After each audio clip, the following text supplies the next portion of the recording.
Prepare to have your reality shaken. Paranormal M is here to immerse you in the enigmatic world of the supernatural. Subscribe now and enable notifications to join us on our quest for the truth behind unexplained phenomena. Story number 1. Am I wrong for using ADHD medication to quiet my gifts and abilities? Throughout my life, I've experienced a constant influx of spiritual entities, both malevolent and non-malevolent. It's a phenomenon that has overwhelmed me time and time again. What's even more peculiar is my uncanny ability to know things about people that I shouldn't know, particularly when I meet them for the first time and make physical contact, like shaking hands or looking into their eyes. I never actively sought out or asked for these gifts or abilities. I suppose I was merely fortunate, or perhaps unfortunate to be born with them. To provide some context, I come from a Native American background, specifically a Comanche and Kiowa descent. My family lineage is often referred to as that of a medicine man. Consequently, from a young age, I was introduced to the practices of spirituality and native medicine. Throughout my life, mentors and elders and my mother have repeatedly told me that I possess exceptionally strong gifts and incredibly powerful abilities. However, I've always approached these claims with skepticism, taking them with a grain of salt. Despite this, there has been countless instances where my mood has triggered the manifestation of poltergeist activities or other psychic phenomenon in my own home or the residences of those who have caused my distress. The prevalence of these occurrences led me to collaborate with researchers from the University of Virginia's Perceptual Studies Department, who studied and documented my gifts and abilities. I use quotes around these terms because I've always struggled to rationalize and accept their reality. The doubts have plagued me throughout my life since they defy rational explanation and seem more fitting for a movie plot rather than a real-life circumstance. However, during my initial assessment intake interview at the University of Virginia, a PhD graduate student assured me that she genuinely believed in my gifts and abilities because I expressed my fear when they manifested. Her validation made a significant difference in helping me finally come to terms with the fact that I possess inexplicable talents. I can access knowledge beyond ordinary means and can communicate with spiritual entities. Despite this affirmation, I still find it difficult to fully embrace these aspects of myself. On numerous occasions, my abilities have unsettled those around me, including myself, especially during intimate relationships. Regrettably, I've not always used these abilities for the greater good of humanity, particularly when individuals intentionally inflicted harm upon me. There was a period in my life when I was primarily focused on seeking revenge against those who I believed had intentionally wronged or hurt me. Furthermore, I've been a magnet for the deceased and spiritual entities for as long as I can remember. Until a few years ago, I was able to manage the influx through meditation and the guidance of my spirit guides. However, approximately 4 years ago, around the time of my beloved grandmother's passing, the spiritual activity became overwhelming and unbearable. I knew my grandmother's time was coming to an end, and I understood that she would move on to another life. Although I recognized that her departure was for the greater good and the natural progression of existence, I couldn't help but feel devastated because I desired her presence to remain with me. After her passing, despite my best efforts, I couldn't silence the spiritual entities or halt the physical phenomena. The intensity grew to the point where it affected my relationship with someone I genuinely loved. She couldn't cope with the constant disturbances anymore. For instance, when I experienced profound sadness or anger, stretch marks would mysteriously appear on her arms. She, too, fell victim to the spiritual entities. I don't blame her for choosing to leave. I love her enough to recognize that her well-being necessitated her departure.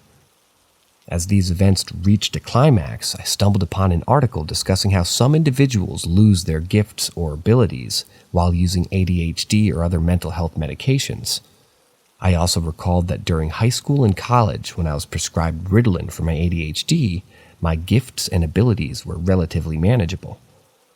Desperate for respite from the chaos, I visited a doctor and obtained a prescription for Adderall. I didn't disclose the true reason behind my request, but I began taking the medication nonetheless. Although I now grapple with guilt for resorting to medication to subdue and regulate my gifts and abilities, the past 4 years have been significantly more peaceful and tranquil. However, there's an underlying truth that I cannot escape. I know that I'm not fulfilling my purpose and using my gifts and abilities for their intended purpose. Overwhelmed with guilt, I recognize that relying on this medication to suppress the turmoil has started to negatively impact my professional and personal life. It feels as if I've unwittingly brought curses upon myself for the actions I've taken in pursuit of peace and calm. It's almost as if the universe is punishing me unless I realign myself with my true calling, whatever that may be. Sadly, I'm unsure of what that truly entails.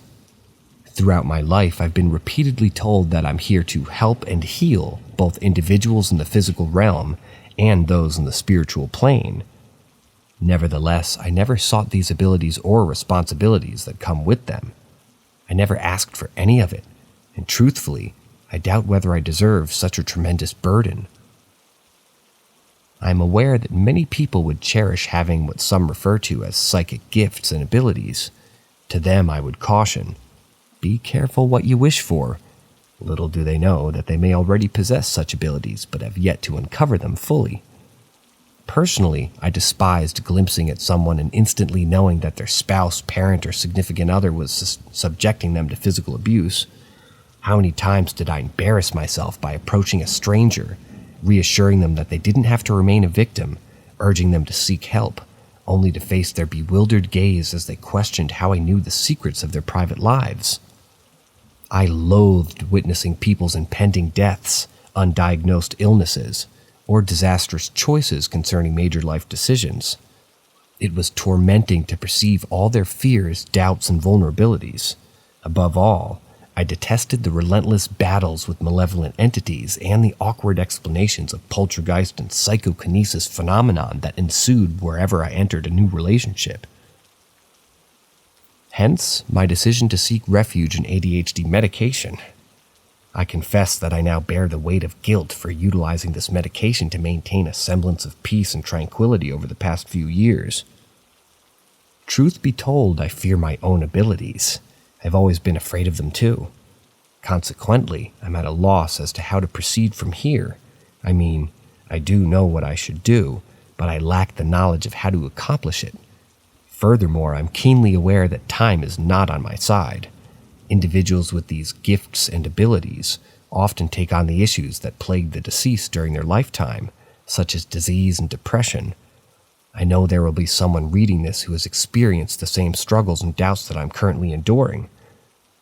As is the narrator, I implore you to guide me on this uncertain path. I understand the difficulties you faced in accepting your own gifts and abilities, yet somehow managed to overcome your fears and doubts, embracing the truth and moving forward to aid both the physical and the spiritual realms.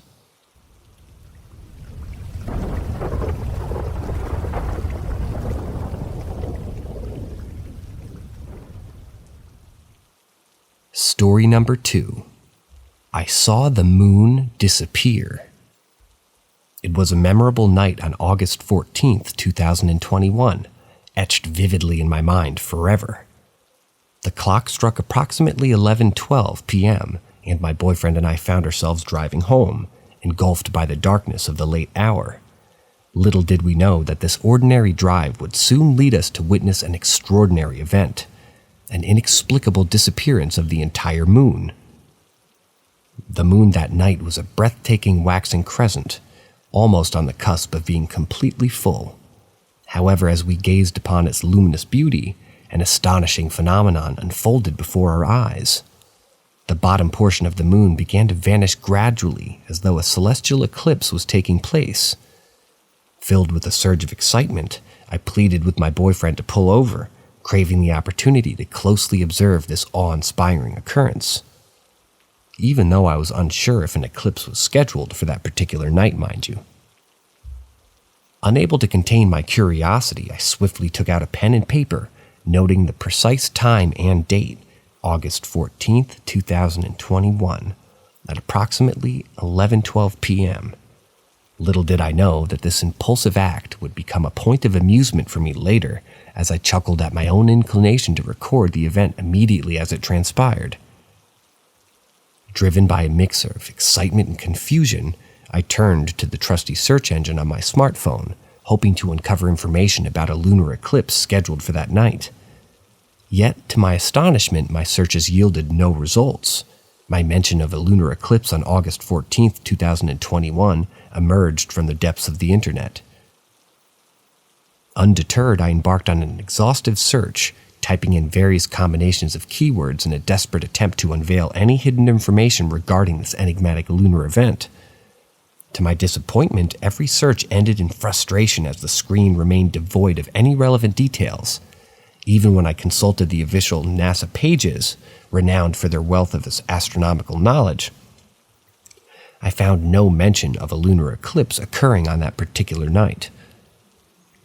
Perplexed, I discovered that the last recorded lunar eclipse had taken place sometime in June, with the next one expected to grace the night sky on November 18th through the 19th. Contemplating the situation, I considered the possibility of an obstruction blocking our view of the moon, despite the clear and cloudless night that enveloped us. Fueled by a relentless desire for answers, we embarked on a mission, driving around for hours, scouring the skies in search of the missing moon. Our efforts, however, proved fruitless as the moon refused to reappear, leaving us both puzzled and unnerved. Residing in the Los Angeles area, a thought occurred to me.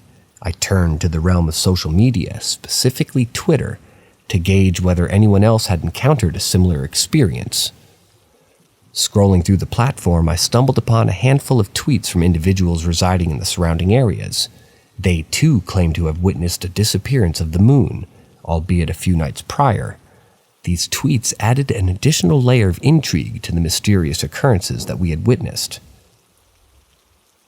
Curiously, as I delved deeper into the online conversation, an eerie pattern began to emerge. Some tweets regarding the moon's disappearance would momentarily appear on my search result, only to inexplicably vanish upon closer inspection. I would attempt to visit the profiles of those who had posted these tweets, only to find that they too had seemingly vanished into the digital abyss.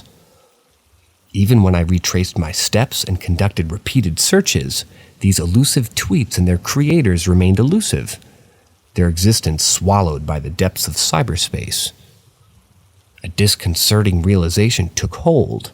It appeared that the moon was vanishing in Los Angeles every night around 11 p.m. for approximately a week now. However, despite my extensive research and relentless pursuit of information, I found no satisfactory explanation to account for this perplexing phenomenon. Left with more questions than answers, a sense of unease settled within me. The absence of any rational explanation added a layer of fear to the experience that we had shared. The unknown has a way of invoking a deep-seated terror, and the inexplicable disappearance of the moon served as a stark reminder of the boundless mysteries that exist beyond the confines of our understanding. To this day, the events of that fateful August night linger in my memory, a haunting reminder of the enigmatic wonders that occasionally grace our lives. As I ponder the inexplicable disappearance of the moon, my mind is flooded with unanswered questions and the insatiable desire to uncover the truth. What caused the moon to vanish from the night sky that night? Why were there no records or explanations for this occurrence? The answers, it seems, are destined to remain elusive, forever shrouded in the vast expanse of the unknown.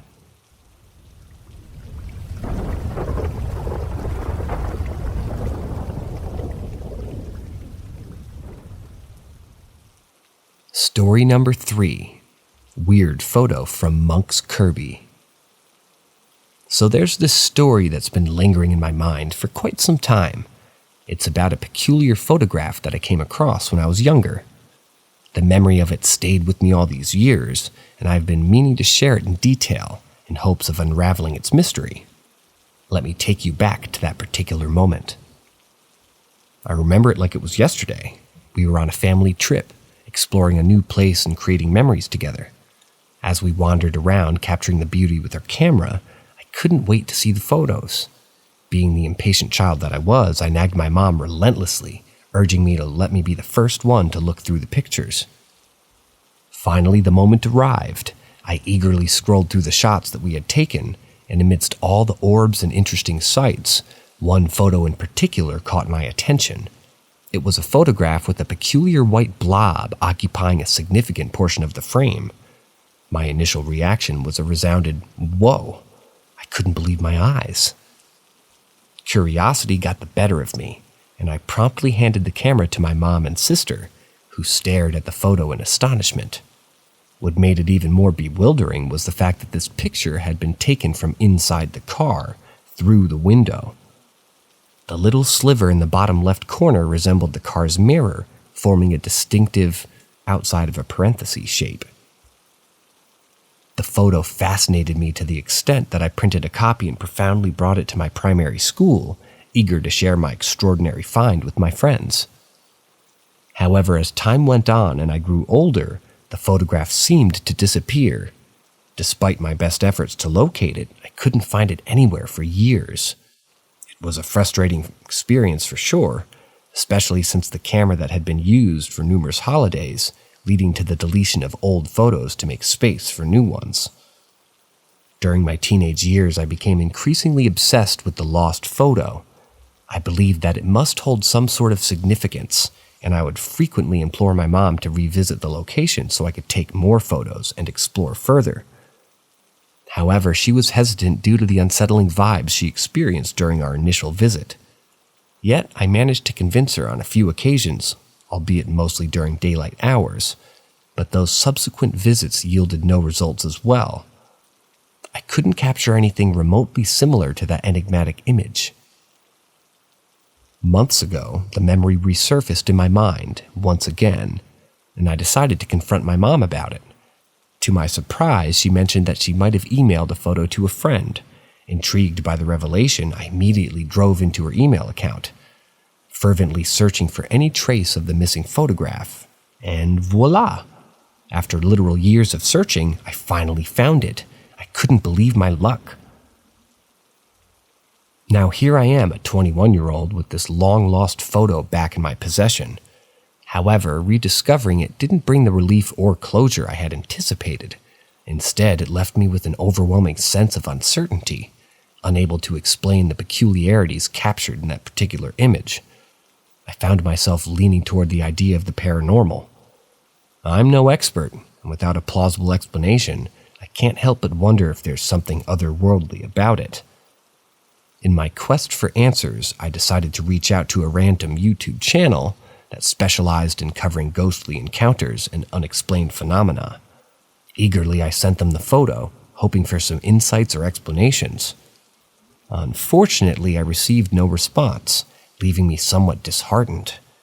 However, undeterred by the setback, I've been contemplating sharing the photo on Reddit, seeking the perspectives of a wider community. Perhaps there, someone will be able to shed some light on this baffling enigma. It bothers me to think that this photograph, which has intrigued me for years, might remain hidden away in an old email, forever forgotten and overlooked. It's my desire to bring attention to it, to encourage discussion and analysis, in the hopes of gaining a deeper understanding of what transpired that day. Maybe, just maybe, through the collective wisdom and expertise of others, I can finally uncover the truth behind this captivating photograph and put my restless mind at ease.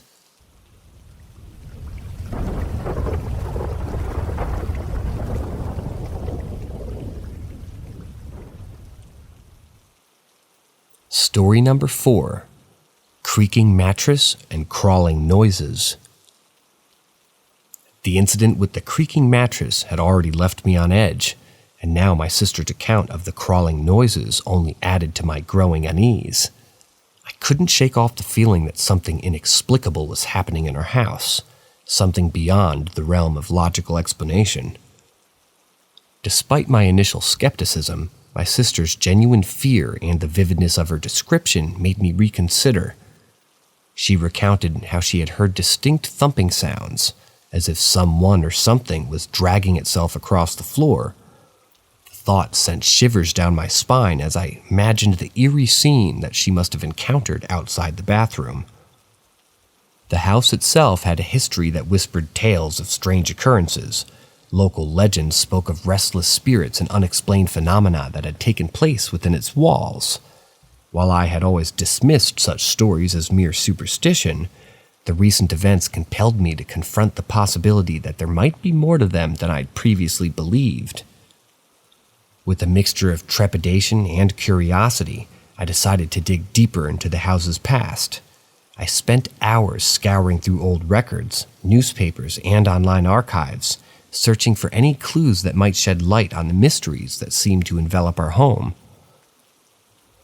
As I delved deeper into my research, I uncovered a dark secret that had long been concealed from public knowledge. It turned out that our house had a tragic history, marked by a series of unexplained deaths and disappearances. These incidents had occurred decades ago, leaving a trail of sorrow and unanswered questions in its wake. One particular story caught my attention. It spoke of a family who resided in the very same room where my sister and I now slept. According to the accounts, a young girl had vanished under mysterious circumstances, leaving her family devastated and the community bewildered. Could it be that the spirits who had met their untimely ends still lingered within these walls, seeking solace or perhaps revenge? The thought sent a chill down my spine, but I couldn't deny the eerie coincidences that seemed to connect the present occurrences to the past tragedies. Determined to find answers, I sought the guidance of paranormal investigators, hoping that their expertise and specialized equipment could unveil the truth behind the inexplicable events. The investigators conducted thorough investigations throughout the entire house, setting up cameras, audio recording devices, and various other instruments to capture any paranormal activity that might occur. Night after night, we anxiously awaited the findings.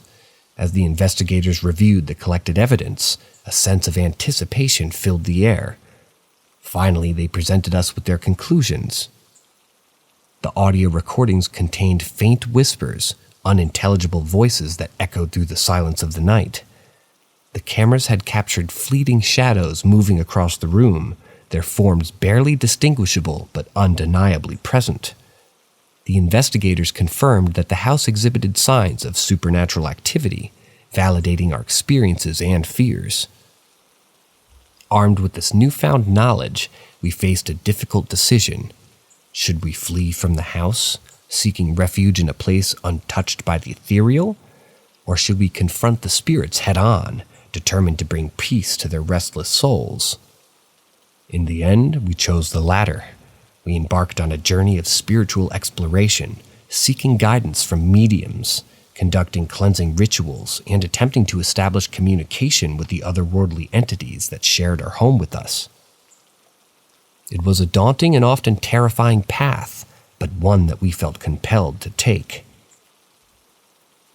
Days turned into weeks, and weeks into months as we persisted in our quest for resolution. Slowly but surely, the occurrences began to dwindle. The creaking mattress, the crawling noises faded into distant memories. Gradually, the energy of the house transformed from one of unease to a more serene ambiance, as if the spirits had found the solace that they sought. Today, as I reflect on the events that unfolded, I'm grateful for the journey that we undertook. It was a testament to the resilience of the human spirit and the power of our belief. Our experiences taught us to embrace the unknown and to seek understanding even in the face of the inexplicable. Though the creaking mattress and crawling noises still remain unexplained, I've come to accept that some mysteries are meant to remain unsolved.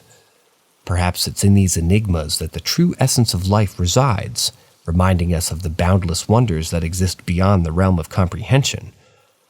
And so the stories of the creaking mattress and crawling noises stands as a testament to the extraordinary, a reminder that the world is far more complex and enchanting than we could ever fathom. It serves as a constant reminder that sometimes the most profound truths are found in the shadows, lurking just beyond the veil of our understanding.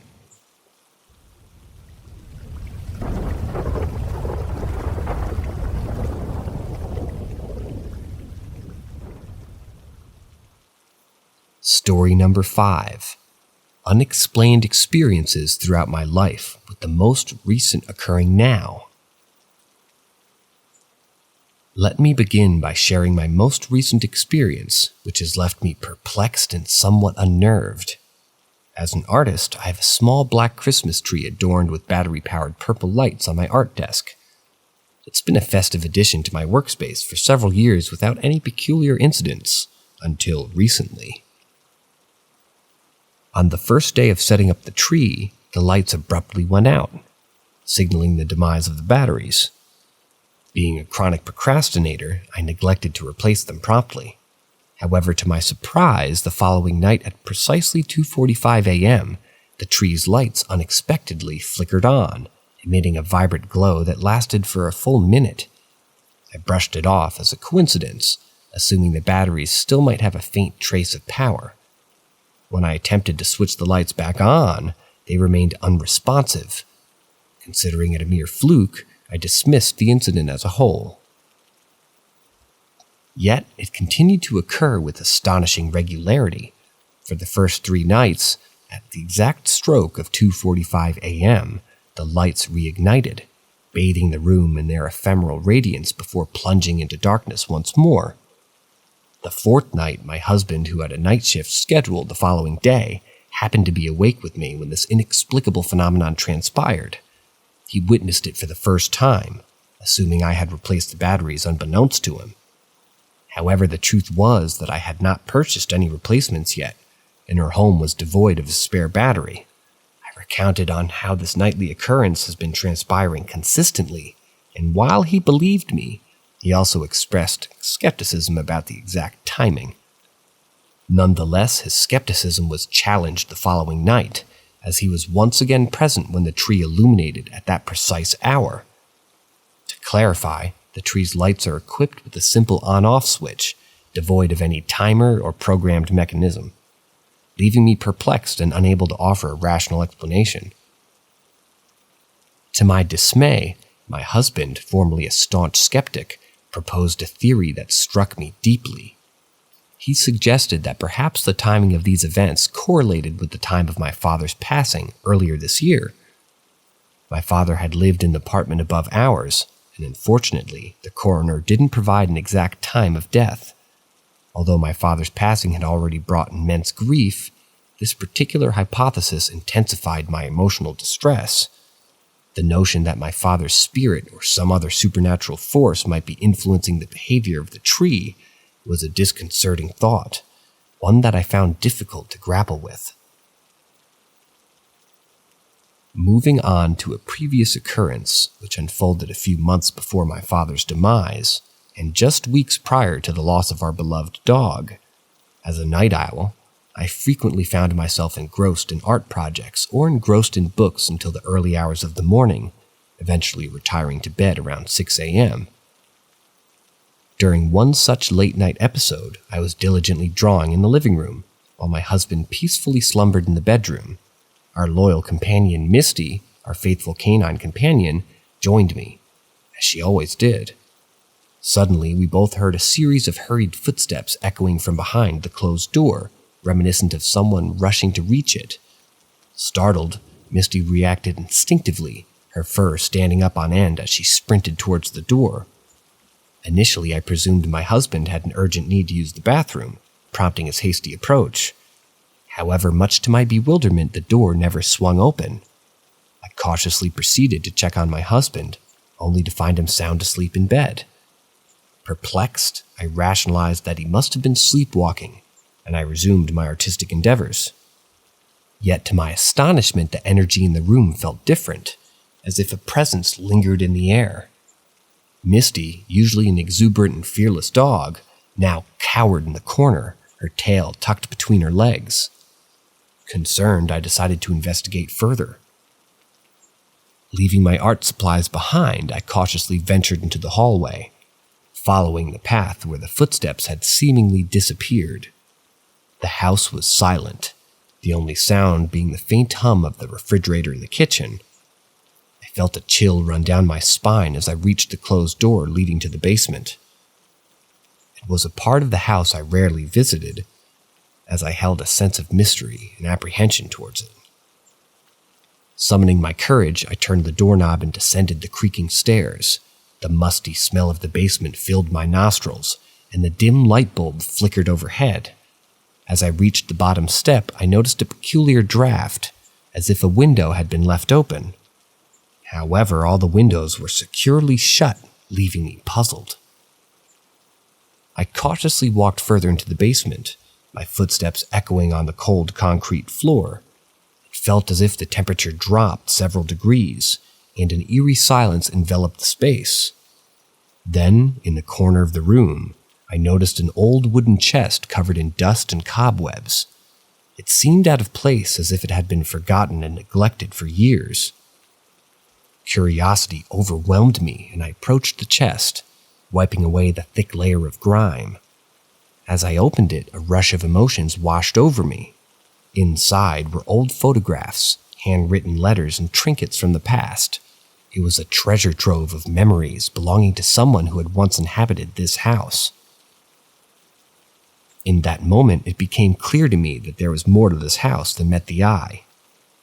The footsteps, the unexplained energy, and now this forgotten chest, they were all connected. I couldn't shake the feeling that I'd stumbled upon a forgotten chapter in the house's history, one that yearned to be remembered.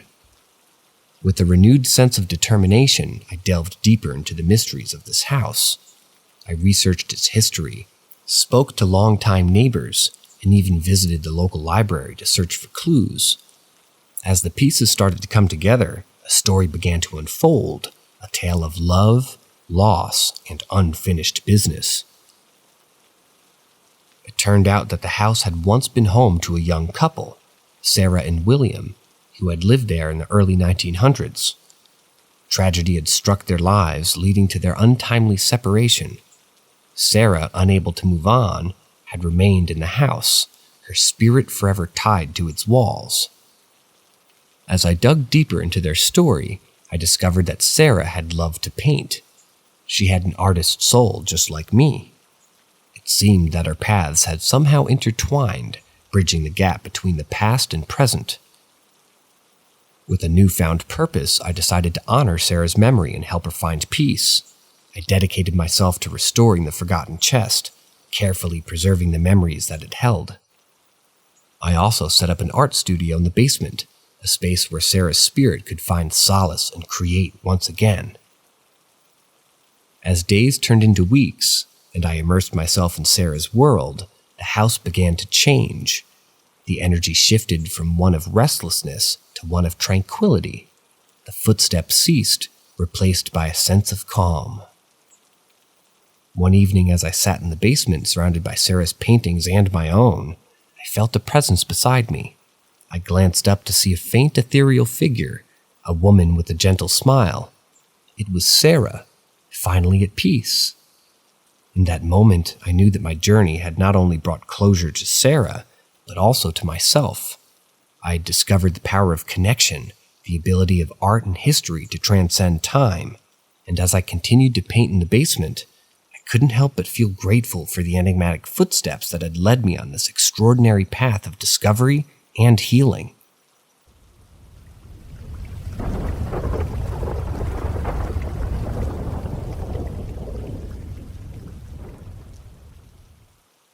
Story number 6. Experiences while trying to cleanse my apartment. My husband and I have been going through an incredibly rough patch lately, and it's as if some unseen force is determined to thwart our every move. We often find ourselves jokingly frustrated, mentioning our string of bad luck, but deep down we can't shake the feeling that there's something more to it. You see, we've been desperately trying to relocate from our current city and state, but it seems like an invisible hand is actively working against us, preventing any progress we make. It's become so overwhelming that I've started having recurring dreams about the need to cleanse our house and seek someone who can potentially cleanse us as well. It's as if the negative intentions directed at us have accumulated, leading to the attachment of some malevolent entity. Initially, I brushed off these dreams as mere figments of my imagination, but they persisted and grew increasingly intense. One day I mustered the courage to share these unsettling dreams with my husband, fully expecting him to dismiss them as nonsensical. However, much to my surprise, he confided that he too had been experiencing similar sensations and was willing to explore the idea of cleansing. It was a remarkable revelation, considering he had always been the world's most ardent skeptic. Yet his proximity to me and the bizarre occurrences that seemed to revolve around me had ignited a newfound curiosity within him, causing him to question everything. Desperate for a solution, we reached out to a close friend and shared our haunting experiences. Our friend, well versed in spiritual matters, provided us with a unique type of wood and detailed instructions on how to perform a cleansing ritual. With the gift in hand, my husband eagerly urged us to undertake the ritual immediately. But I constantly felt drained and found myself resisting the idea time and time again. However, tonight, my husband declared that enough was enough and we couldn't delay any further. It was time to confront the malevolence head on. We commenced the cleaning process in our bedroom, the very space that always emanated an eerie aura. As we began, an inexplicable tingling sensation coursed through our bodies, akin to an electric static, causing the hairs on our arms to stand on end. And then a spine-chilling moment transpired. In the midst of the ritual, both of us caught sight of the antique mirror that had once belonged to my grandfather. To our horror, we swore we saw a dark figure reflected within it, standing near the closet. Overwhelmed with fear, we managed to regain our composure and rushed to cleanse the mirror and its surrounding area. Astonishingly, we performed the ritual. The entire figure vanished right before our eyes, and the room appeared to grow brighter within the mirror's reflection. It was a sight I could scarcely comprehend, for I had never witnessed anything so inexplicable. Undeterred by the unnerving encounter, we pressed on, cleansing each room of the house one by one. In every instance, the static electricity sensation enveloped us, only to dissipate once we completed the purification process in that particular space. At long last, we reached the final room, ready to banish any remnants of the malevolent presence from our lives. However, as my husband lit the special wood, an unexpected event occurred that sent him into a state of panic. He suddenly experienced a bout of terror, as if spiders were crawling all over his arm. Knowing my husband, I was certain that he never would feign to such a thing just to frighten me. The sheer terror etched into his face was unlike anything I had ever witnessed.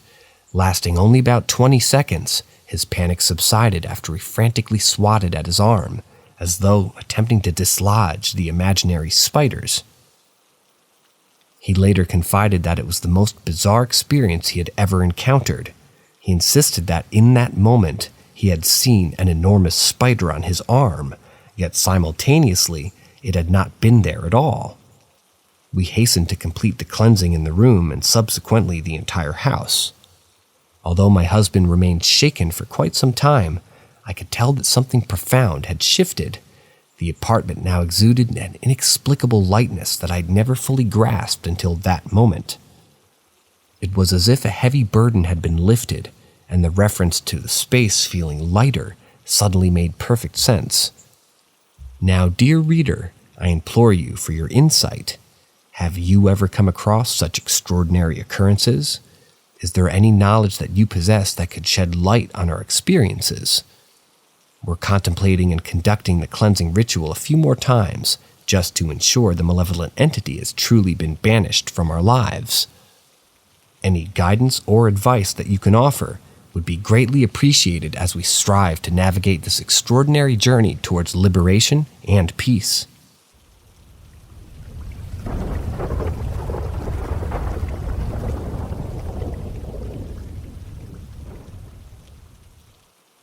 Story number 7.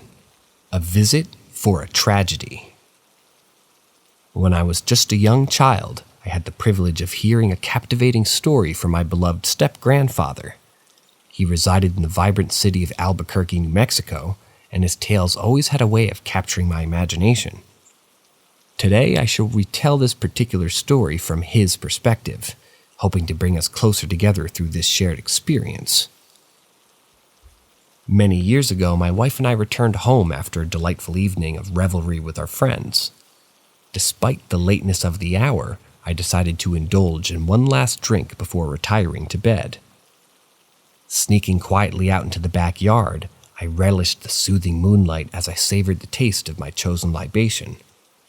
After finishing my drink, I prepared myself for a peaceful slumber and stealthily crept back inside, careful not to disturb my sleeping wife.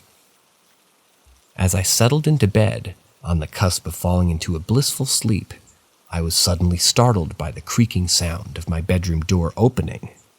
My heart leapt in my chest, and I anxiously sprang to an upright position, wondering who in the world could be invading our sanctum at this ungodly hour. To my utter astonishment, it was my long-departed brother who entered the room and seated himself beside me on the bed. You see, my brother had tragically passed away 15 long years ago, making his presence all the more bewildering. Struggling to comprehend this inexplicable visitation, I sat up in disbelief, questioning whether the previous drink had somehow distorted my perception. Before I could gather my thoughts and find my voice, my brother began speaking, his ethereal words permeating the room. I realize this must be exceedingly strange for you, but I've come here with a profound message to impart. It is imperative that I deliver this message face to face, for I have learned that God himself is on the way to claim your firstborn son. I am sorry, dear brother, but this is the divine plan unfolding, and I wanted to be here to comfort you and assure you that I shall personally escort your son to his heavenly house. His words hung heavily in the air, leaving me speechless and utterly perplexed. The thing is, my boys had long since grown into adulthood, living independently and forging their own paths. The notion of losing a child seemed inconceivable, and the entire encounter felt like a fervid dream, a figment of my imagination with no rational basis. When the first rays of morning light pierced through the curtains, I awoke with my brother's visitation still fresh in my mind, causing a swirl of conflicting emotions. Uncertain of how to interpret this otherworldly occurrence, I pondered its meaning but ultimately decided to let it go, hoping it was nothing more than a fleeting hallucination. Throughout the day, I engaged in phone conversations with both my beloved sons, and they both seemed to be in good spirits, their voices brimming with vitality and joy. With a sense of relief, I gradually allowed the otherworldly encounter to fade from my thoughts, and I immersed myself in the activities of the day. However, as night descended upon us once again, tragedy struck our lives with unfathomable force. It was on that fateful night that my eldest son, in a cruel twist of fate, lost his precious life in a devastating motorcycle accident. The news shattered my heart into a million jagged fragments. I found myself revisiting the cryptic encounter with my departed brother just hours earlier. The coincidence was too striking to ignore, and a haunting question seeped into my mind. Had my brother's visitation been an eerie foretelling of this calamity? The pain and grief that engulfed our family in the wake of this heartbreaking loss was indescribable. Every moment was seeped in sorrow, and I couldn't help but reflect on the inexplicable sequence of events that had unfolded in such a short span of time. How could a mere dream or hallucination have contained such prophetic power? Was it truly a message from a realm beyond our comprehension, warning me of the impending tragedy that would befall our family? As time went on, the lingering ache in my soul only intensified. I searched for solace and meaning amidst the wreckage of my shattered existence, desperately seeking answers that seemed forever elusive. Perhaps it was the inexplicable nature of my brother's visitation and the subsequent loss that consumed me, urging me to unravel the secrets of the universe and find some semblance of closure. In the years that followed, I delved into countless philosophical texts, spiritual teachings, and esoteric studies, yearning to comprehend the unfathomable mysteries that lie beyond our mortal realm. I attended seminars, engaged in discussions with learned individuals, and explored various religions and metaphysical beliefs in my tireless pursuit of understanding. But alas, the answer to the enigma that had consumed my existence remained tantalizingly out of reach. As time marched on, the pain gradually transformed into a bittersweet ache, an eternal scar etched into the fabric of my being. The loss of my son was an irrevocable wound, but it also became a catalyst for personal growth and introspection. I began to cherish every fleeting moment, embracing the fragility of life and the inherent beauty that lay hidden within its transient nature. Today, as I recount this extraordinary tale, the echoes of that night still reverberate within me. The inexplicable encounter with my departed brother, the warning of an impending tragedy, and the subsequent loss of my precious son remain etched in my memory like an indelible mark. While the answers to life's greatest mysteries continue to elude me, I've come to accept that some truths may forever reside in the realm of the unknowable. And so, dear listener, I share this story with you, not in the hopes of providing a definitive explanation or closure, but as a testament to the unfathomable intricacies of existence itself.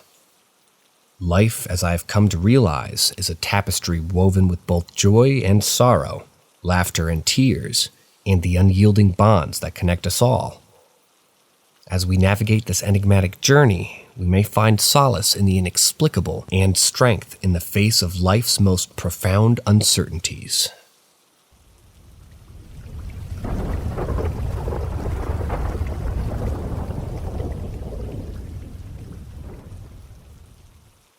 Story number 8. There's an entity in my apartment that wakes me up at 4:50 a.m. every night. I wake up in my room, engulfed in total darkness, and a surge of unexplained fear washes over me. It's as if something ominous is lurking nearby, observing my every move. The weight of its presence suffocates me, but suddenly, I'm awoken from this distressing nightmare, realizing that my room isn't as dark as my dream had made it out to be. Relief floods through me and I attempt to shake off the lingering feeling. However, things take a turn for the worse. The frequency of these unsettling dreams intensifies, progressing from occurring once in every few months to once or twice every month. Each time, the dream seems to advance in its malevolence. Initially, I try to combat the darkness by switching on the floor lamp, but as I do, I jolt awake. Yet, in subsequent dreams, the floor lamp fails to work, forcing me to rely on the feeble glow of my phone's light. Soon enough, even that proves futile, leaving me with no choice but to either fumble for the wall switch or venture out of my room to rouse myself from sleep's clutches. These haunting experiences become more pronounced following Halloween. On that fateful night, I find myself home alone with a friend, the kitchen bathed in a warm light. Suddenly, we hear the distinct sound of the light switch being flicked off. Panic seizes us as we entertain the notion that intruders might have broken in. Fear-stricken, we reach out for help, hastily summoning a mutual friend. However, once he arrives, we discover that everything is undisturbed, save for the inexplicable absence of illumination caused by the light switch being off. Since that eerie Halloween night, the paranormal activity only escalates. The switches in my home inexplicably flick off when I am alone.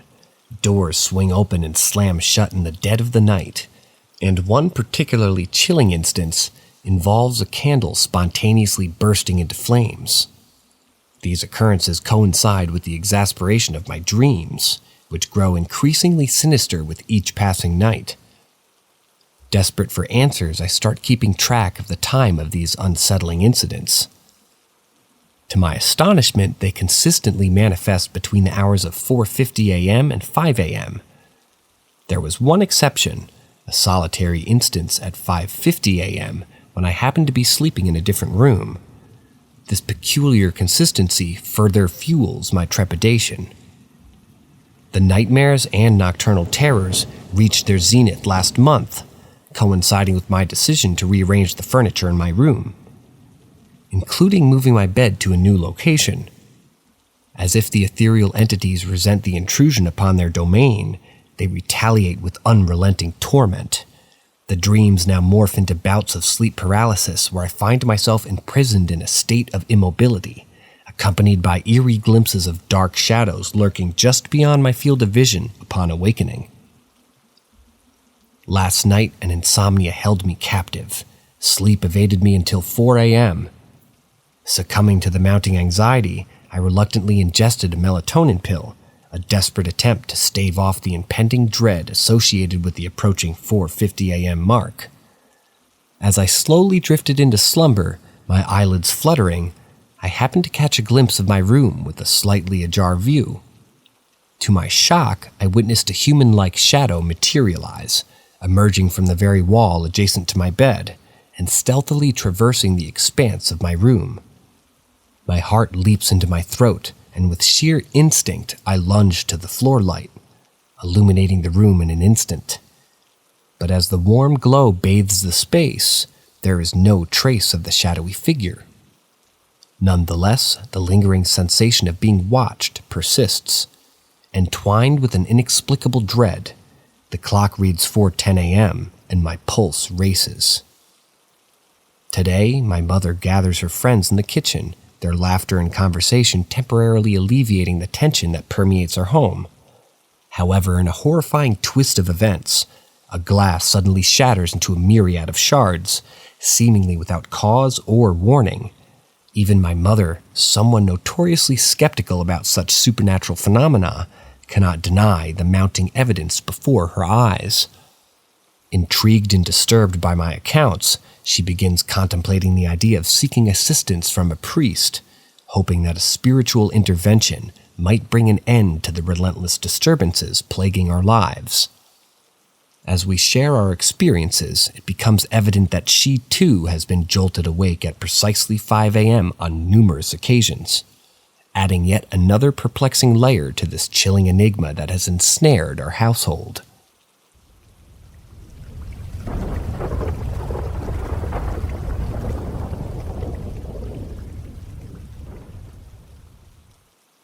Story number 9. Shadow worn that didn't come from anywhere was oscillating on my wall. The thing could sense me, and at some point it tried to attack. In May of 2015, an inexplicable event occurred that forever left a mark on my memory. It was a dark night. I found myself lying in bed, engrossed in a phone conversation with a friend. Little did I know that the tranquility of that moment would soon be shattered by a peculiar phenomenon.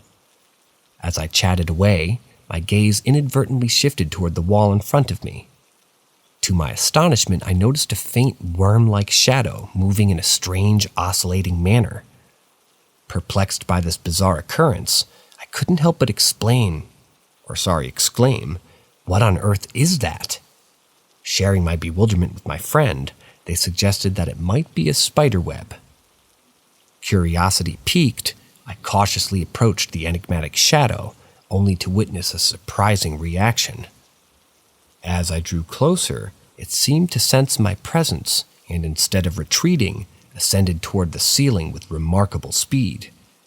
My mind raced with questions as I retreated to my bed, pondering the nature of this mysterious phenomenon.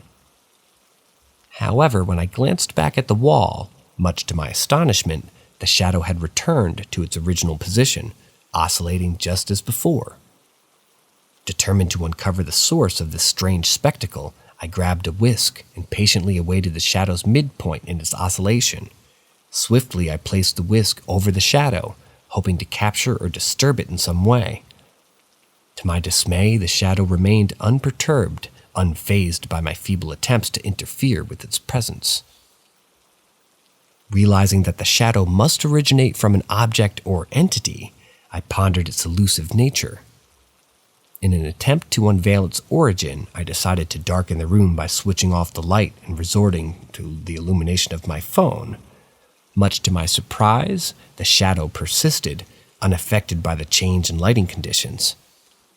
I even experimented with the curtains, manipulating every available light source in my room, yet the oscillating shadow remained relentless. Undeterred by the shadow's enigmatic resilience, I resolved to touch it in hopes of unveiling its mystery. Drawing nearer to the wall, I strategized, waiting for the shadow to descend to its lowest point before attempting to make contact. Swiftly, I leapt into a nearby chair, extending my hand toward the wall, aiming to touch the shadow before it had a chance to elude my grasp. To my disbelief, as my hand made contact with the wall, the shadow seemed to pass through it effortlessly.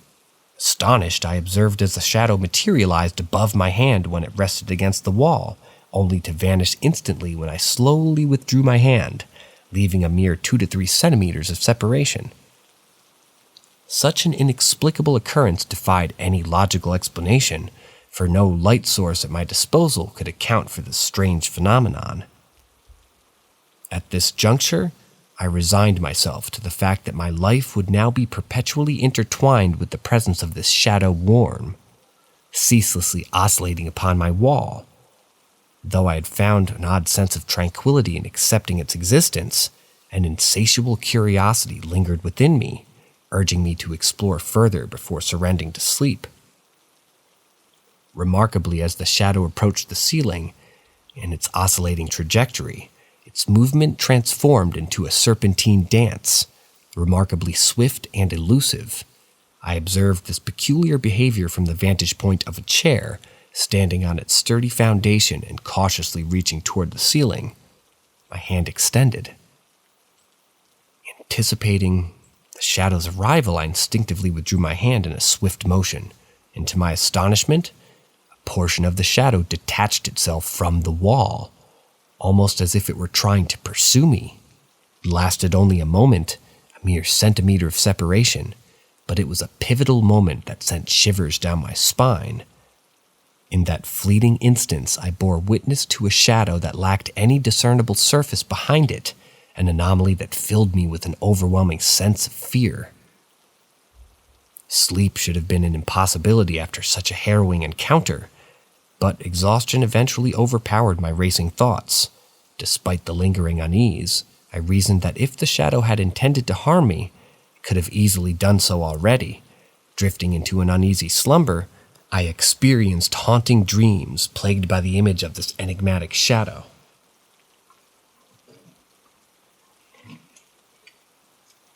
When I awoke the following morning around 10 a.m., my heart skipped a beat. To my surprise, the shadow persisted, steadfast in its oscillating routine. Seeking respite from this bewildering spectacle, I decided to retreat to my bed, just 1 more hour of sleep, hoping that upon awakening again, the shadow would have dissipated into thin air. Regrettably, my wishful thinking went unfulfilled. An hour later at 11 a.m., I groggily opened my eyes to find the wall empty, devoid of the mesmerizing oscillations that had become an unexpected fixture of my life. A profound sense of melancholy washed over me as I realized that the shadow had vanished without a trace, leaving me yearning for its enigmatic presence. Unable to contain my excitement and longing for validation, I shared the peculiar events with my skeptical friend, who had been present on the other end of the phone throughout the ordeal. Knowing that mere words wouldn't suffice, I retrieved my trusty iPad, using its camera to capture the mesmerizing shadow in action. In hindsight, I'm grateful for my decision to record those moments, as I now possess tangible evidence in the form of videos, immortalizing the uncanny phenomenon that unfolded before my very eyes. To this day, I remain haunted by the memory of that shadow worm that graced my wall, evoking a mixture of curiosity, fear, and fascination within me. The inexplicable nature of its existence has left an indelible mark on my psyche, forever altering my perception of the world around me. As I reflect upon that peculiar night in May of 2015, I find solace in the knowledge that even the most extraordinary of experiences can be captured and shared, providing solace to others who may have encountered their own enigmatic shadows.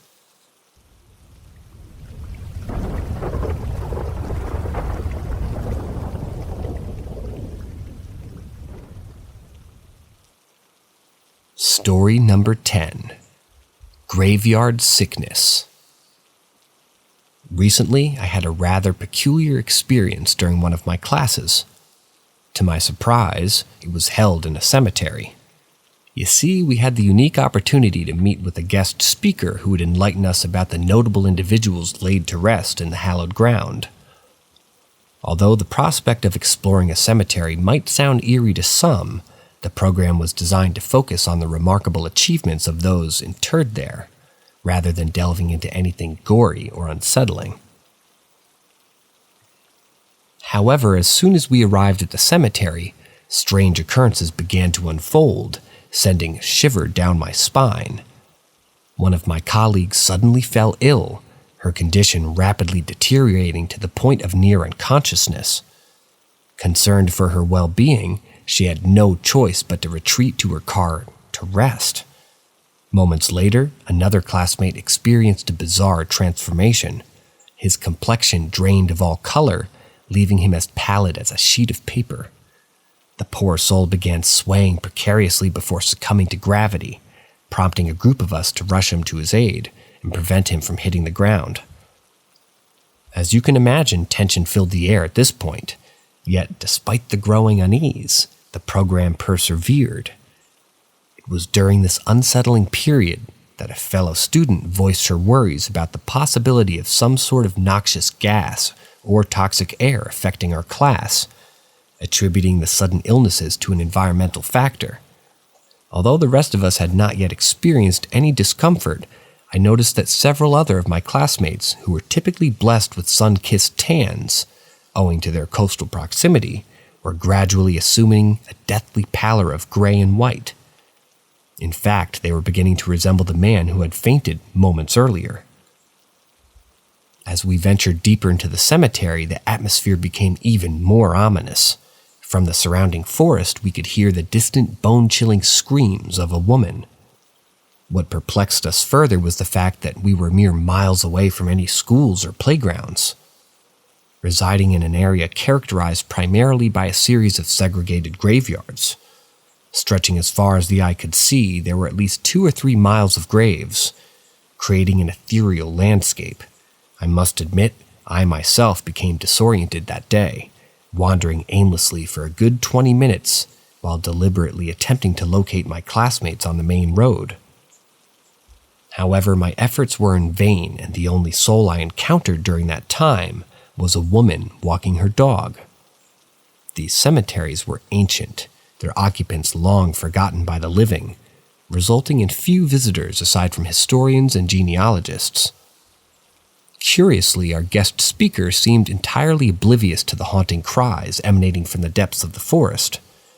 The rest of us exchanged uneasy glances, unnerved by the disconnect between her composure and the growing apprehension. As the speaker continued her presentation, I found myself succumbing to dizziness and lightheadedness, although such sensations were not entirely unfamiliar to me. You see, I have a proclivity for fainting episodes, often plagued by a lack of proper sleep.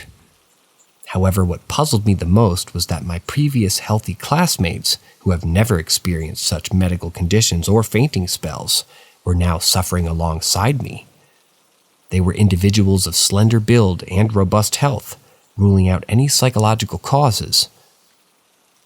Furthermore, the ambient temperature was cool, even bordering on chilly, thus eliminating the possibility of overheating as a potential trigger for their ailments.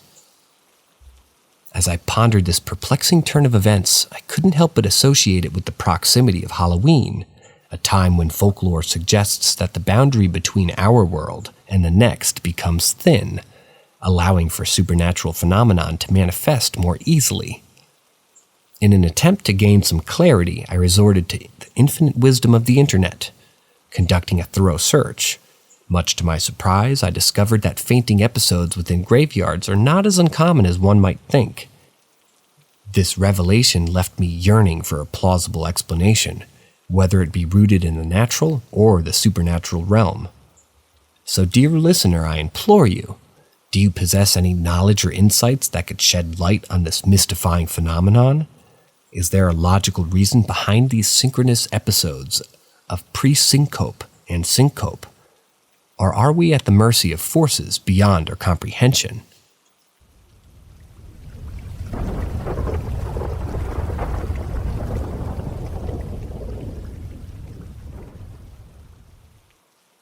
Story number 11. Have you ever stayed the night at a haunted site? The very first time I embarked on this daring adventure, it was within the confines of an ancient cemetery nestled in the quaint town of my childhood. A mischievous bunch of friends and I, driven by a curious blend of audacity and fascination, stealthily slipped from the confines of our homes, clandestinely rendezvousing at the solemn cemetery's gates. Although the region I inhabit in the United States lacked the extensive historical lineage of the East Coast or Europe, it bore witness to the presence of Native Americans in an earlier time, while also harboring graves from the post-Civil War era dating back to the late 1870s. The cemetery's low-lying gates beckoned us to hop over with ease, granting access to the otherworldly domain where time had stood still. As we ventured deeper into this realm of the departed, we found ourselves drawn to a magnificent statue, a towering figure standing at approximately 10 feet in height, exuding an air of mourning, its ethereal countenance veiled by pristine white stone marble. The statue was shrouded in legends of a haunted cemetery where the veil between the living and the dead was said to grow thin, allowing for the occurrence of the eerie phenomena to begin with. Tales recounted by older teens echoed through the years, weaving a tapestry of the supernatural. Choosing this particular area as our rendezvous point, we brought along a few flickering candles and a small flashlight to illuminate our surroundings. The gusts of wind that swept through the cemetery threatened to extinguish our candle's flame, despite the protection of the glass jar. Some of our companions sought solace in the newer section of the cemetery, nestled among the comforting embrace of marbled benches, their flickering flames casting a ghostly glow. A few, overcome with trepidation, ultimately succumbed to their fates and hastened back to the refuge of their homes. However, I made a deliberate choice to remain seated beneath the mourning angel's towering figure until break of dawn, acutely aware of the imminent discovery that would await me upon my mother's awakening. An inconspicuous disposable flashlight accompanied me, its feeble glow serving as a precaution against drawing unwanted attention from any late-night passerbyers. Though I harbored doubts about the cemetery's visibility from the nearby streets, hidden as it was by gentle undulations of the land. As the clock approached 3 a.m., my companions bid their silent farewells, gradually dispersing towards the safety of their homes. Yet an inexplicable force compelled me to stay. Alone amidst the sacred silence, the distant sounds of nocturnal creatures intermingled with my thoughts, heightening a sense of unease that coursed through my veins. A palpable fear lingered, an apprehension that veered between the primal threat of coyotes or mountain lions and the ethereal mysteries whispered by the cemetery's legendary reputation. Steeling myself against these shadows, I devised a plan in case of imminent danger. A swift escape towards the mausoleum, where a gated section awaited, its entrance secured only by a doorknob-like latch that withheld no lock. As the clock neared 5 a.m., my senses became increasingly attuned to the surroundings, aware of the subtle machinations of my own mind. The statue, the guardian of this hallowed ground, seemed to defy the constraints of the immobile, deftly moving its head and hands with an eerie fluidity. Startled, my heart leaped within my chest, and instinctively I grasped for my trusty flashlight, flooding the immediate vicinity with a beam of light. In that moment, a faint glow danced in the distance, a fragile luminescence that flickered intermittently, reminiscent of the gentle ebb and flow of a dying candle's flame. An initial impulse suggested that my mischievous friend had orchestrated this macabre spectacle to toy with my emotions, yet the enigmatic light remained distant, never inching closer, nor revealing any discernible direction. Overwhelmed by a cacophony of emotions, I mustered the courage to rise from my perch beneath the statue's sorrowful gaze. Abandoning the solitude of the cemetery altogether, panic propelled my footsteps as I sprinted homeward, a sudden paranoia urging me to believe that an unseen force pursued me relentlessly. In my haste, I charted an erratic course, originally intending to navigate through the newer section, leading me to a street closer to my residence. Yet my trajectory abruptly shifted as an instinctual dread took hold, compelling me to veer toward the nearest fence with the direct access to the street.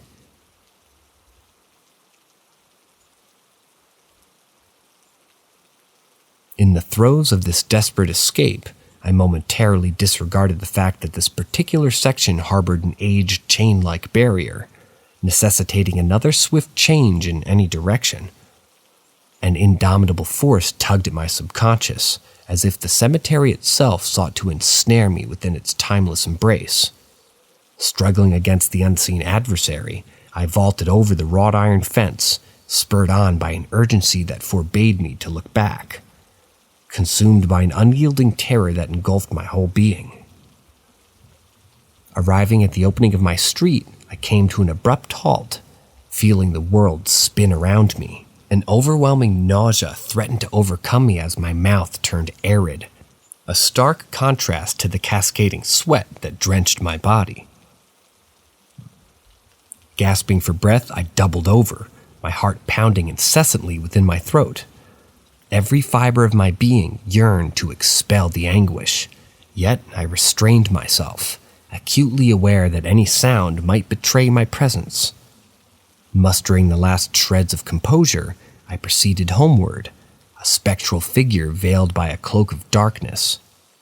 Upon entering the familiar house, I shed my soiled garments within the confines of the garage, their disheveled state rendered less conspicuous than appearing before my parents clad in sweat-soaked jeans and sneakers. Seeking respite, I stumbled toward the kitchen, my body yearning for replenishment, as if every drop of moisture had been mercilessly drained. In a desperate act, I consumed an unquenchable succession of 10 water glasses, their coolness soothing my parched throat. With the tumultuous night finally laid to rest, I ascended the staircase leading to my room, each footfall echoing with a weighty significance. Ensconced within the solitude of my personal sanctuary, I contemplated the events that had unfolded, each moment etching itself indelibly into my consciousness. The morning sun ushered in a new day, casting its gentle glow upon the world, yet I could not bring myself to divulge the tumultuous conclusion of my nocturnal sojourn to my companions. Instead, I concealed the depths of my terror, recounting a truncated version of the events that concluded with my patient vigil extended until dawn's embrace. The night's crescendo, the pinnacle of my fear, the frantic dash through the graveyard, haunted by an insidious pursuit, it remained shrouded in the depths of my soul, unshared and unspoken. Nor did I disclose the details of my frenzied thirst quenched by countless glasses of water, or the disconcerting revelation of my mother's own unsettling encounter, mistaking the sound of distant weeping for my presence, despite my protestations in the contrary.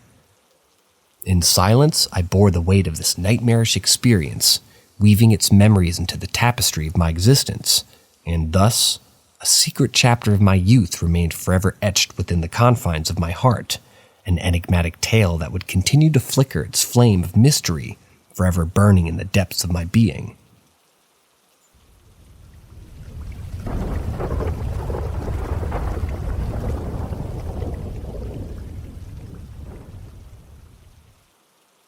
Story number 12.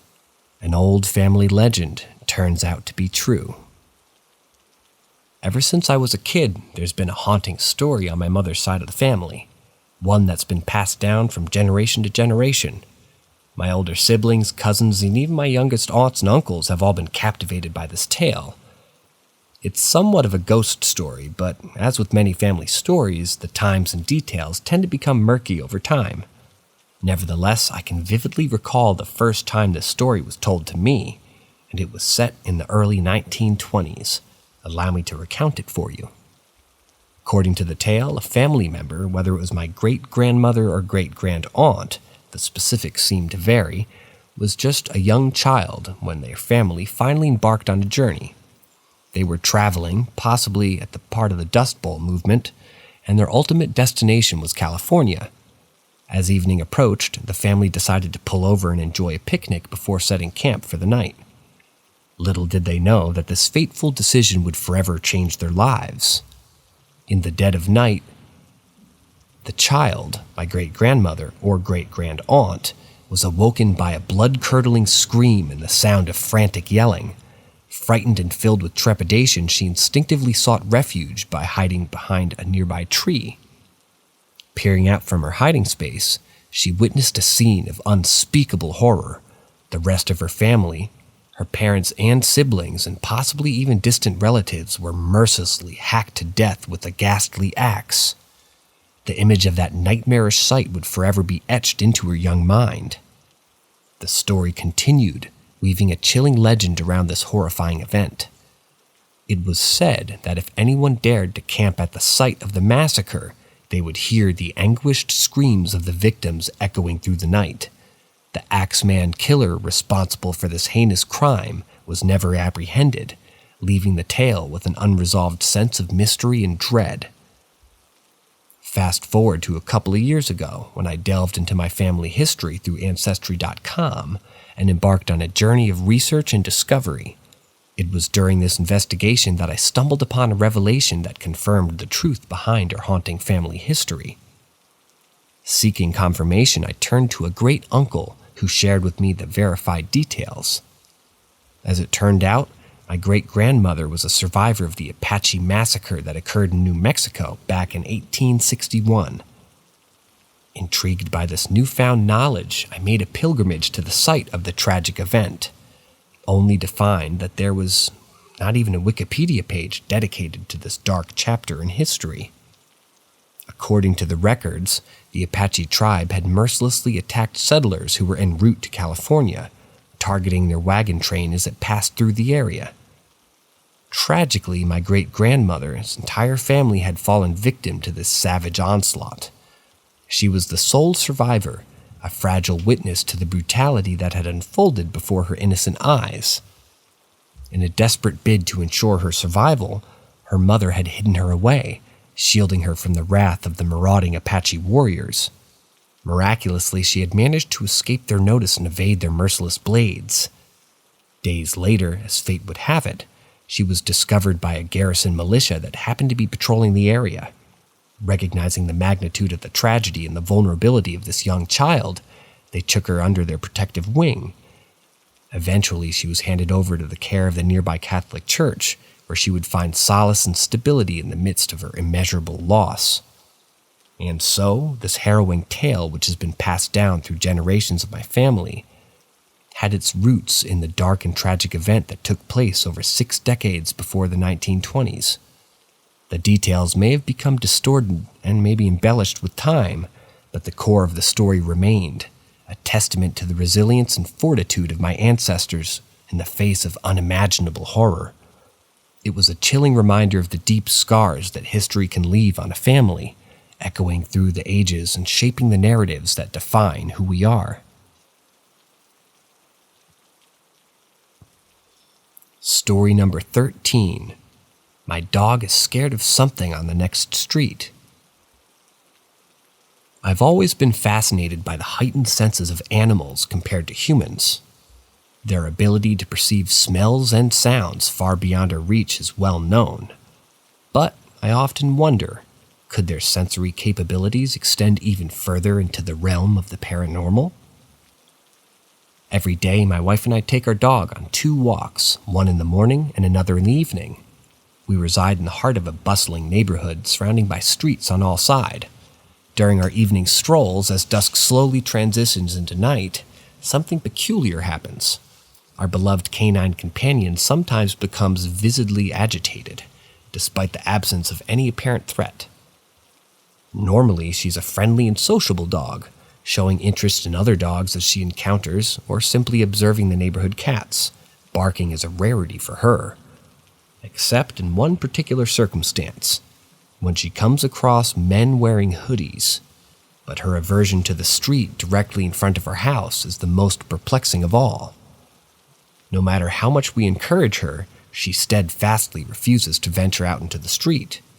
Whenever we attempt to lead her in that direction, she whimpers and cries and pulls away as if in distress. Of course, we would never force her to confront her fear. In fact, the first time we noticed her unease, she pulled back so forcefully that she slipped out of her collar and sprinted back to the safety of her own street. A few weeks ago, while engrossed in responding to work emails on my phone, I absent-mindedly wandered down the opposite side of our block, heading toward the street that unnerves our dog. And there it was again, her sudden halt, a clear indication that she would not go any further. It was evident that the source of her apprehension wasn't limited to a specific corner or intersection. She knew to avoid that path from both sides. On several other occasions when we returned home late, I opted to take an alternate route, avoiding the problematic street altogether. Yet even then, a perplexing encounter unfolded. We turned down a different street, and as we walked, my loyal companion abruptly stopped and fixed her gaze upon a seemingly ordinary brick wall. She exhibited signs of fear, cowering her head as if in the presence of the unseen threat. Intrigued and concerned, I switched on my flashlight, hoping to uncover the cause. To my dismay, all that greeted us was a sight of plain brick walls, devoid of any living creatures or hidden dangers. These incidents have left a myriad of questions swirling in my mind. Is there something my dog senses that eludes my own perceptions? Could there be a supernatural presence lurking within the vicinity of our home? Or perhaps there's a deeper, more enigmatic explanation for the uncanny reactions. I find myself yearning for answers, eager to unravel the mysteries that unfold during our walks. Whatever the truth may be, one thing is certain. There is a profound connection between animals and the unseen world, a connection that both fascinates and unsettles me.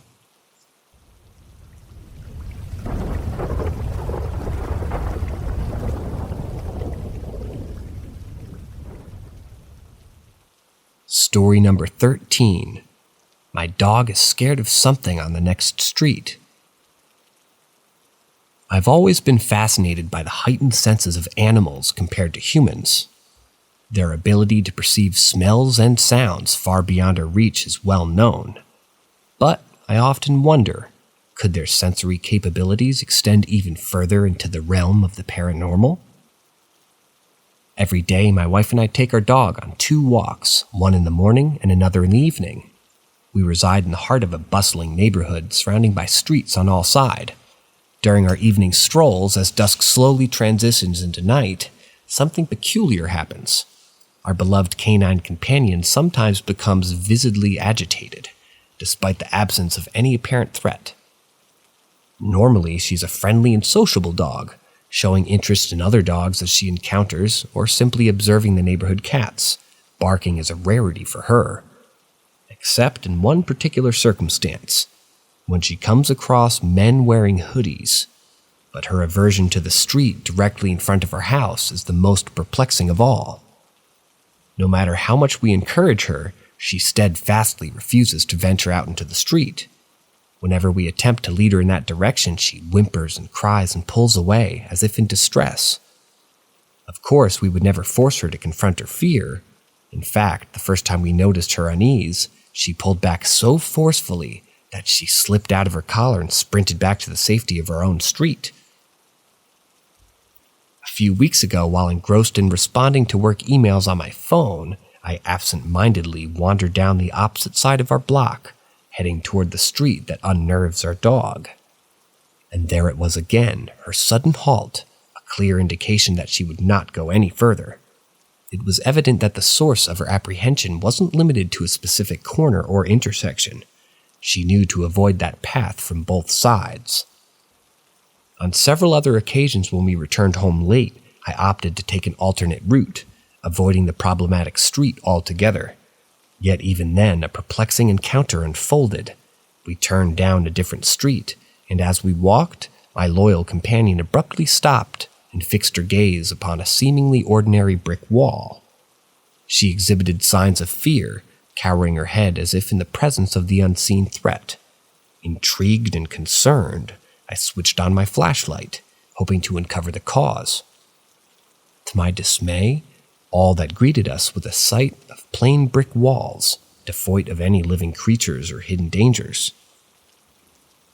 These incidents have left a myriad of questions swirling in my mind. Is there something my dog senses that eludes my own perceptions? Could there be a supernatural presence lurking within the vicinity of our home? Or perhaps there's a deeper, more enigmatic explanation for the uncanny reactions. I find myself yearning for answers, eager to unravel the mysteries that unfold during our walks. Whatever the truth may be, one thing is certain. There is a profound connection between animals and the unseen world, a connection that both fascinates and unsettles me.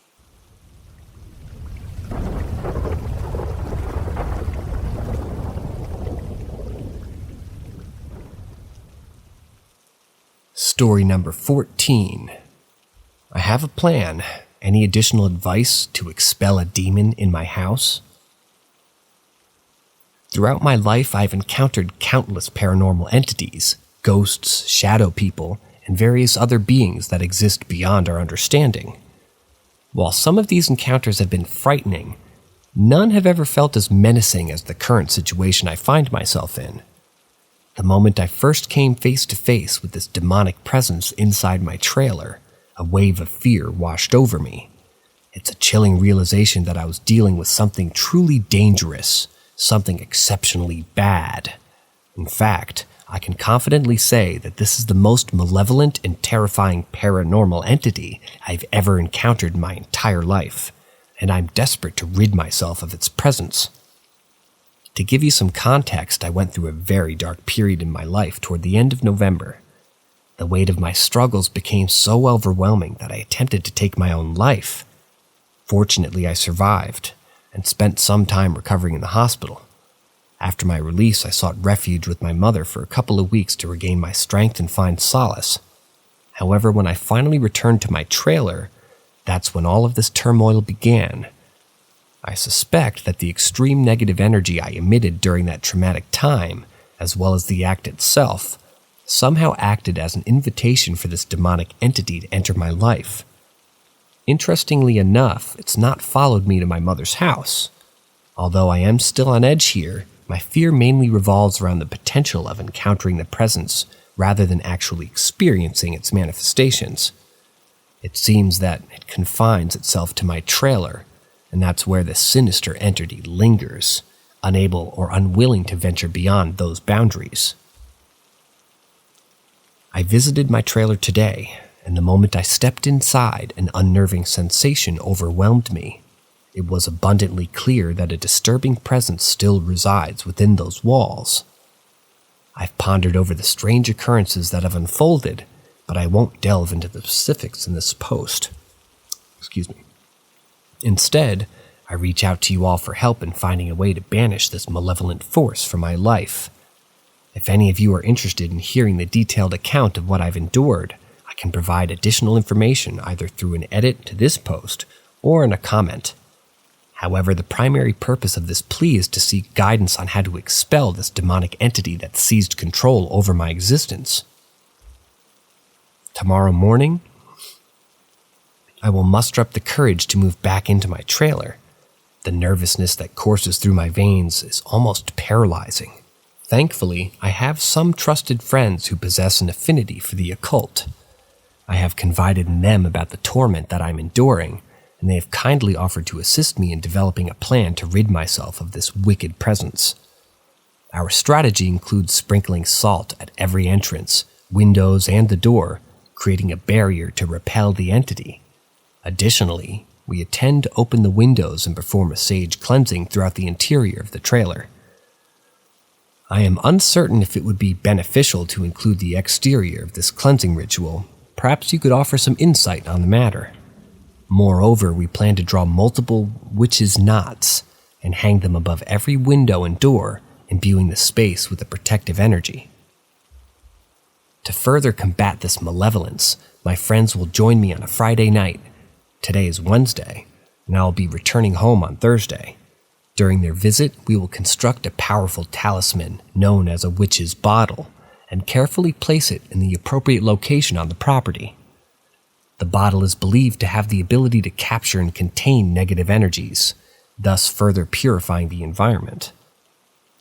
In an effort to bring myself some semblance of comfort, I have decided to keep all the lights in my trailer turned on throughout each night. Although this measure has not proven effective in expelling the presence thus far, it does provide me with a sense of security amidst this terrifying ordeal. In the event that the situation becomes overwhelmingly unbearable, I have been granted access to my friend's house where I can seek refuge and spend the night. However, my ultimate desire is to reclaim my own home. I refuse to live in perpetual fear and allow this malevolent force to dictate my life any longer. Running away is not a viable solution. I'm determined to face this head on. If any of you possess additional insights or suggestions, I implore you share them with me. I am prepared to do whatever it takes to rid myself of this presence once and for all. If my current efforts prove to be insufficient, then I will know that it's time to summon the big guns, so to speak. Perhaps it will be necessary to involve a priest or seek assistance from other spiritual practitioners who specialize in exorcisms. At this point, I'm open to any and all possibilities, willing to explore every avenue until my home is restored to its former tranquility. The sense of unsafety that engulfs me is indescribable. I feel physically threatened by this demonic presence that's invaded my sanctuary. Nevertheless, my determination remains unyielding. I long to reclaim my peaceful house. I'm willing to take any additional steps that might be suggested. I will leave no stone unturned in my quest to eradicate this insidious force from my life. I'm prepared to do whatever it takes to regain control and exorcise this malevolence from my existence completely. Your guidance, assistance, and support are all greatly appreciated during this challenging time. Together, we can strive to restore peace and harmony to my once beloved home.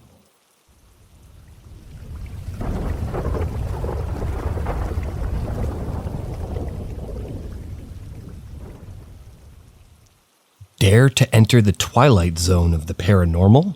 At Paranormal M, we delve into the uncharted depths of the supernatural. Don't miss out on our mind-bending stories. Subscribe and hit that notification bell to stay connected. Story number 1. My encounter with Robert the Doll. Back in 2017, I was just a 14-year-old when my family and I embarked on an unforgettable vacation to Florida.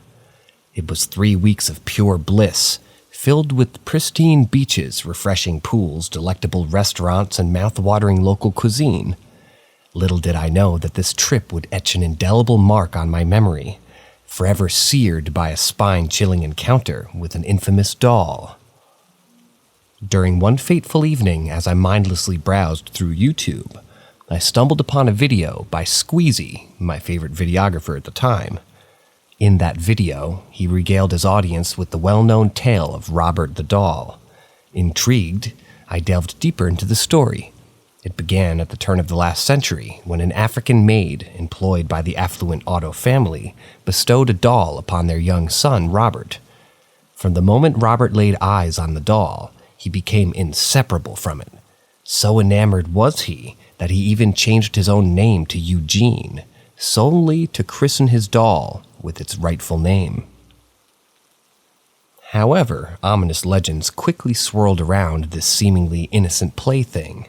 Whispers permeated the air, insinuating that the maid had dabbled in the dark arts, imbuing the doll with malevolent powers to unleash havoc upon the Otto family. Some claimed that guests who had visited the Otto residence fled in terror, swearing that the doll had attempted to strangle them. Eugene's parents made the chilling discovery of bruises and burn marks on their son's body, seemingly inflicted by an unseen force. Moreover, young Eugene's playtime conversation with Robert took an eerie turn, as his voice would seamlessly alternate between his own childish tone and a guttural, otherworldly growl that echoed with diabolical resonance.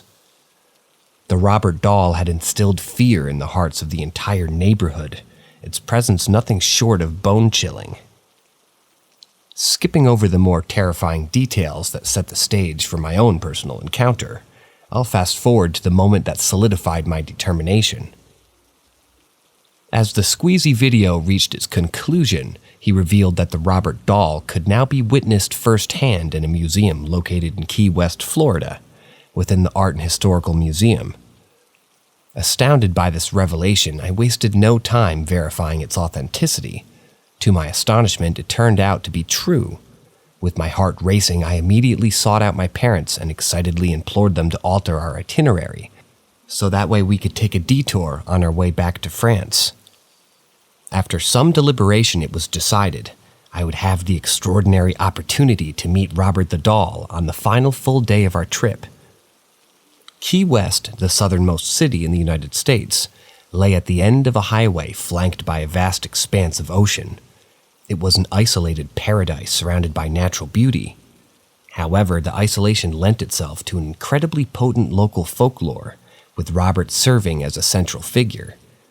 To justify any misdeeds or mishaps, children in the area would casually utter the phrase, "Robert did it." And so, the much-anticipated day arrived, and my family and I embarked on our journey to the museum.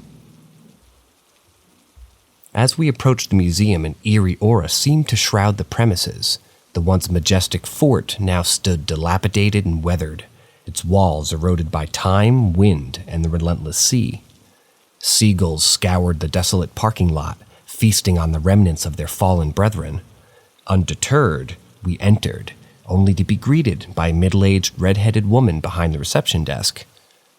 Recognizing her as the most knowledgeable source regarding the museum's exhibits, we engaged her in conversation, primarily seeking information about the elusive Robert. Little did we know that interacting with Robert came with certain peculiar rules. To take a photograph of the doll, one must pose a question and wait for his response, with a glimmering reflection in his coal-black eyes signifying a positive answer. The woman cautioned us about the numerous instances of disrespect shown to the doll, recounting tales of people who had resorted to sending letters of apology to Robert at the museum, hoping to quell his mischievous ways. She even recounted a chilling incident involving a man who had brazenly struck Robert's glass enclosure, only to meet his untimely demise later that very day in a tragic road accident. With a tinge of trepidation, I mustered the courage to ask the woman if I could pose my question to Robert in French, a foreign language. A world-first endeavor. Her response sent shivers down my spine. Give it a try, and you may become the very first to do so. With bated breath, my family and I embarked on a museum tour. Each corner we explored filled us with a sense of wonder and enchantment. We scoured the fort's labyrinth passageways, passing ancient cannons, military costumes, and rusty remnants of weaponry. And then, as we made a sharp turn down a dimly lit hallway, there he sat, Robert, the sanitarian doll, notorious for allegedly being the harbinger of inexplicable deaths in Key West. He stood tall, confined within a glass enclosure, resting upon a chair. Behind him, a plethora of apology letters from countless countries adorned the walls. Mexico, Germany, Qatar, all beseeching Robert to lift their curses that they believed he had cast upon them. The letters, penned in English, bore witness to the unspoken rule of politeness when dealing with the enigmatic doll. Summoning all my courage, I locked eyes with Robert and uttered in my native tongue, "Bonjour, Robert. Je suis de France, et je serais ravi de te prendre en photo. Est-ce que je peux?" In that moment, I became the embodiment of audacity, capturing a photograph of Robert, a testament to my bravery, or perhaps my recklessness. Eager to flaunt my feat, I promptly shared the picture with all of my friends via Snapchat, proudly asserting my status as the most fearless child of my generation. With the encounter concluded, we hastily concluded our museum visit and began our journey back to the hotel. The following day marked our departure, a day filled with a flurry of activity as we rushed to gather our belongings, squeezing in last-minute meals before heading to Miami for our flight back to France. Sensing the urgency, we stopped at a Wendy's fast food restaurant, renowned for its breakfast offerings. Settling into our seats, we placed our orders, eagerly awaiting the sustenance that would fuel our journey. As we indulged in our meals, oblivious to the impending turn of events, little did we know that fate had a haunting surprise in store. After savoring our breakfast, we made our way back to the car, only to be greeted by a scene of absolute devastation. To our shock and disbelief, every window of our vehicle had been shattered, save for the front windshield. Glass fragments littered both the interior and the exterior of the car, a testament to the sudden and inexplicable destruction that had befallen us. The puzzling aspect was that our suitcase remained untouched, undisturbed in their designated spots, and my headphones lay exactly where I had left them on the back seat. It was as if the windows had spontaneously exploded from within, defying all rational explanation. And amidst the chaos, a haunting thought gnawed at our minds. Did Robert have a hand in this bewildering occurrence? We realized that we hadn't fallen victim to a theft or a carjacking. The shattered windows stood as the only testament to the unexplained phenomenon that had unfolded before our very eyes. The doll's presence in our lives had left an indelible mark, one that defied reason and challenged our perceptions of the world. As we embarked on our journey back to France, a lingering sense of unease accompanied us, forever linking our Florida vacation to the enigmatic Robert the Doll, an encounter that still sends shivers down my spine to this day.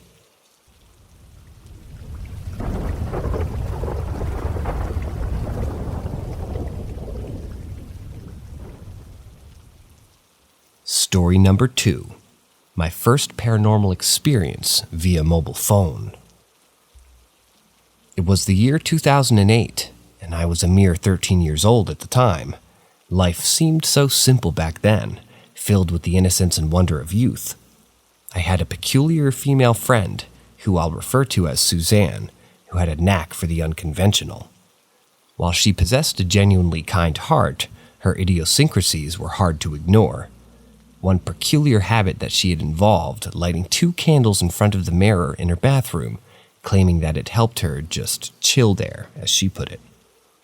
Initially, her eccentricities didn't bother me much. After all, I only knew about them through our casual conversations on MSN Messenger. However, everything changed on that fateful day when Suzanne called me and expressed her desire to meet up. Little did I know that this would be the start of a perplexing and eerie experience that would haunt my memories for years to come. Exactly 1 minute into our conversation, my phone started malfunctioning. The screen froze and I could no longer hear Suzanne's voice, or any sound for that matter. I desperately tried restarting it, hoping it would resolve the issue, but my attempts were in vain. In a last-ditch effort, I called Suzanne back, anxiously asking, "Suzanne, can you hear me?" To my utter bewilderment, instead of a response, I was greeted with the sound of heavy, labored breathing, reminiscent of something suffering from a severe respiratory ailment. Baffled and slightly irritated, I exclaimed, "Suzanne, stop messing with me. This isn't funny at all." However, my plea fell on deaf ears, or rather it was met with a spine-chilling, scratching noise, as if someone were forcefully dragging their nails across a chalkboard. The unpleasant sound sent shivers down my spine, adding to the already unsettling situation. Then, as if to intensify the chilling atmosphere, a scream pierced through the silence. It wasn't a scream of fear or terror, but rather one of aggression, as if an unseen entity was launching in a charged attack directed towards me. Fear consumed me and my heart raced uncontrollably, unable to comprehend the inexplicable events unfolding before me. Just as suddenly as strange occurrences had begun, the frozen encounter and the phone miraculously continued counting. I could hear Suzanne's voice again, now tinged with shock and confusion. What the hell was that? Do you think this is some kind of sick joke? She demanded, her voice trembling with a mixture of fear and frustration. Suzanne vehemently denied any involvement throughout the entire ordeal, insisting that she, too, had been a helpless witness to the supernatural phenomenon. She even claimed to have been in front of the mirror, as usual while we conversed on the phone. Terrified and unsure of how to proceed, I confided in my mother, seeking solace and guidance. She urged me to seek protection from the church, advising me to kneel in front of the altar and offer my prayers to God, pleading for safeguarding against this mysterious entity. Strangely enough, I never followed her advice, hesitating for reasons I couldn't quite understand. Years have passed since that unnerving incident, and my life has taken me to another country. Suzanne and I lost contact soon after that fateful day, as we gradually stopped communicating altogether. Time passed, and as I grew older, my fascination with the paranormal only intensified. I found myself drawn to the enigmatic world of the supernatural, though I never wished to be personally entangled in such experiences. Curiosity eventually got the better of me, and after 6 long years, I decided to reconnect with Suzanne. I wanted to know how she was doing, and more importantly, whether she had any new insights into the haunting episode from our past. To my surprise, Suzanne remained adamant that she had not been responsible for the eerie noises. In fact, she insisted that it was I who had been playing a cruel prank on her, pretending to be tormented by an unknown force. Though Suzanne's perspective differed from mine, the memory of that inexplicable encounter has left an indelible mark on my psyche. It serves as a constant reminder of the fragility of our understanding of the world and the existence of forces beyond our comprehension. Perhaps one day, as I delve deeper into the realm of the paranormal, I will uncover the truth behind that chilling phone call and the haunting presence that enveloped us that day. Until then, the mysteries of that long-ago summer will remain suspended in the realm of the unknown.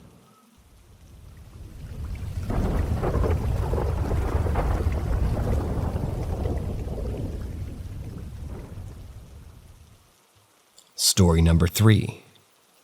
My 200-plus-year-old pub is 100% haunted. I'm currently living in a quaint 200-year-old pub located in the heart of the United Kingdom. The pub holds a rich history and it's brimming with stories and secrets that have accumulated over the years. Recently, my partner and I embarked on an ambitious project to convert this charming establishment into 6 separate apartments and a stunning 4-story house. Little did we know that our endeavor would stir up some unsettling occurrences and uncover a haunting past that has left an indelible mark on the premises. As we delved deeper into the renovation process, we stumbled upon some genuinely eerie footage and a photograph capturing a full-bodied apparition.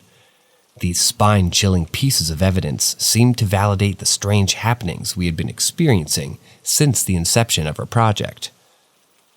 In an effort to comprehend these phenomena, I decided to conduct some research into the history of the pub. What I discovered sent shivers down my spine. It was revealed that a young boy tragically lost his life just outside the pub in the early 1800s, while an older man met his demise in the start of the 1900s. The pub itself was constructed in 1822 and served as both a boarding house and a bustling pub. Initially, it catered to the needs of canal workers, offering them a place to rest and rejuvenate during their arduous commutes. Additionally, a local historian divulged that the upper floor, or rather upper 2 floors of the establishment, had gained notoriety as a prominent brothel during the Victorian era. The hidden secrets of this place were gradually coming to light. To further intensify the enigma, the previous landlord who sold us the property made a startling discovery.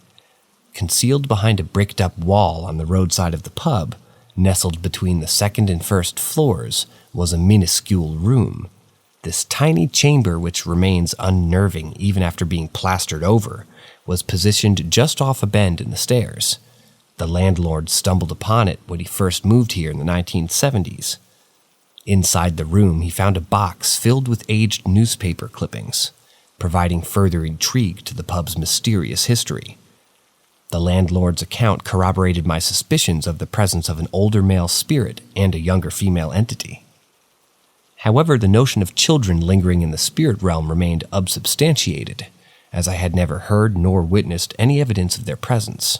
Yet the unexplainable movements of our keys, seemingly dropping from the ground floor in the kitchen to the first floor landing, left me pondering their potential involvement. Within the confines of our home, we encountered an array of paranormal activities on a regular basis. Objects inexplicably shifted positions, disembodied voices permeated the air, and hushed conversations could be faintly discerned, like murmurs just outside a closed door. It was as if we were perpetually caught in a ghostly realm, where the lines between our own existence and the supernatural became blurred.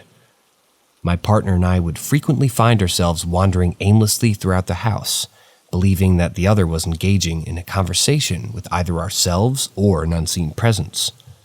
Doors would slam shut and windows would mysteriously fling open, mostly during the late hours of the night, amplifying the eerie ambiance.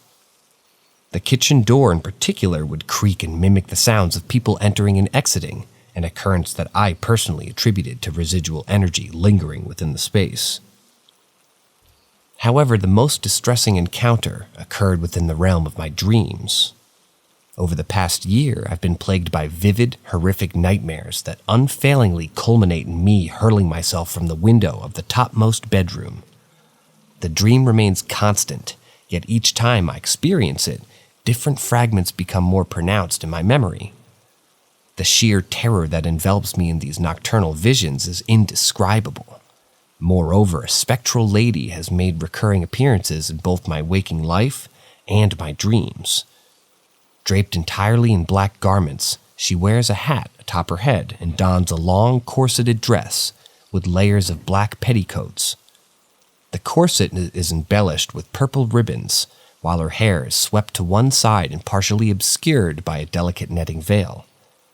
Whenever I encounter her, I am overwhelmed by a profound sense of sadness and a haunting feeling of being lost.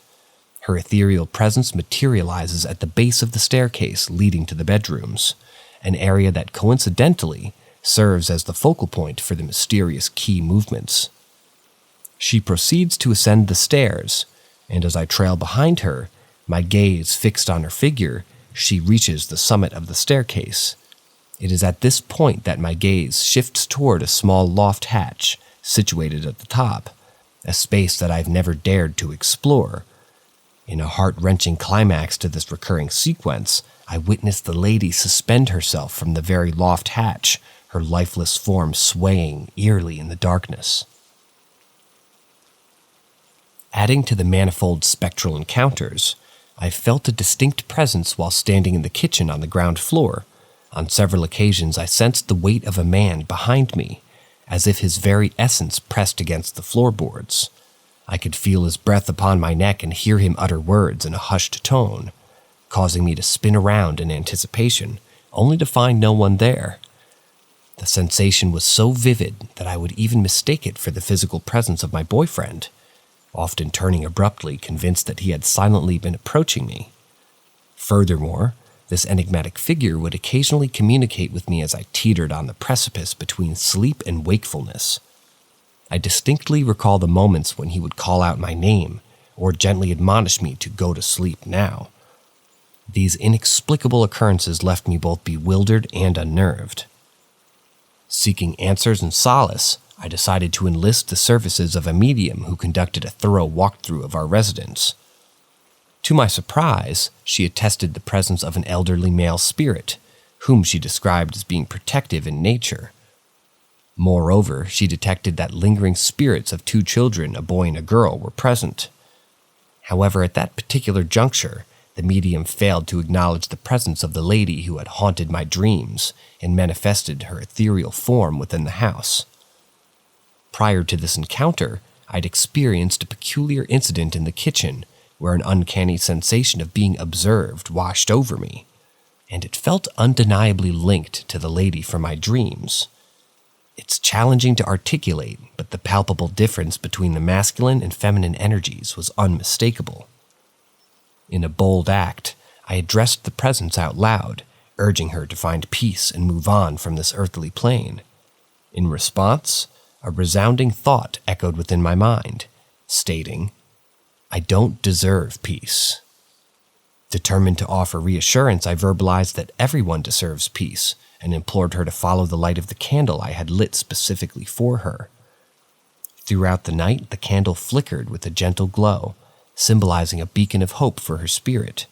Before retiring to bed, I extinguished the candle, bidding her farewell. Since that fateful night, though, her presence has receded. Though the male spirit and an indiscernible force still lingers within the confines of her home, I struggle to articulate the nature of this mysterious presence, as it feels distinct from the protective male energy I've previously encountered. In my quest to share the inexplicable encounters and provide a glimpse into the haunted history of our pub-turned-residence, I've attached 2 photographs taken in rapid succession using my iPhone camera. The pictures were captured in the blink of an eye, and upon closer examination, one can discern an anomaly in the top corner of the window. It serves as a visual testament to the otherworldly occurrences that have permeated our lives, and serves as a reminder that we are mere mortals existing alongside spectral inhabitants.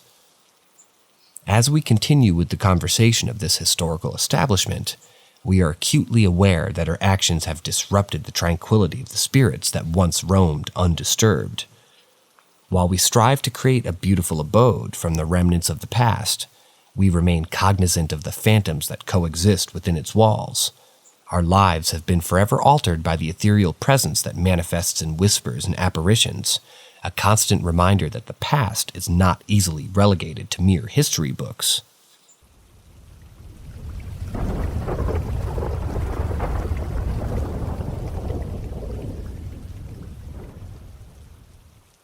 Story number 4. A demon is sucking energy from my spine while I sleep. No joke. Let me tell you about the terrifying experience I've been enduring for quite some time now. Many people refer to it as sleep paralysis, but I can assure you, it is so much more than that. You see, there exists a creature in my nightmares, resembling a dementor or a malevolent demon, but its form is rather amorphous and indescribable. Initially, this entity merely haunted me during my sleep paralysis episodes, but lately, its actions have taken a much more sinister turn. It appears as though the creature is intentionally trying to evade my gaze, as if it no longer desires to be seen in the same way that it did before. However, despite its efforts to conceal itself, its true intentions are unmistakable. It relentlessly endeavors to extract energy from the back of my neck, specifically from my spine. Strangely enough, it does not employ its mouth for this task. Instead, it extends its hand toward me, resembling the manner to which people perform Reiki. The moment its hand makes contact, an eerie electric sensation surges through my spine, creating a peculiar vibration suction that lasts for a few seconds before abruptly jolting me awake. Each time I wake from this nightmarish encounter, I'm left feeling completely drained and overwhelmingly fatigued. It's truly disheartening. However, I've discovered a peculiar defense mechanism against this vile creature. By sleeping on my back, I effectively deny it access to my vulnerable spine, though it still manages to manifest itself and make feeble attempts to draw energy from other parts of my body. The impact is significantly reduced. Unfortunately, sleeping on my stomach is out of the question, as it almost guarantees the creature's appearance and assault. As for sleeping on my side, I've resorted to propping a multitude of blankets behind my neck as a makeshift barrier. While this method is partially effective, there are occasions when the creature manages to circumvent my defenses. It possesses the ability to pass through physical objects, but curiously, it seems incapable of seeing through them. So even if I sleep on my back and the creature can permeate my bed, it cannot harm me directly because it lacks precise knowledge of the exact location of my spine. At least, that's the interpretation I've developed over time. Having endured this ordeal for several years now, I have accumulated a considerable amount of knowledge about this demonic entity.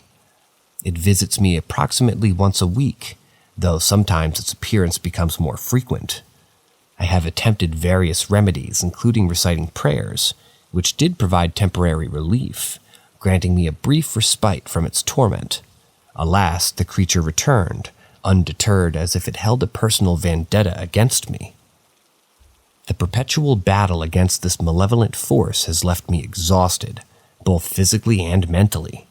The fear that accompanies its visits is indescribable, and the toll it takes on my well-being is immeasurable.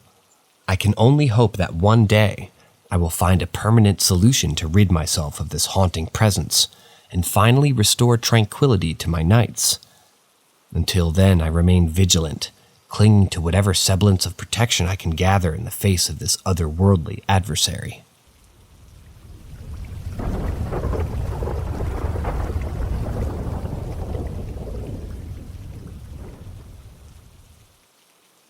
Story number 5.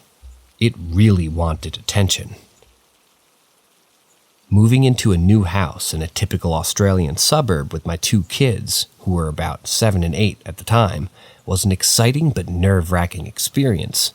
The brick house boasted a big yard with a beautiful bushland in the back and a massive water reservoir right behind it. The neighbors seemed lovely, always up for a chat, and I soon discovered that the previous occupants had mysteriously moved out in the middle of the night. At first, strange occurrences were minor and easily dismissible. It was the kind of thing where you think that you see something out of the corner of your eye, or a light turns on or off without any recollection of having touched the switch. But then my daughter began coming to me visibly shaken, asking why I'd called her name when I hadn't. She even claimed to have seen an old man with funny eyes in her room, which terrified her to the core.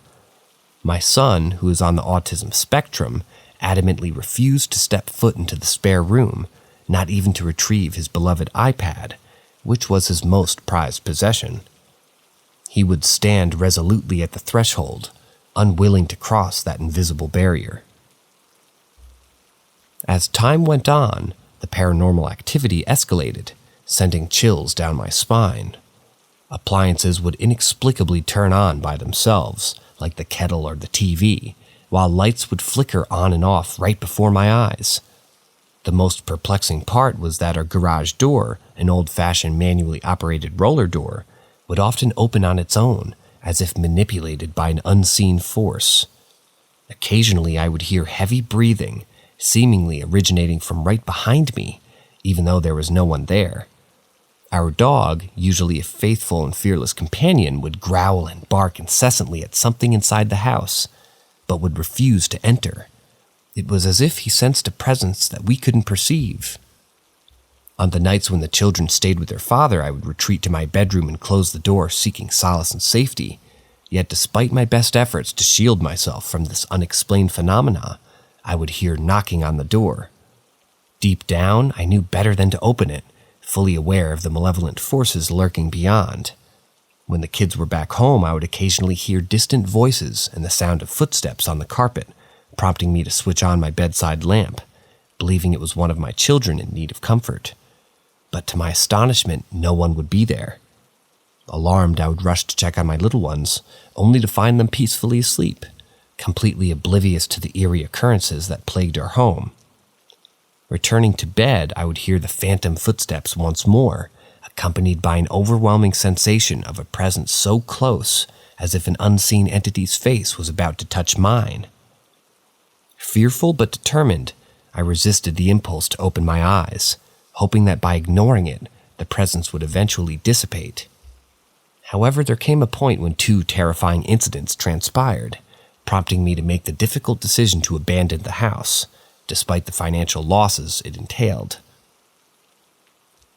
One night while reclining in bed, engrossed in watching television, I suddenly caught sight of a shadowy figure moving about my room. It was no ordinary shadow. It had a distinct human form and made no attempt to conceal itself. With deliberate movements, it traversed from one side of the room to the other, almost as if it wanted to assert its presence. to make its existence undeniably known to me. If that weren't enough to unsettle me, a chilling encounter with a grotesque creature sealed the deal. While passing by a glass sliding door, I noticed my usual brave and alert dog frozen in a rigid, haunting stance. His gaze fixed upon a single spot. Intrigued and concerned, I followed his line of sight, and he was immediately overcome by a wave of sickness and terror, rendering me immobile. Perched atop a chair was the largest black bird I'd ever laid eyes upon. It stood nearly a meter tall and possessed an astonishing girth that far surpassed the size of my 42-kilogram dog. Its jet-black feathers seemed to absorb the surrounding light, and 3 massive talons protruded menacingly from its powerful feet. Initially, the bird appeared to be resting, its head tucked in like a roosting pigeon. However, when it swiveled to face me directly, I was met with a bone-chilling realization. The creature lacked a head altogether. It was not a result of a decapitation, rather it had been created without a head. Despite this grotesque anomaly, the bird seemed fully aware of its surroundings, fixating its non-existent gaze directly upon me. With an eerie hop onto the ground, it proceeded to take 2 more calculated leaps before soaring into the top of my 6-foot fence, disappearing into the night. It was an otherworldly display of supernatural power, for the bird didn't walk, but hopped effortlessly, defying the laws of nature. To reach the pinnacle of the fence, it didn't flap its wings, it merely propelled itself from a stationary position, as if it were defying gravity itself.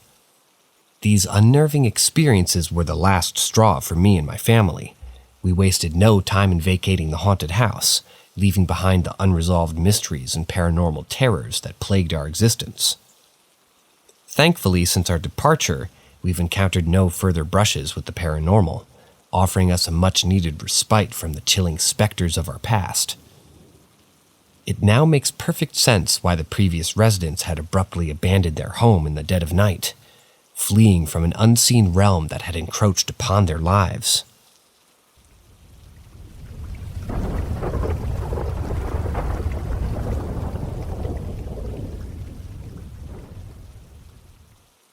I saw myself driving while driving.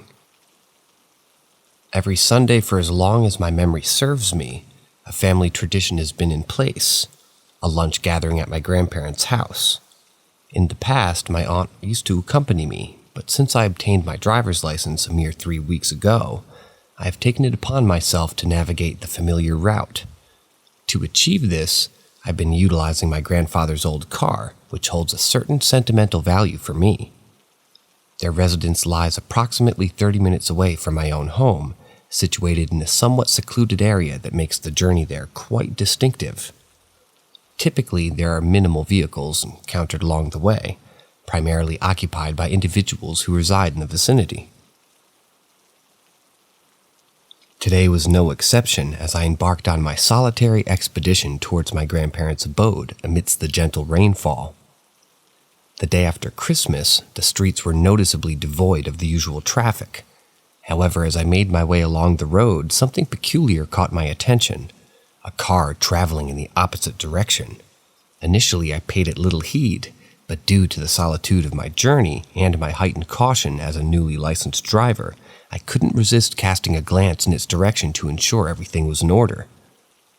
What I saw next was nothing short of astounding. Almost beyond belief, the vehicle approaching me was an exact replica of my own car, an unremarkable model that could commonly be spotted on the roads. While this occurrence in and of itself may not have been overly alarming, it was the driver that compelled me to react with sheer disbelief. To my astonishment, I found myself sharing an unmistakable reflection of myself. Yes, you read that correctly. The person behind the wheel of the identical car bore an uncanny resemblance to me, so much so that I could have mistaken them for my own mirrored image. The realization hit me like a ton of bricks, sending shivers coursing through my entire being. In fact, I was so profoundly shaken by this extraordinary encounter that I was compelled to halt the car a short distance down the road, unable to process the sheer magnitude of what I had just witnessed. My mind was thrown into disarray, and I struggled to comprehend the unfathomable sight that had unfolded before my eyes. Could it be possible that I had stumbled upon my doppelganger? The notion seemed utterly surreal, but the emotions that enveloped me were anything but ordinary. It was as if the very fabric of reality had been momentarily unraveled, leaving me suspended in a state of profound bewilderment. To say it was an eerie experience would be an understatement. The uncanny familiarity of the scene had left an indelible mark on my psyche. It defied logical explanation, and I found myself grappling with an assortment of perplexing questions. Was this a mere coincidence, or did it signify something more profound? Could it be a harbinger of some inexplicable cosmic phenomenon that lay beyond the realm of human comprehension? My thoughts spun in a maelstrom of uncertainty, seeking elusive answers that seemed to dissipate like mist with each passing moment. The encounter had ignited an unquenchable curiosity within me, driving me to explore the depths of this perplexing occurrence. Yet, for all my introspection and contemplation, the experience remained firmly entrenched within the realm of the bizarre, a peculiar episode that defied simple explanation. As I continued my journey toward my grandparents' house, my mind continued to dwell on the surreal encounter. The rain beat relentlessly against the windshield, seemingly echoing the tumultuous storm of thoughts raging within me. Doubts and speculations swirled through my consciousness, leaving no corner of my mind untouched. Could this other me be an apparition, a specter from a parallel dimension, momentarily crossing the boundaries that separate our worlds? Or was it merely an elaborate prank, an improbable coincidence orchestrated by the whims of fate? The questions piled up, each leading to a labyrinth of possibilities and improbable scenarios. Arriving at my grandparents' house, I found myself in a haze of contemplation. The warm embrace of my family enveloped me, momentarily providing solace and a temporary respite from the enigmatic enigma that had consumed my thoughts. I shared my surreal encounter with them, hoping that their collective wisdom might shed some light on this confounding mystery. However, their reactions ranged from bemusement to disbelief, leaving me with a sense of isolation in my quest for understanding. Days turned into weeks, and the memory of that inexplicable encounter continued to haunt me. I scoured the depths of the internet, delving into forums and discussions, searching for others who might have experienced similar phenomena. Yet my efforts were met with little success. The notion of encountering one's doppelganger remained shrouded in uncertainty and intrigue, an elusive phenomenon that defied easy explanation. Ultimately, I was left with the realization that some mysteries may never be solved, and some experiences may forever remain enigmatic. Life, it seemed, was filled with inexplicable moments that defied the confines of reason and logic. The encounter with my doppelganger had become a vivid reminder of the vast unknowns that lay beyond the veil of our everyday existence. A reminder that despite our best efforts, there are some secrets that may forever remain locked within the enigmatic depths of the universe.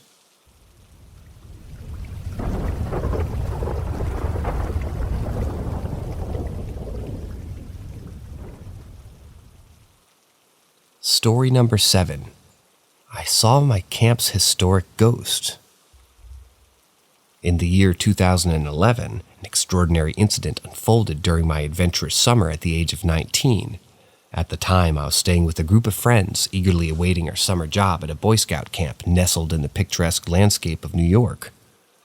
It was a well-known rumor circulating among the campers that a particular campsite held a haunted reputation, attributed to the ashes of an individual scattered there long ago. As a fervent enthusiast of the paranormal realm, the allure of this ghostly tale beckoned me and my companions, igniting our curiosity to explore the mysterious happenings. One moonlit night, amidst whispers of excitement, my friends and I hatched a plan to venture down to the haunted campsite at the stroke of midnight, eager to witness the specters for ourselves. We stealthily crept through the camp, our hearts pounding with anticipation, until we found ourselves in the eerie silence of the dining hall. Faint noises reached our ears, teasing our senses with hints of something supernatural. However, nothing too extraordinary occurred within those walls. compelling us to press on toward our ultimate destination. Finally, we arrived at the fabled campsite, where the weight of the legends hung thick in the air. Nestled upon a fallen tree, we settled ourselves, enveloped by tranquility of the night. Engrossed in quiet conversation, my gaze absent-mindedly wandered upward, and that's when I saw her. The ethereal figure of a woman materialized before my eyes, vivid and tangible. The sheer clarity with which I perceived her features left me momentarily stunned. She stood there, resplendent in a white dress reminiscent of 19th century women's fashion, an embodiment of the past blending seamlessly with the present. An electric surge coursed through my veins, a potent mixture of adrenaline and excitement. As an avid aficionado of the paranormal, this was an experience that surpassed any expectation I held. Strangely, I felt an inexplicable sense of peace and comfort in her presence, devoid of any fear. Driven by an indomitable curiosity, I rose from my perch on the befallen tree, taking tentative steps towards her, allowing the distance between us to diminish to a mere 10 yards. My friends, meanwhile, chose to remain rooted to their spot, preserving a safe distance from the ethereal encounter. The apparition, adorned with a gentle smile, reciprocated my calm disposition. I found my voice, uttering soft words of reassurance, emphasizing our sincere intentions, to simply observe and pay our respects. Her smile, filled with warmth and understanding, remained fixed upon her delicate features. As if enacting an enigmatic dance, she gracefully moved behind a tree, vanishing from sight, forever lost to my eager eyes. According to the tales that had been passed down, spirits rarely unveiled themselves to mortal eyes unless they felt secure and protected. Armed with this knowledge, regardless of its veracity, I couldn't help but feel an overwhelming sense of honor that she chose to reveal herself to us. However, upon sharing this remarkable encounter with my mother, a devout Christian who perceives all paranormal phenomena as manifestations of demonic entities, her interpretation varied greatly from my own. My mother adamantly proclaimed that the ethereal visitor I had encountered was, in fact, a malevolent force masquerading as an innocent spirit. Rooted in her unwavering religious beliefs, she interpreted the incident through the lens of her Christian faith. Despite her insistence, I remained steadfast in my conviction, resolute in the absence of any menacing intentions or ominous aura emanating from the specter. The connection I felt with the apparition was one of serenity and acceptance, leaving me firmly convinced that I'd stumbled upon a genuine spiritual encounter, untainted by malevolence. In the annals of my life's adventures, this enchanting episode continues to hold a place of honor, a captivating tale of our midnight escapade, interwoven with the supernatural fabric of the unknown. The memory of that night, etched indelibly upon my consciousness, serves as a constant reminder of the intricacies and mysteries that permeate our world, beckoning us to explore beyond the boundaries of conventional understanding.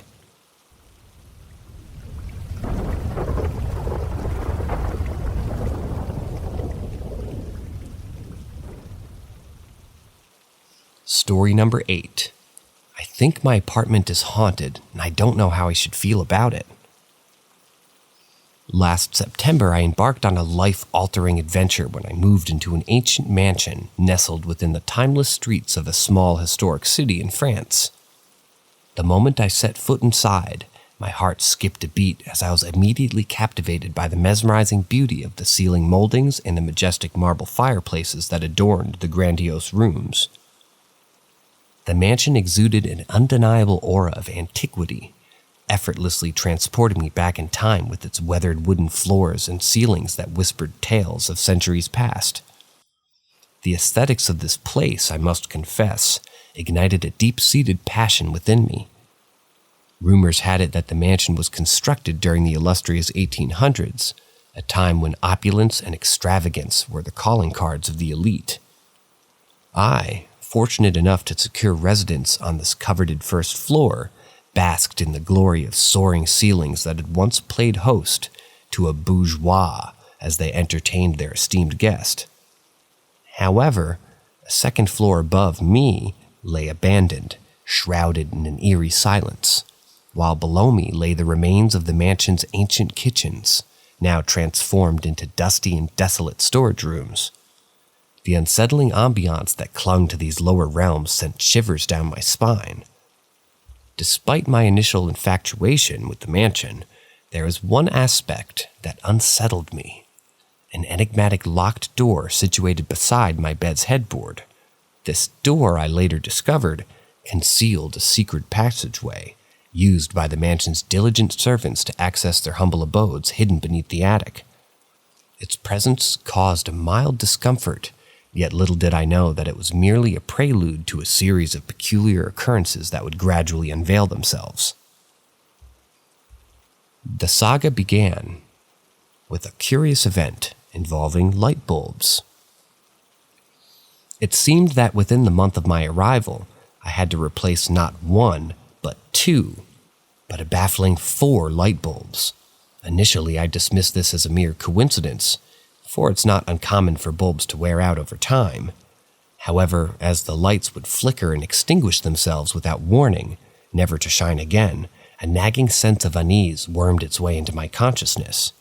Then a disconcerting symphony of sound emerged from the depths of my room's walls. Night after night, between the witching hours of midnight and 4 in the morning, I would bear witness to a rough banging, emanating from the very essence of the walls that enveloped me. At first, I attributed this disturbance to the shifting pipes due to temperature fluctuations, attempting to rationalize the inexplicable. Alas, after scouring YouTube in search of similar auditory phenomena, I discovered that the noises I experienced were unlike anything others had encountered. The banging persisted even after the heaters had been silenced, defying any logical explanation. And here's the truly unnerving part. It would cease when I commanded it to stop, as if the unseen force behind this nocturnal commotion could hear and comprehend my words. As if the chilling sounds weren't enough, the temperature within my abode plummeted to unbearable extremes. A coldness so potent and pervasive would seep into every nook and cranny, defying my valiant efforts to warm the apartment. Despite the exorbitant sums of money I poured into gas payments, hoping to stave off the chill, icy tendrils persisted in haunting the very air I breathed. It was as if certain corners of my living space were enveloped in a supernatural winter, taunting me with their frost-bitten presence. However, the most haunting encounters manifested in the form of ghostly lullabies and whispered secrets. Often as I lay in bed or prepared for slumber within the confines of my bathroom, an ethereal melody would permeate the walls, carrying with it the gentle hum of a woman's voice. It was a soothing tune reminiscent of someone tending to a baby, and its haunting melody echoed through the stillness of the night. I know not whether my sanity was at stake, for even my loyal feline companion, who shadowed my every step, would abruptly halt and fixate upon the source of this otherworldly harmony. Yet, perplexingly, my investigations unveiled the absence of any neighboring apartment adjacent to the wall where the enigmatic murmurs seemed to arise. How could such a presence exist where no physical manifestation could be found? Today marked the culmination of these eerie events, solidifying my suspicions and sending tremors of trepidation coursing through my veins. As I observed my feline companion's leisurely activities through the lens of a security camera, a peculiar occurrence unfurled before my eyes. One of his cherished toys, a dormant sphere that had been motionless for what seemed like an eternity, commenced a slow, methodical descent towards my bewildered pet. 2 minutes prior, he had stood statue-like, his movements non-existent, but now the ball rolled toward him with a ghostly grace. I watched, paralyzed by both fear and fascination, as my cat's gaze shifted towards a shadowy corner of my bedroom, fixated upon an unseen entity. With every fiber of my being, I am convinced that an otherworldly presence has claimed residence within the very walls that enclose me. Though I hesitate to ascribe malice to its intentions, there exists an undeniable sense of its ethereal existence. What course of action should I embark upon to confront this supernatural enigma? Should I dabble in the old age ritual of burning sage, hoping to purge my abode of any lingering spirits? Or perhaps in a daring act of defiance, should I ignore the unsettling occurrences, convincing myself that the mundane trappings of an aging estate are to blame? And what if, against all reason, this unseen entity harbors malevolent intentions, lurking within the shadowy recesses of my home? The tale I present may sound like a mere cry for renovations or a fanciful delusion conjured by an overactive imagination, yet the inexplicable rolling of the solitary ball, the haunting melodies that waft through empty corridors, and the inexplicable occurrences that persist within my very presence defy the boundaries of reason. Thus I beseech your guidance, for I am but a mere mortal, entangled in a web of the supernatural, grappling with forces beyond my comprehension.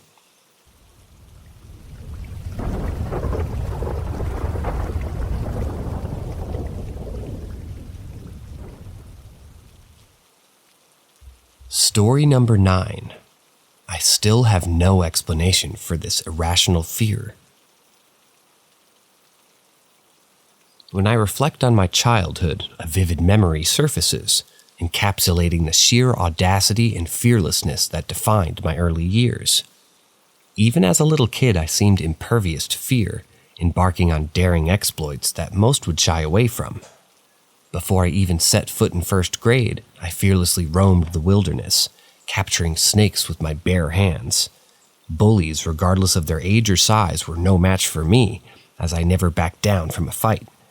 I recall a time in second grade when I gazed at a towering 5-story building, its blocks nestled in the corner, and I thought to myself, I can probably climb that. And without hesitation, I ascended its exterior, defying gravity and astounding onlookers. In those early years, my family resided in a charming yet minuscule one-horse town nestled in the heart of Ohio. With a population of a mere 1,500, it was the epitome of a close-knit community, where everyone was acquainted with one another and privy to each other's affairs. During my 4th grade year, my older sister, who held a 2.5-year advantage, embarked on a Halloween escapade, engaging in the timeless tradition of trick-or-treating. Oh, how I longed for those days when one could just traverse the neighborhood for hours on end, their candy-filled bags requiring periodic emptying before continuing the adventure. As we meandered through the dimly lit streets, the night carried an air of enchantment, even in the presence of our sibling rivalry. Laughter and anticipation filled the air, permeating the chilly October breeze. And then it happened. A seemingly ordinary house loomed before us, its windows glowing warmly, promising sugary treasures. With excitement brimming, we approached the door, ready to utter the familiar phrase, "Trick or treat." However, fate had other plans. In the blink of an eye, as the door creaked open, an indescribable force washed over me, a tidal wave of absolute terror that froze me in place. My body instinctively reacted, and before my trembling lips could form the words, I turned on my heels and sprinted away, my pounding heart drowning out the sounds of the Halloween merriment. It was a flight response I had never experienced before, an overwhelming fear that bypassed rational thought and propelled me to escape as quickly as humanly possible. Once a block away, my fear began to subside, and a realization struck me. I had left my sister behind, defenseless and vulnerable. Guilt flooded my veins, but embarrassment and shame compelled me to suppress the truth. Rather than confessing my cowardice, I concocted a feeble excuse, asserting that I had fled because she did, utilizing my swiftness as an alibi for abandoning her in the face of terror. I dared not admit the depths of my own fright, for I prided myself on my resilience and perceived invincibility. Inevitably, my sister caught up with me. Her heavy breaths and bewildered expression mirrored my own disorientation. With a mix of curiosity and concern, I mustered the courage to inquire, "Why did you run away?" To my surprise, she seemed oblivious to the fact that I had initiated our fight. Her eyes betrayed genuine confusion as she uttered, "I don't know, I was scared for my life." It was in that moment of vulnerability, her admission of fear, that I found solace in divulging my own trepidation. The floodgates opened, allowing us to share our deepest anxieties, transcending the boundaries of sibling rivalry. Throughout my life, I had encountered countless brushes with death, traversing treacherous paths that tested the limits of my courage. Yet never before had I experienced such a consuming and paralyzing terror as that fateful Halloween night. It defied logic, for the house that evoked this profound dread was not some haunted mansion on the outskirts of town, but an ordinary residence nestled on an unassuming street. The woman who greeted us at the door bore no eerie semblance, exuded no threatening aura. She was simply an average housewife, indistinguishable from others residing in the town at the time. In my recollection, she did not utter a single word or engage in any menacing gestures. She merely opened the door, and upon glimpsing her, my sister and I were instantly engulfed in an overwhelming, inexplicable terror. To this day, the origins of that unfathomable fear remain shrouded in mystery, an enigma forever etched in our shared memory. Neither I nor my sister possess an explanation, for it defies comprehension. Perhaps it was an otherworldly force, an intangible specter haunting that seemingly ordinary abode. Or perchance the universe had conspired to awaken dormant fears within our young hearts, serving a reminder of our mortality. Whatever the cause, the incident forever shattered the illusion of invincibility I had meticulously cultivated throughout my childhood, replacing it with a humbling awareness of the vast depths of the human emotion and the fragility of our bravado.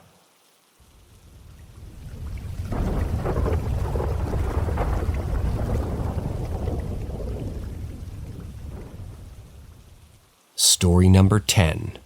The ghost I saw was the future of me. During my freshman year of college in the mid-'80s, I had the privilege of attending a small private college nestled in the heart of the Midwest.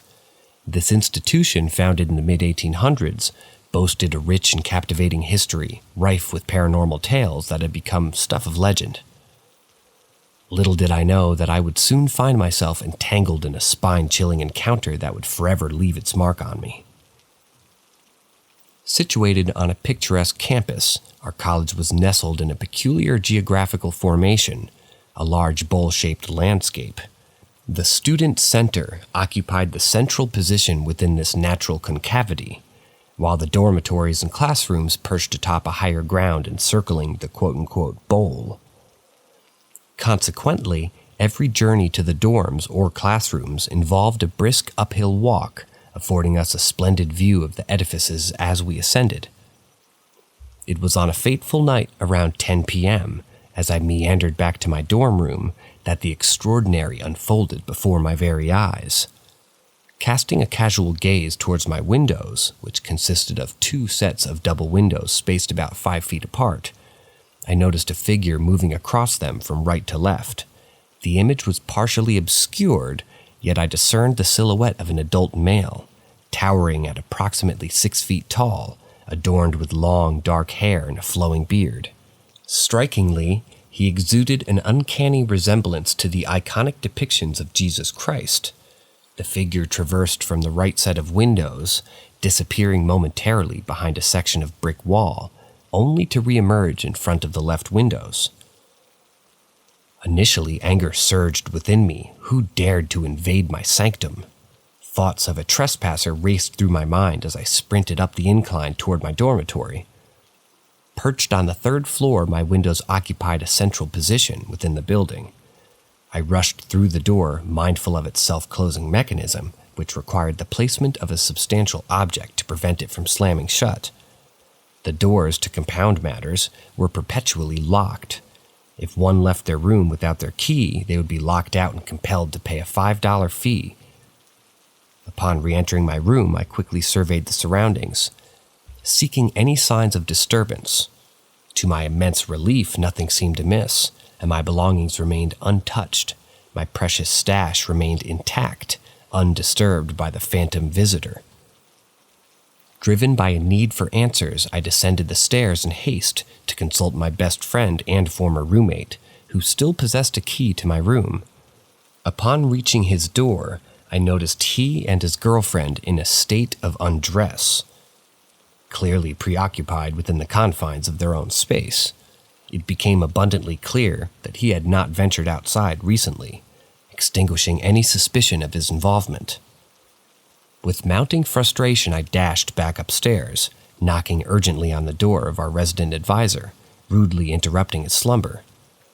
I demanded an explanation, accusing him of granting access to my room to an unauthorized individual.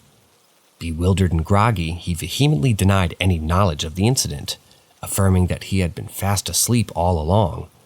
Devoid of answers, I retreated to my room, determined to conduct a thorough examination for any subtle signs of intrusion. As I scrutinized the layout meticulously, an alarming realization washed over me.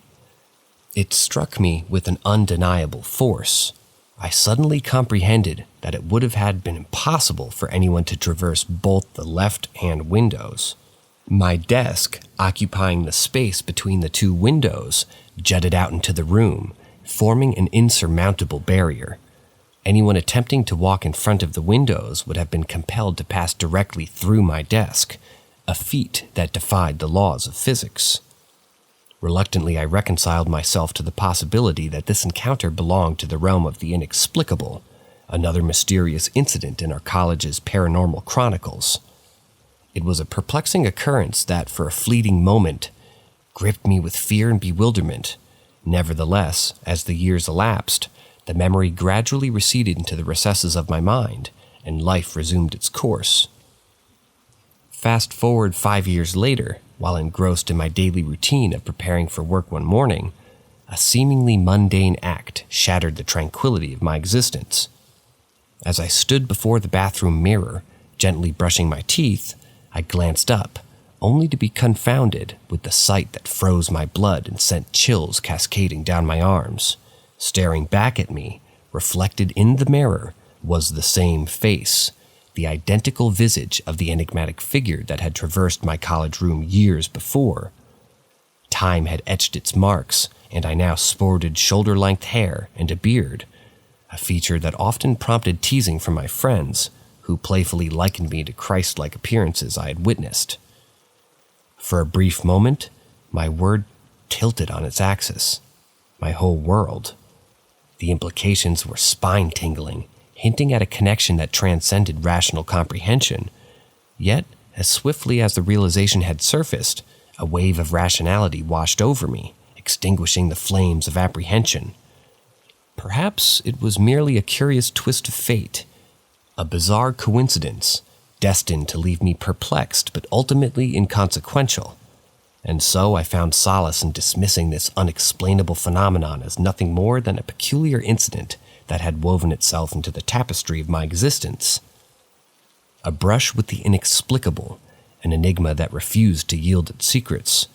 Life moved on, the memories faded, but the lingering sense of wonder remained, a constant reminder that there is much more to this world that defies our understanding.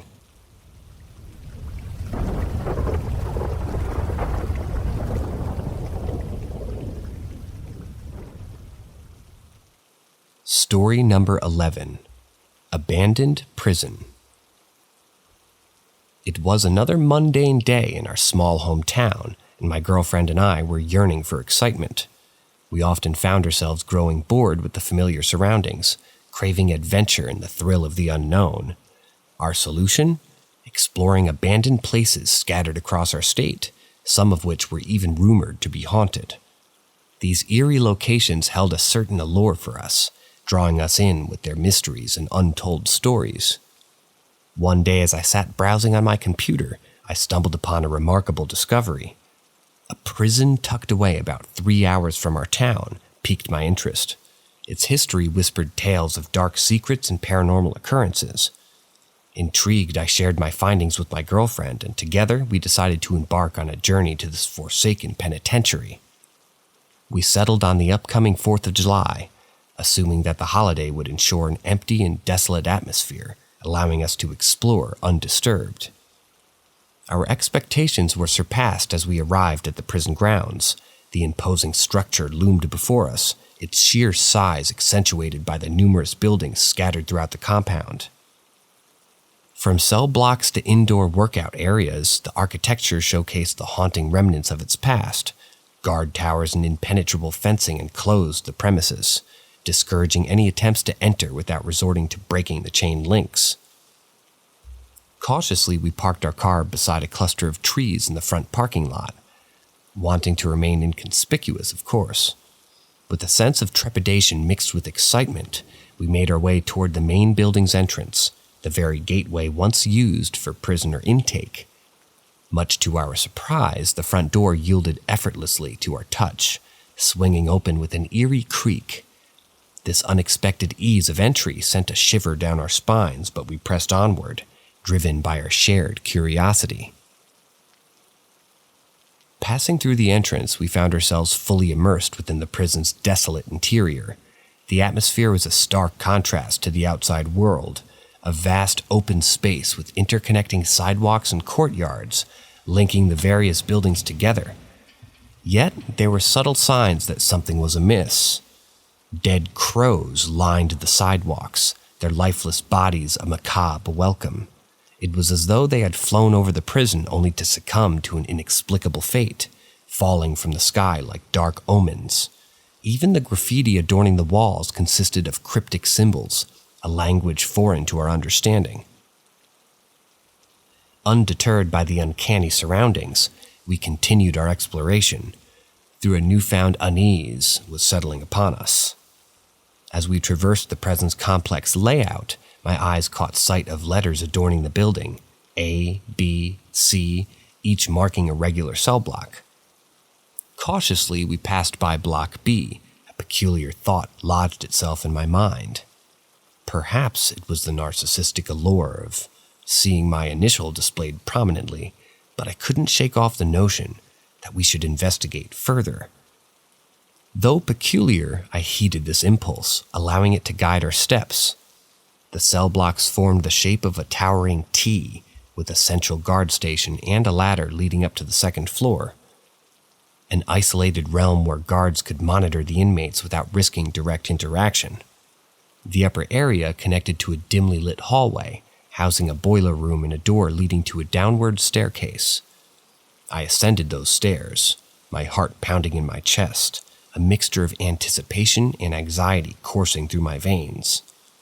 When I reached the top and stood before that foreboding hallway, I paused, transfixed by a sense of foreboding.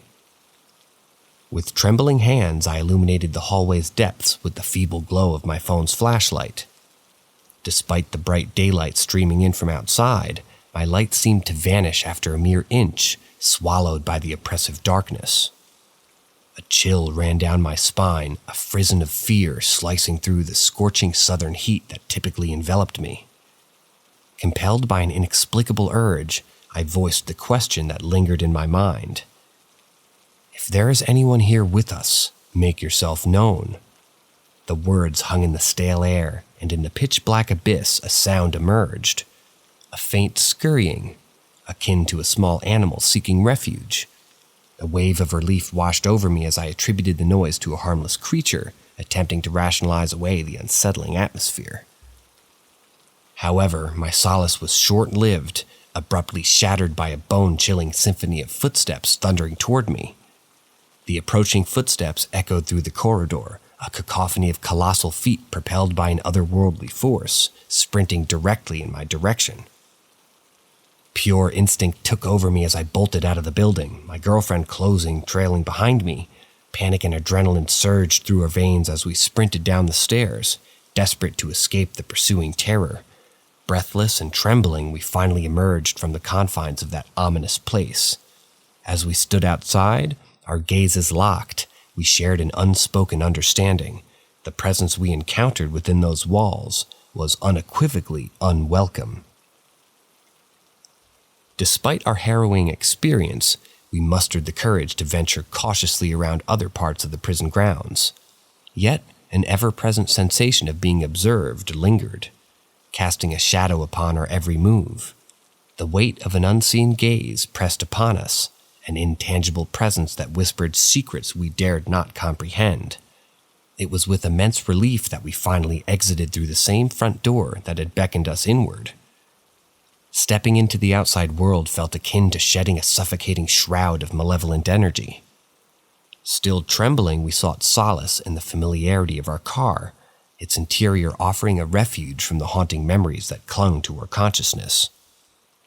In a bid to dispel the lingering unease, we turned to the age-old ritual of burning sage, its fragrant smoke rising like a protective veil, banishing the remnants of the prison's dark aura. Though we attempted to bury the memories, our minds occasionally wander back to that fateful day, contemplating the enigma that we had unwittingly stumbled upon. What did we encounter within those foreboding walls? What dark secrets lay hidden, forever locked away within the confines of that prison? These questions linger, etching themselves into the fabric of our memories, serving as a constant reminder of the unseen realms that coexist alongside our own.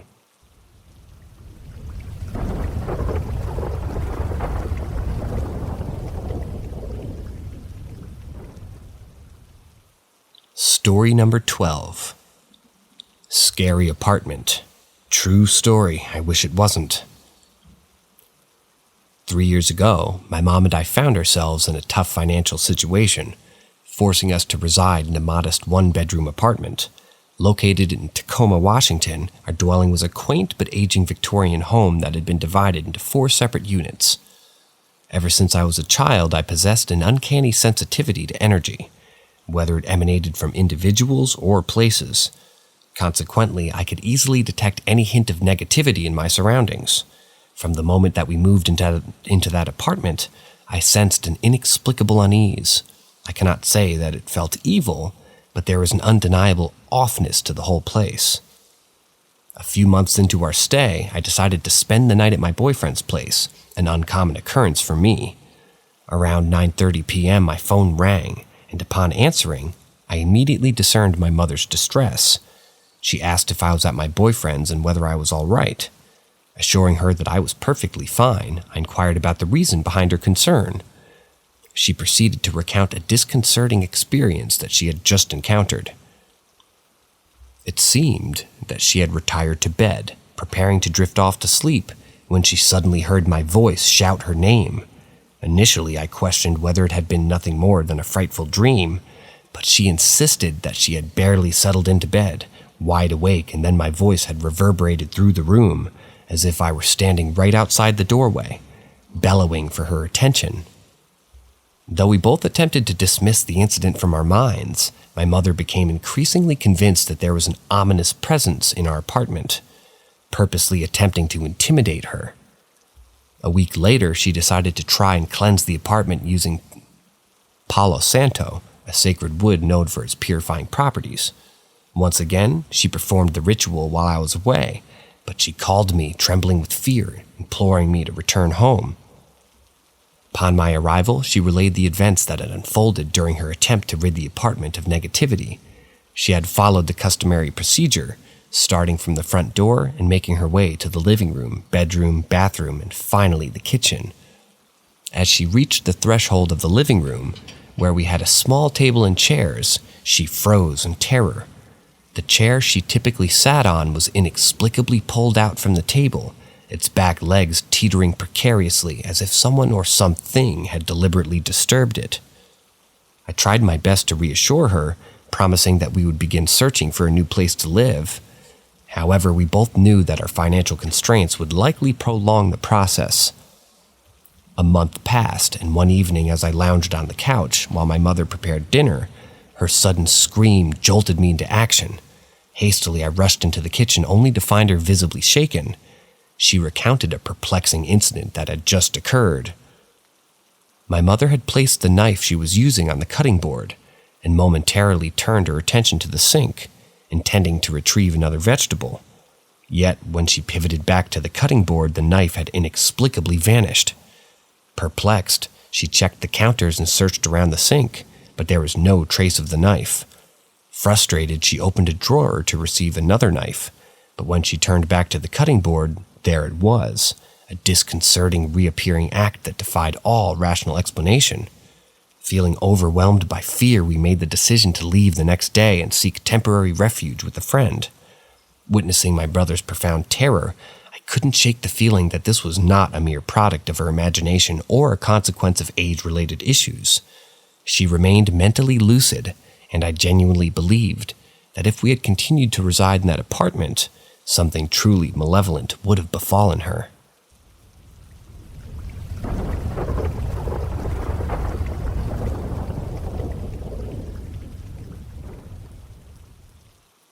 Story number 13. Object manipulation and possibly precognition of death. I vividly recall an extraordinary experience that took place during my younger years with one of my closest friends. It all began when he introduced us to a mutual friend from high school, whom we were eager to spend time with. At the time, we were all in our early to mid-20s, seeking adventure and excitement in our lives. Little did we know that this encounter would lead us down an unexpected path, delving into the realms of the supernatural. As I arrived at this friend's house, a peculiar atmosphere engulfed me. The moment I stepped inside, it became apparent that the house was in a state of disarray. Holes punctured the walls, a layer of grime covered various surfaces, and clothing was strewn haphazardly throughout the premises. Such disorder downstairs left me somewhat astounded, but my curiosity was piqued to explore further. When I finally reached the friend's room, I discovered that it was comparatively tidier, albeit not entirely unscathed by the surrounding chaos. Half-jokingly, I couldn't help but inquire if his abode was haunted, giving its eerie appearance upon my arrival. To my surprise, his eyes flicked with a mixture of curiosity and trepidation as he responded, "How did you know?" Intrigued by his reaction, I confessed that it was merely a jest.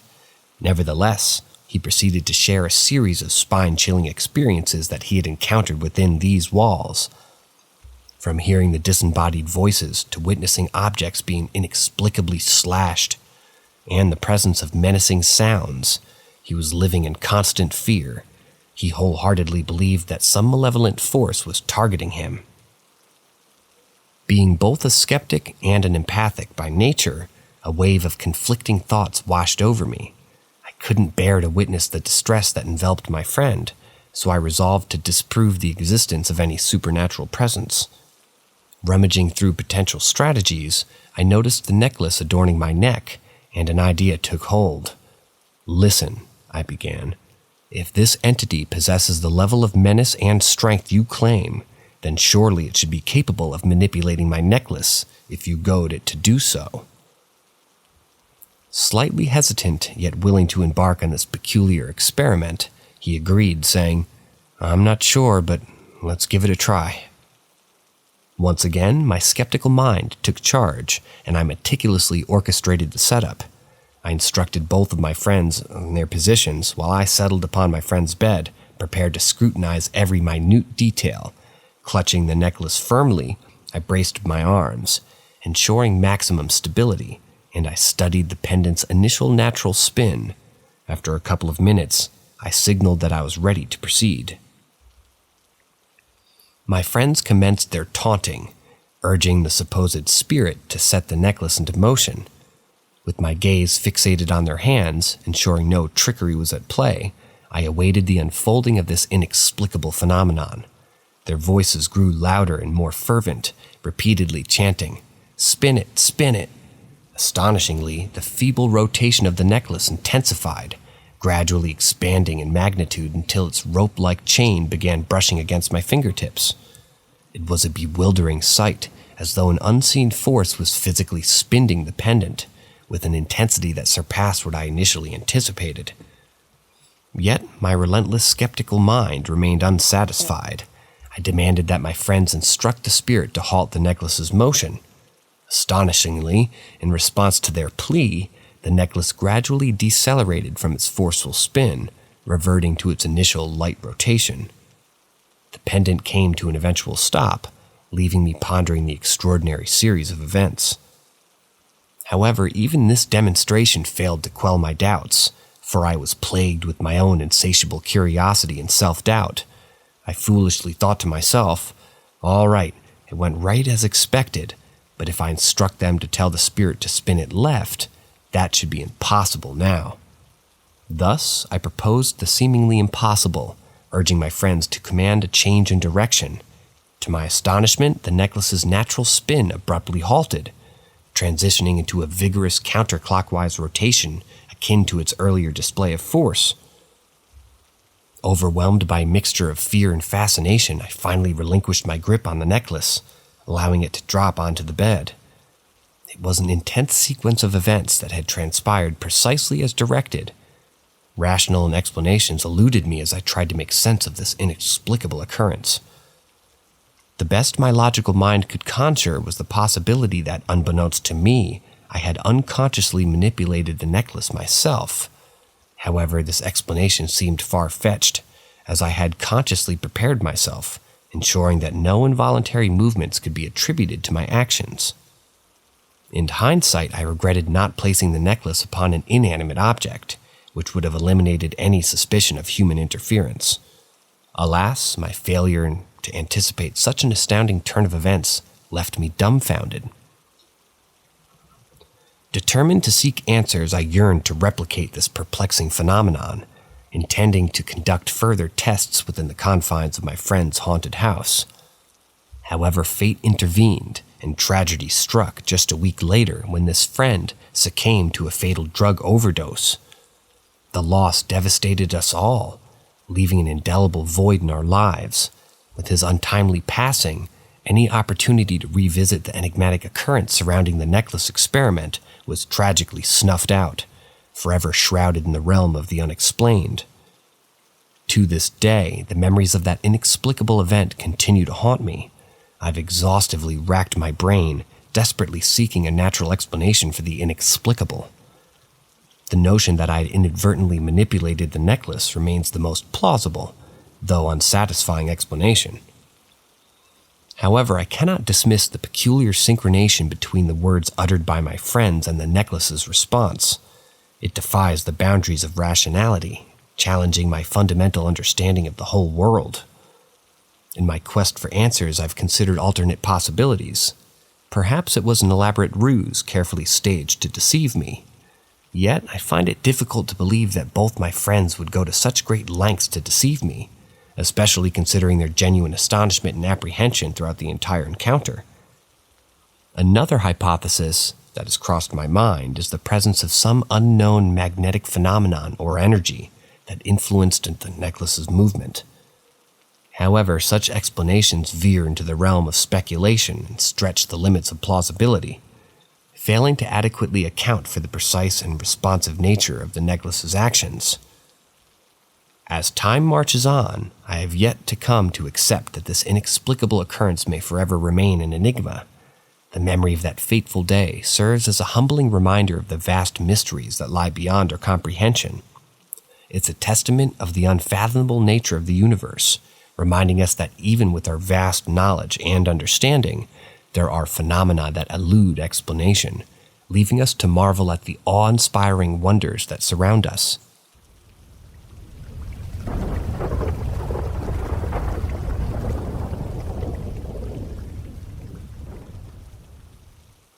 Story number 14, Noises in the Attic.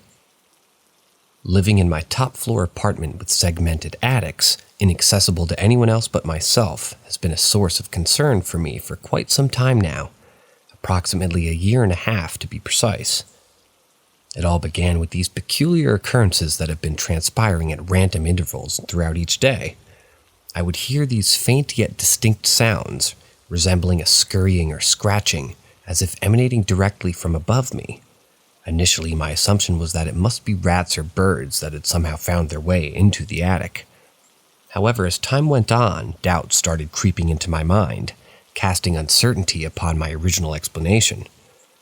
To add weight to my growing suspicions, even my family members have heard these enigmatic sounds. It's not solely a figment of my imagination. Others have shared in the experience too, determined to unveil the truth behind these perplexing noises. I resolved last year to venture into the attic myself. It's worth noting that the attic ceiling is quite low, and I don't entirely trust the stability of the structure. The last thing I want is to accidentally fall through the fragile surface and land in a rather comical fashion. Equipped with a ladder and a trusty flashlight, I cautiously ascended into the attic, my heart pounding with a mixture of anticipation and trepidation. As the beam of light pierced through the darkness, revealing the contents of the attic, my eyes scanned the surroundings. What greeted me were all remnants of the past, an assortment of old chairs, a baby walker that had once supported my unsteady steps during my childhood, and a sea of insulation, seemingly frozen in time. However, there were no signs of avian inhabitants or scuttling rodents, no birds, no rats, no animals of any sort to account for the persistent sounds that had haunted me. Choosing to brush aside my disquietude, I resigned myself to accepting the presence of these inexplicable noises as an enigma beyond my comprehension. Life moved forward, and the sounds persisted, becoming an unsettling soundtrack to my daily routine. Though the noises usually lasted for fleeting moments, there were occasions when they lingered, sending shivers down my spine and leaving me with an eerie feeling that something was amiss. But it was the recent event that spurred me to share this story. Just moments ago, while I was engrossed in my mundane activities, an abrupt thud resonated from above, causing me to jump in alarm. Immediately, I sought solace in the company of my mother, frantically asking if she too had heard the unsettling sound. To my relief, she confirmed that she had indeed heard it, initially attributing the noise to my own doing. It was clear that we shared a common unease. Summoning my courage, I fetched the ladder and flashlight once more, preparing myself for an even more thorough investigation this time. With renewed determination, I gazed upward, scrutinizing every nook and cranny, meticulously clearing away the layers of insulation and other discarded debris that obscured my line of sight. Yet, despite my efforts, there was nothing out of the ordinary to be found. The perplexing enigma of the attic sounds remained unsolved, leaving me perplexed and filled with a mix of curiosity and trepidation. The questions continued to haunt my mind. What could be causing these unexplained disturbances? Were they figments of my imagination, mere echoes of an overactive mind? Or was there a deeper, more sinister force at play? As I write this account, the attic looms above me, its secrets still concealed within its segmented chambers. The inexplicable noises persist, both vexing and captivating my thoughts. It seems that for now, I must resign myself to the unknowable nature of this enigma, as I brace myself for the next unanticipated scurrying, scratching, or perhaps even another mysterious thud that will shake me from the realm of normalcy and plunge me further into the labyrinth of the unknown.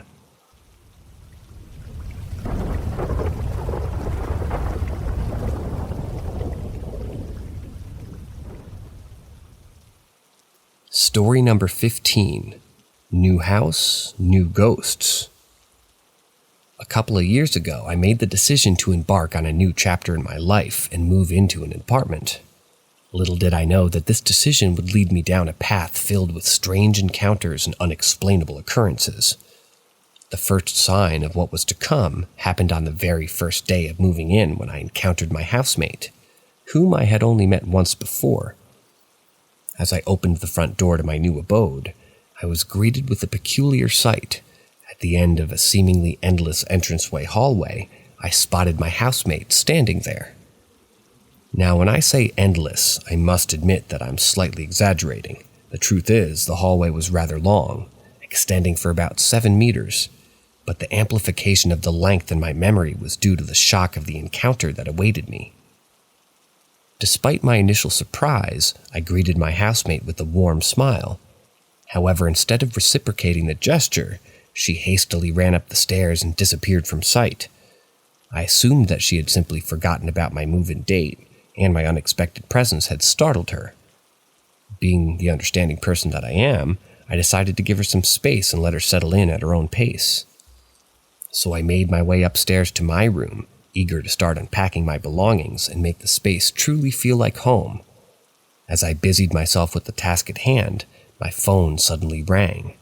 It was my housemate calling, but something seemed off. In the background, I could hear the distinct noises of a checkout machine. Perplexed, I anxiously asked her what she was, as I assumed she must have been home since I had seen her inside the house earlier. In a rush, she hurried back home, and together we embarked on a thorough search of the entire house. To our astonishment, we found no sign of anyone else. Confused and slightly unnerved, I recounted what I had witnessed to my housemate. It was then that she revealed a chilling revelation of her own. Apparently, when she first moved into the apartment, her friend who had been helping her also witnessed the same mysterious girl. He had caught a glimpse of her running down the stairs and hiding in the storage space beneath them. Reminiscent of a famous Harry Potter underneath the stair cupboard, mistaking her for my housemate, he mischievously decided to play a prank by blocking her path with a rock, only to discover later that she was, in fact, bringing boxes into the apartment. Despite the eerie nature of these encounters, we both agreed that there was no need to panic, as the spirit, if it was indeed a spirit, didn't exhibit any malevolent behavior. We chalked it up to a peculiar coincidence and chose to continue living in the apartment, hoping that the strange incidents would be nothing more than isolated occurrences. However, as fate would have it, a month or two later, our tranquility was shattered once again. This time, it was a phone call from the real estate agency that sent chills down our spines. They informed us that an article was being published about our apartment, and they wanted us to collect a copy. Naturally, we were thrilled at the prospect of our humble abode being featured in the local paper. It was an exciting moment, or so we thought. Little did we know that the article held a dark secret, one that would turn our excitement into fear. As we eagerly read through the pages, our eyes widened in horror. The article revealed that a tragic murder had taken place within the very walls of our apartment. Even more disturbingly, the case remained unsolved, leaving a lingering sense of unease in the air. And to add another layer of terror, the murder had occurred in none other than my own bedroom. Suddenly, everything started to make sense. The mysterious lady that we had encountered, the unexplainable events, and the eerie atmosphere that seemed to permeate my room all fell into place like a macabre jigsaw puzzle. It appeared that we were sharing our living space with a restless spirit trapped between the realms of the living and the dead. From that point forward, our lives became intertwined with the paranormal. My bedroom, in particular, became a focal point for the inexplicable happenings. Shadows danced on the walls when there was no light source, objects moved on their own accord, and chilling whispers echoed in the dead of night. It seemed as though the spirit of the murdered woman was desperately trying to communicate with us, perhaps seeking justice or closure for her untimely demise. As we navigated this newfound world of the supernatural, our courage was tested and our nerves were pushed to the brink. We sought solace in each other's company, finding strength in our shared experiences. Together we conducted research, delving into the history of the apartment and uncovering fragments of the murdered woman's life. With each discovery, we grew more determined to bring peace to her tormented soul. Our nights were filled with investigations using EVP recorders to capture the whispers that echoed throughout the apartment. We consulted psychics and paranormal experts, hoping to gain insight into the spirit's intentions. It became our mission to unravel the mysteries of our haunted dwelling and find a way to set the lost soul free. Months turned into years, and our journey continued. We faced countless sleepless nights, terrified but unwavering in our determination. Slowly but surely, we started to piece together the fragments of the murdered woman's life. Through old newspaper clippings, public records, and interviews with local residents, we discovered her name, her passions, and the tragic circumstances surrounding her death. Armed with this, we sought closure for the tormented spirit. We held seances in my bedroom, reaching out to the other side, hoping to provide a voice for the voiceless. And finally, after years of relentless pursuit, we succeeded. The spirit, grateful for our efforts, revealed the truth behind her murder and identified her killer. With this newfound information, we approached the authorities, presenting the evidence that we had gathered over the years. The cold case was reignited, and the investigation into the woman's murder was reopened. Thanks to our relentless dedication, justice was finally served, and the guilty party was brought to account for their heinous actions. As we reflect back on that fateful decision to move into the apartment with a stranger, we realize that it was more than just mere coincidence. It was a calling, a mission that brought us face to face with the supernatural and allowed us to right a terrible wrong. Our lives were forever changed by this haunting experience, and the bond between my housemates and me grew stronger than ever. Though our apartment will forever carry the weight of its dark past, we can rest knowing that we played a part in bringing peace to the restless soul that once dwelled within its walls. And as we move forward, forever changed by the paranormal, we carry the lessons learned and the memories made, forever grateful for the opportunity to be part of a story that transcends the boundaries of the living and the dead.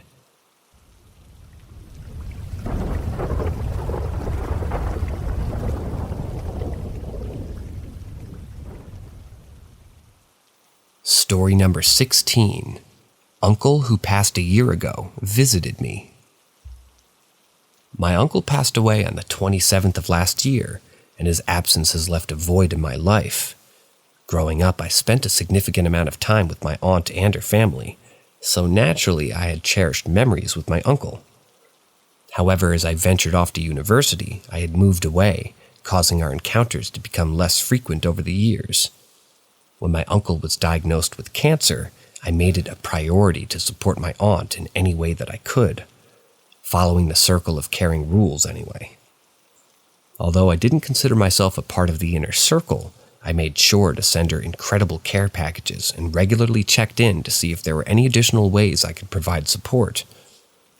Now a whole year has passed since his passing, and it was the day after his first death anniversary that I experienced an incredibly vivid dream involving him. These dreams I've had are unlike any ordinary dreams. They feel more real and profound. In this particular dream, my uncle and I had a heartfelt conversation filled with laughter and joy. He exuded an unparalleled sense of carefreeness, happiness, and presence. It was as none of the burdensome distractions of adulthood plagued his mind during our encounter. While I couldn't recall the exact details of our conversation, I vividly remembered his demeanor and the overall atmosphere of the dream. Overwhelmed with emotion, I made a point to share this extraordinary experience with my aunt. I composed a text message describing how happy, serene, and present my uncle seemed in the dream. To my surprise, I received an immediate response from my aunt, urgently requesting to speak with me. Understanding the urgency, I swiftly dialed her number, knowing that she was driving home at that moment, taking into account the time difference of the 2 hours between her location and mine. I began summarizing the essence of the dream, conveying my uncle's state of happiness and serenity to her. As I spoke, my aunt interrupted me, her voice filled with anticipation. She explained that she had been keeping a dream journal and asked for my patience as she retrieved it. I anxiously waited on the other end of the line, eager to hear what she had to share. After a brief pause, she commenced reading aloud an entry she had made a few months ago, a dream that resonated deeply with her. Incredibly, the phrases that she captured in her journal mirrored the sentiments I had just shared about my dream. The words serene and present were mentioned repeatedly throughout her dream, along with an overwhelming sense of happiness and various other thoughts that aligned perfectly with my own experience. The revelation left us both astounded and moved. It was as if our dreams had intertwined, allowing us to connect with my late uncle on a profound level. We contemplated the significance of this shared experience, pondering whether it was a mere coincidence or something more extraordinary. Regardless of the explanation, one thing remained certain. We were both confronted by the realization that my uncle's spirit still lingered among us, bringing solace and joy through the ethereal realm of dreams. The inexplicable connection we had experienced reaffirmed our belief that love transcends the boundaries of life and death, continuing to unite us in even the most unexpected of ways.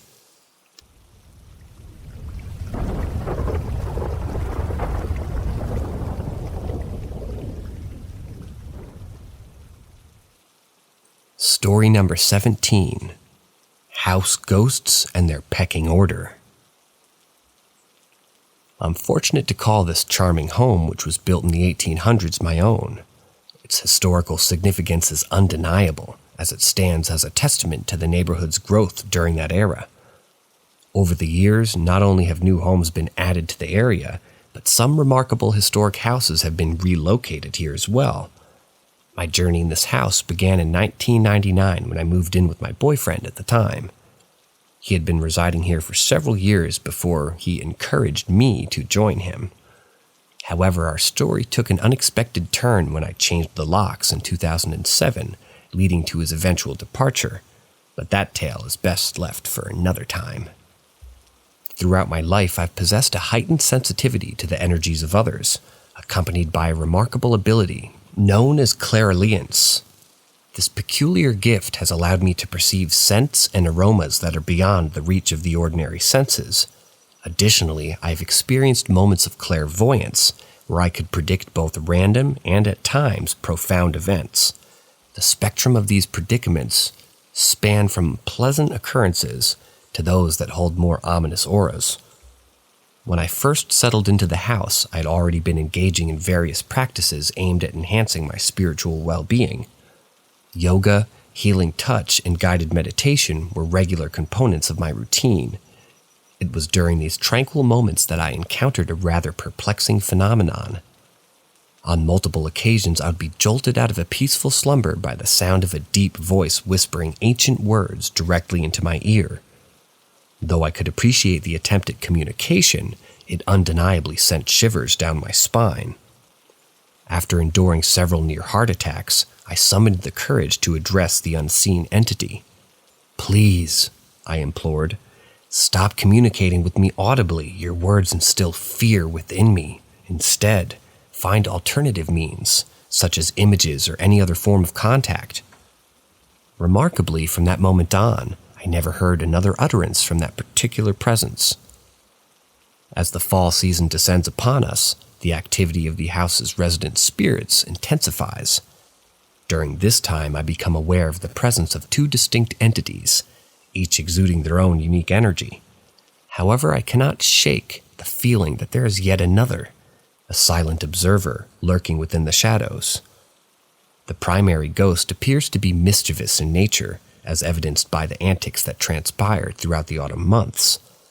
It is during this period that objects mysteriously vanish, only to reappear in unlikely locations. Delicate items will inexplicably inch their way to the edge of the counter or table, teetering precariously before succumbing to gravity with a resounding crash. Interestingly, this particular phenomenon is not exclusive to this abode alone. I recall a similar incident during my college years when a small glass dish, a cherished gift from my former boyfriend, inexplicably began rocking back and forth across the room before meeting its untimely demise on the floor. Furthermore, keys and eyeglasses often go missing, only to resurface in the most illogical places imaginable, defying all rational explanations. During periods of my absence, a couple who were acquainted with my ex and his first wife kindly volunteered to house sit on multiple occasions. It was during one of these stays that the paranormal made itself known. As the husband nonchalantly strolled through the house, one of the resident ghosts tapped him gently on the shoulder. Although he wasn't frightened per se, the unexpected encounter did startle him momentarily. Intriguingly, I have since forged a friendship with this couple, and our conversations occasionally venture into the realm of the supernatural as we share our experiences and observations regarding the enigmatic entities that inhabit this house. It is worth noting that during the Great Depression, when the economic struggles of the era necessitated alternative living arrangements, this house opened its doors to multiple room rentals. It's my belief that some of the lingering spirits within these walls trace their origins back to that tumultuous time. Their presence serves as a reminder of the hardships endured by those who sought refuge within this dwelling, during an era marked by uncertainty and adversity. As I reflect on the extraordinary journey that has unfolded within the confines of this historic abode, I can't help but marvel at the intertwining of human lives and the ethereal realm. It's a testament to the enduring power of the past, and these ghosts from a bygone era continue to make their presence felt in the present day. And so I embrace the rich tapestry of spirits that call this house home, cherishing the memories, the encounters, and the unexplained phenomena that have shaped my life within these hallowed halls.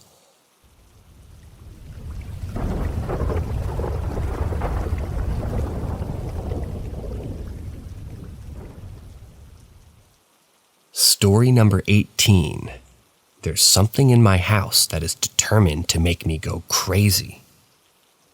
As I sit here reflecting on the events that have unfolded over the past few weeks, I can't help but feel a mixture of confusion, fear, and an overwhelming need to protect my precious daughter. You see, my daughter's just a month old, and her father and I reside together in an incredibly cramped house. In order to maximize the limited space, we decided to set up our bed and my daughter's cradle in the living room. It seemed like a practical solution at the time, given that the bedroom barely surpasses the size of a walk-in closet. Our living room, however, boasts a double doorway, sans door and leading into the kitchen. One night about a week ago, the clock ticked past 3:30 a.m. My daughter had just been fed, changed, and carefully nestled back to sleep. With both my fiancé and my little one peacefully slumbering, I took a moment to revel in the tranquility of the silence. Stepping out into the front porch, I decided to indulge in a quick cigarette. As I savored the familiar taste, a sense of serenity washed over me. That is, until I heard it, the shrill, blood-curdling scream of my daughter. It pierced through the night, shattering the stillness. Panic seized me instantly, and I discarded my cigarette hastily before rushing back inside. To my bewilderment, as I burst into the living room, my daughter lay undisturbed, sound asleep. Her delicate form was positioned exactly as it had been when I last checked on her before venturing outside. My fiancé, seemingly oblivious to the commotion, continued to emit soft snores, blissfully ignorant of what had just transpired. This struck me as odd, since he's typically a light sleeper who would have awakened at the slightest disturbance. The television played in the background, emitting a gentle glow and filling the room with soothing piano music, a live video from YouTube that I often played to lull my daughter to sleep. There was no possibility of a prank video or any other external source causing the sudden outburst. The whole episode left me in a state of unease, preventing me from finding solace in slumber for the remainder of the night. Now fast forward to tonight. It's around 3:45 a.m., and I had just succeeded in making my daughter go back to sleep after her feeding. Seeking a jolt of caffeine to combat my sleep-deprived state, I ventured into the kitchen to brew a cup of coffee. As I busied myself with the process, an unfamiliar sound invaded the air, subtly drawing my attention. From the corner of my eye, I caught a glimpse of something peculiar, an ominous towering shadow draped in an inky blackness, hunched over my fiancé's head. My gaze fixed directly upon it, only to witness its sudden disappearance. In that very instant, my fiancé emitted a peculiar choked noise, as if something had disturbed him. Fear gripped my heart, and without a moment's hesitation, I propelled myself onto the bed, shaking him awake, desperate to ensure his safety. Disoriented and still ensnared in the clutches of sleep, my fiancé responded, assuring me that he was fine. He mumbled disjointed words, mentioning a peculiar dream that had distracted him from what he was supposed to be focused on. Intrigued and alarmed, I inquired further, prompting him to reveal with an unsettling calmness that his attention had been diverted by the enigmatic figure leaning over him. A figure that should not exist in the realm of dreams alone. A chill ran down my spine, and a profound sense of foreboding settled upon us both. As I find myself grappling with these inexplicable occurrences, my mind races, trying to comprehend the implications they hold for the safety of my well-being and my family. Questions abound, yet answers elude me. What force or presence is haunting our humble abode? Is it drawn to my innocent daughter? Or does it harbor intentions that remain shrouded in the depths of darkness? We're left with an unsettled uncertainty, an uneasiness that permeates the very fabric of our lives. Sleep evades me, as if I'm plagued by thoughts of of protecting my daughter from this enigmatic phenomenon. I pondered the possibilities, considering every avenue that might lead to the unraveling of the mystery that enshrouds us. What ancient forces have unwittingly awakened within the confines of our tiny dwelling? Is there a sinister history attached to this house, one that we were unaware of when we moved in? I'm determined to uncover the truth, to confront this unseen presence that has intruded upon our lives so profoundly. For now, we remain vigilant, our senses heightened and our hearts burdened with the weight of the unknown. As the night presses on, we brace ourselves for what lies ahead, clinging to hope that we might safeguard our daughter from the mysterious forces that threaten to disrupt our fragile existence.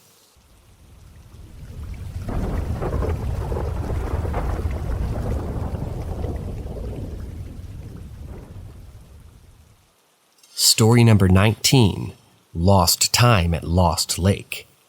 My unforgettable hiking experience took place during a solo camping trip at the enchanting Lake Dubanet campsites, located to the west of the lake near Interlochen, Missouri.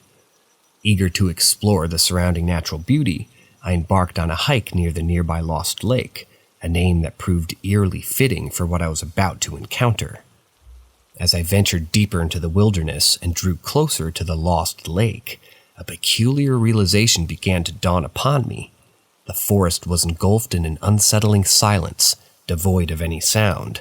Not a single chirp of a bird, nor the scampering of a squirrel reached my ears. The absence of life's symphony left me with a sense of otherworldly stillness, causing my mind to question its own reality. Could this be a dream? Why is the forest so hauntingly quiet? Undeterred by the surreal ambiance, I pressed onward, my footsteps the only audible noise in the vicinity. Then, like a distant echo, I heard what seemed to be the faint sound of a helicopter gradually growing louder. Confusion coursed through my mind, for I was well aware that the Great Lakes Maritime Academy in Traverse City, but never before had I encountered such a clamor amidst those tranquil woods. My mind desperately attempted to rationalize the situation, concluding that perhaps a helicopter was returning to town. After all, the mind yearns to make sense of the inexplicable. Continuing my trek, the sound persisted, its intensity mounting until it reached a deafening crescendo, almost as if the buzzing sound had taken up residence within my own head. Simultaneously, a peculiar sensation gripped me. I felt an uncanny presence lurking behind, as though an unseen bear was hurtling towards me, poised to pounce and unleash its fury. With the helicopter and the cacophony reaching its peak, panic seized me, causing me to whirl around in a frenzied attempt to confront the impending danger. Yet to my bewilderment, there was nothing there. The noise ceased instantly, leaving me feeling as if I had just awakened from a vivid dream. I shook my head in utter confusion, scanning my surroundings feverishly, even gazing skyward in search of an airplane or any sign of what had transpired, only to find emptiness. My state of perplexity knew no bounds, leaving me utterly flabbergasted. The urgency to return to the safety of my tent and vehicle gripped me tightly, but the thought of retracing my steps past Lost Lake filled me with trepidation. Determined to find an alternative route, I forged ahead on the trail, grateful that it's a circular path, and it would ultimately guide me back to the familiar comfort of my campsite. Till this day, I've never encountered a similar experience, neither in that precise location nor anywhere else among my journeys. The enigma of that day continues to baffle me, an unsolved mystery that forever remains etched in my memory.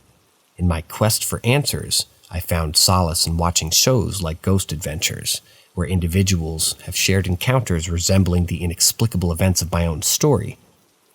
Knowing that others have traversed similar uncharted territories of the supernatural lends a sense of camaraderie, assuring me that I'm not alone in my bewildering encounter with the unknown.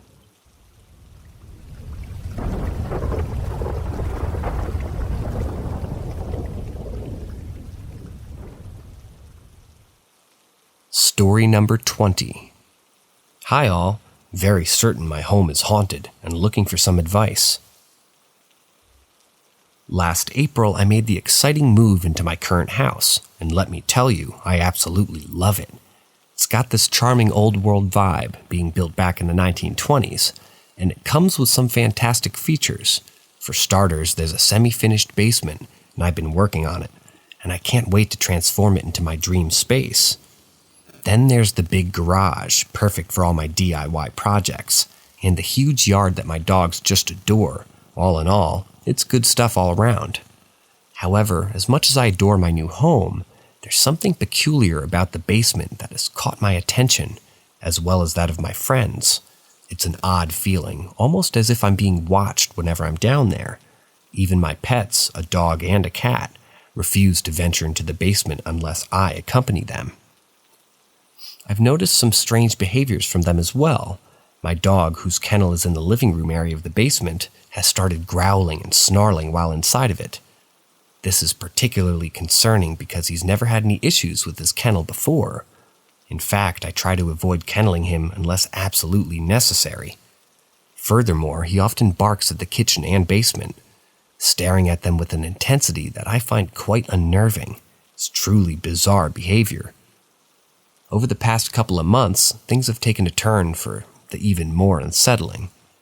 I've been experiencing some rather blatant paranormal activity. It all began when I distinctly heard a woman coughing in the basement.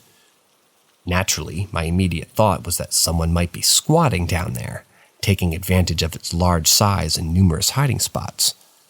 Concerned, I asked a friend to come over and check it out with me, but to our surprise, we found no one. It was as if the cough had come out of thin air. About a week later, I was sitting on my cozy couch upstairs when I heard a clear and obvious whistle. It was the kind of whistle that you can unmistakably recognize as someone deliberately producing the sound. What made it even more chilling was that it seemed to be coming from my kitchen, which leads directly to the basement. It was as if the person whistling was merely a room away. To my astonishment, both of my pets perked up immediately, their senses heightened and alert. It was as if they too sensed something peculiar about the whistle. More recently, I experienced a couple of incidents that sent shivers down my spine too. First, a Christmas decorative piece that I had placed on my kitchen counter mysteriously moved about an inch or so, seemingly on its own accord. I can assure you there was no draft in my house to justify such a movement. Then just today, I witnessed one of my kitchen cabinets closing shut right before my eyes. There was no logical explanation for it, as I was the only person present, and there was certainly no gust of wind or any other plausible force causing it. These incidents left me baffled and on edge. As if these occurrences weren't enough, I constantly hear thumps and the sound of dishes moving around in my kitchen when I'm tucked away in bed at night. The mere thought of investigating these noises terrifies me, so I admit I often choose to ignore them. But let me tell you, it's not just me who's affected by this phenomenon. It irritates my pets as well, particularly my dog. Every time he hears those unsettling sounds, he growls and freaks out, as if trying to warn me about something lurking in the shadows. Now, I can't claim that this is the first time I've experienced paranormal presence in my house, but what I can say is that this particular house takes the prize for being the most quote-unquote active one that I've experienced thus far. The inexplicable events are becoming more intense with each passing day, and I find myself growing increasingly concerned. Sadly, I don't possess much knowledge about the history of the house, and my landlord isn't much help either. He hasn't owned the property for very long, and he's unaware of any previous incidents or peculiarities associated with it. It's frustrating not to have any context or information to work with when trying to understand these supernatural phenomenons. So here I am, left with a burning question. Has anyone else out there experienced anything similar? And if so, what steps should I take to address this escalating activity? I'm desperate for guidance and reassurance, as this situation has been playing on my mind and affecting my sense of peace and security. It's clear that something beyond the natural realm is at play here, and I'm determined to find a solution to bring peace back to my beloved home.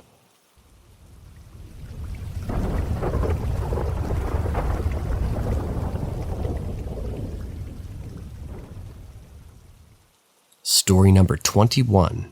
I don't know what to think. It was around 4 o'clock in the morning when I found myself roused from my slumber, needing to use the restroom. After completing my business, I made my way back to the bedroom, but something compelled me to linger near the door. I couldn't quite put my finger on it, but an inexplicable uneasiness settled over me. I stood there puzzled when suddenly I distinctly heard a faint, delicate voice whisper the word, "Goodbye." When I say the voice was small, I mean it was minuscule, as if it could fit inside a tiny cold medicine capsule sized. Its size seemed to match the sound that it produced, an almost indiscernible utterance. Strangely enough, I not only heard it but also felt its presence, as though the word had a physical weight that brushed against my senses. Confusion overwhelmed me, and I tried to comprehend the peculiar occurrence that had just transpired. Moments later, when I stood there, attempting to make sense of what I had experienced, a slight odd laughter reached my ears. It wasn't as clear as the previous word, but it lingered in the air, leaving an eerie sensation in its wake. As someone who prided myself on being skeptical and grounded in scientific reasoning, I was at a loss for explanation. If I couldn't touch or see something, it was deemed unreal or non-existent. Yet the fact that I'd undeniably heard those two distinct sounds rattled my convictions to the core. Now, I must confess that I had been engrossing myself in a multitude of ghostly and paranormal videos on YouTube recently. The ongoing COVID situation had left me with plenty of time on my hands, and those channels such as Slapped Ham and Nuke's Top 5 became my nightly fascination. However, as I delved deeper into the spectral realm, an unsettling discomfort started to creep into the corners of my own home, and I couldn't fathom why. It was as if the more I immersed myself in these videos and engaged in discussions surrounding them, the more I inadvertently paved the way for such phenomena to manifest within my own house. It reminded me of the Eldar's ill-fated actions that led to the birth of Slaanesh in the Warhammer 40,000 lore. A gradual feeding and nurturing of an unknown force until it gained a tangible presence. But this unsettling incident was not the first of its kind in my home. Ever since we moved in, I would occasionally catch a fleeting glimpse of a black smudge darting alongside my armchair in my peripheral vision, a momentary flicker akin to someone swiftly passing by. Similarly, in the basement where I worked, occasionally I caught sight of what seemed like a silhouette of a person walking from left to right in the adjacent room. At first, I dismissed these occurrences as mere figments of my imagination or misconceptions, refusing to believe in their reality. However, it was during a conversation with my children, my son Dill, and my adopted daughter, that the pieces of this paranormal puzzle started to come together. They resided in a separate room located in the basement, far away from my workspace. When I mentioned the voice and laughter that I had recently encountered, they simply shrugged it off, seemingly unfazed. According to them, we had a friendly spirit dweller underneath the stairs, and they affectionately referred to him as Tony. Tony, they claimed, had interacted with them on numerous occasions, making his presence known in subtle ways.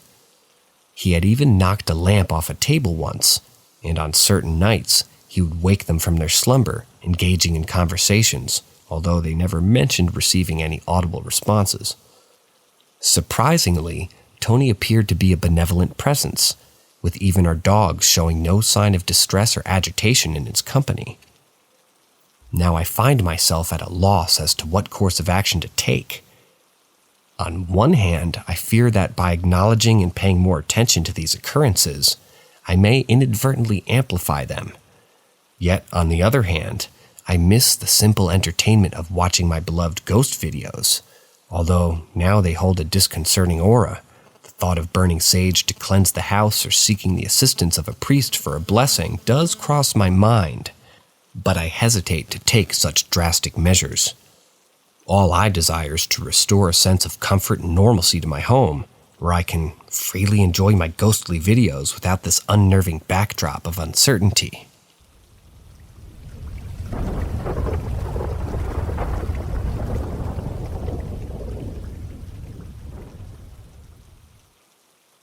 Ghosts in my rental house.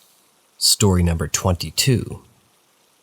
Since my family and I moved into our new rental house, strange occurrences have been unfolding. Upon moving in, I stumbled upon the unsettling revelation that the previous renter had taken their own life several months prior.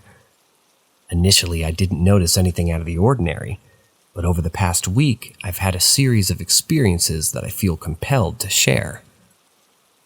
The first incident took place while I was at home alone one morning around 8 a.m. I was casually engrossed in my phone, sitting in the living room with the volume turned off so as not to disturb my still sleeping kids. Suddenly, I heard a loud sound resembling an object sliding across a countertop.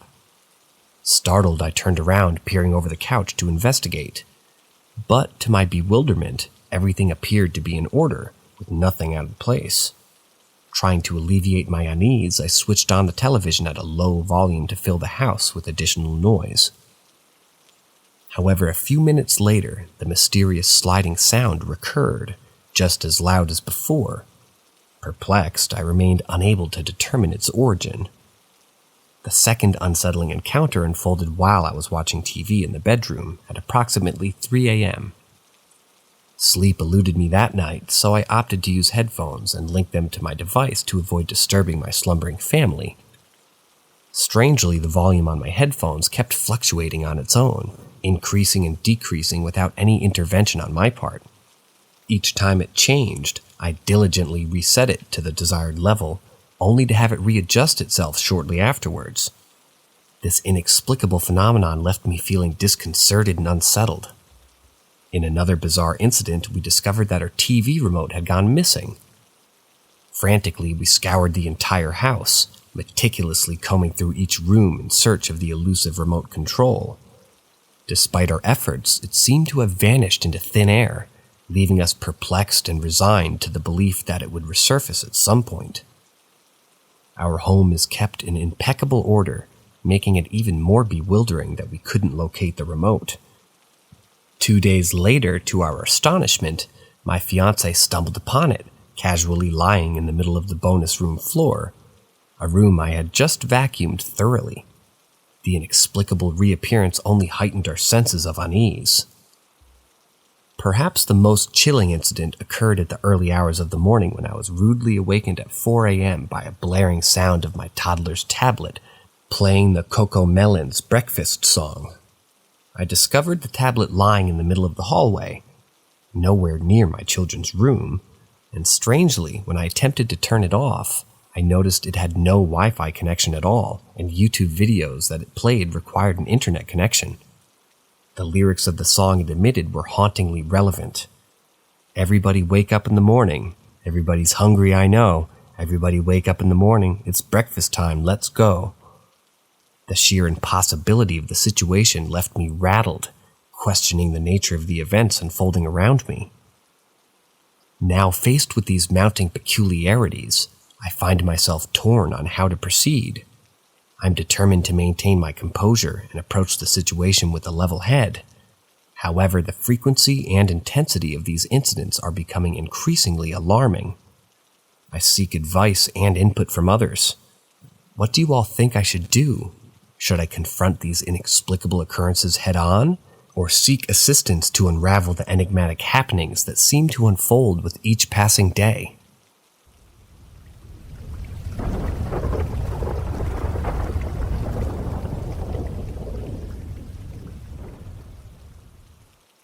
Story number 23. Babies Gave Warning. In 2016, I had the incredible opportunity to work as the director of housing at a small college near the bustling city of Chicago. Each day was filled with an array of responsibilities, and my desk was constantly flooded with voicemails from students and concerned parents regarding facility-related issues, inquiries, and the usual assortment of questions.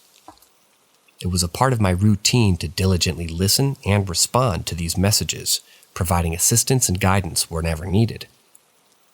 However, one summer day, a peculiar incident occurred that deviated from the norm. As I sifted through the numerous voicemails, I stumbled upon an unexpected surprise, a butt-dialed message. Intrigued, I pressed play, and my ears were instantly greeted with the sweet, distant melody of a child's voice. Although I couldn't discern the specific words being sung, the sheer innocence and purity in the sound touched my heart. You see, I've always had a soft spot for babies and children, so this unintentional mistake struck me as incredibly precious. As the minute-long call progressed, it became evident that the caller has eventually realized their unintentional act of butt dialing. Amidst some shuffling and movement, an adult's laughter filled the background, and the caller promptly ended the call. Although this was merely an amusing incident, I couldn't help but feel a sense of warmth in my heart. I decided to save the voicemail, eagerly anticipating the moment when I could share it with my husband, who coincidentally worked alongside me at the same college.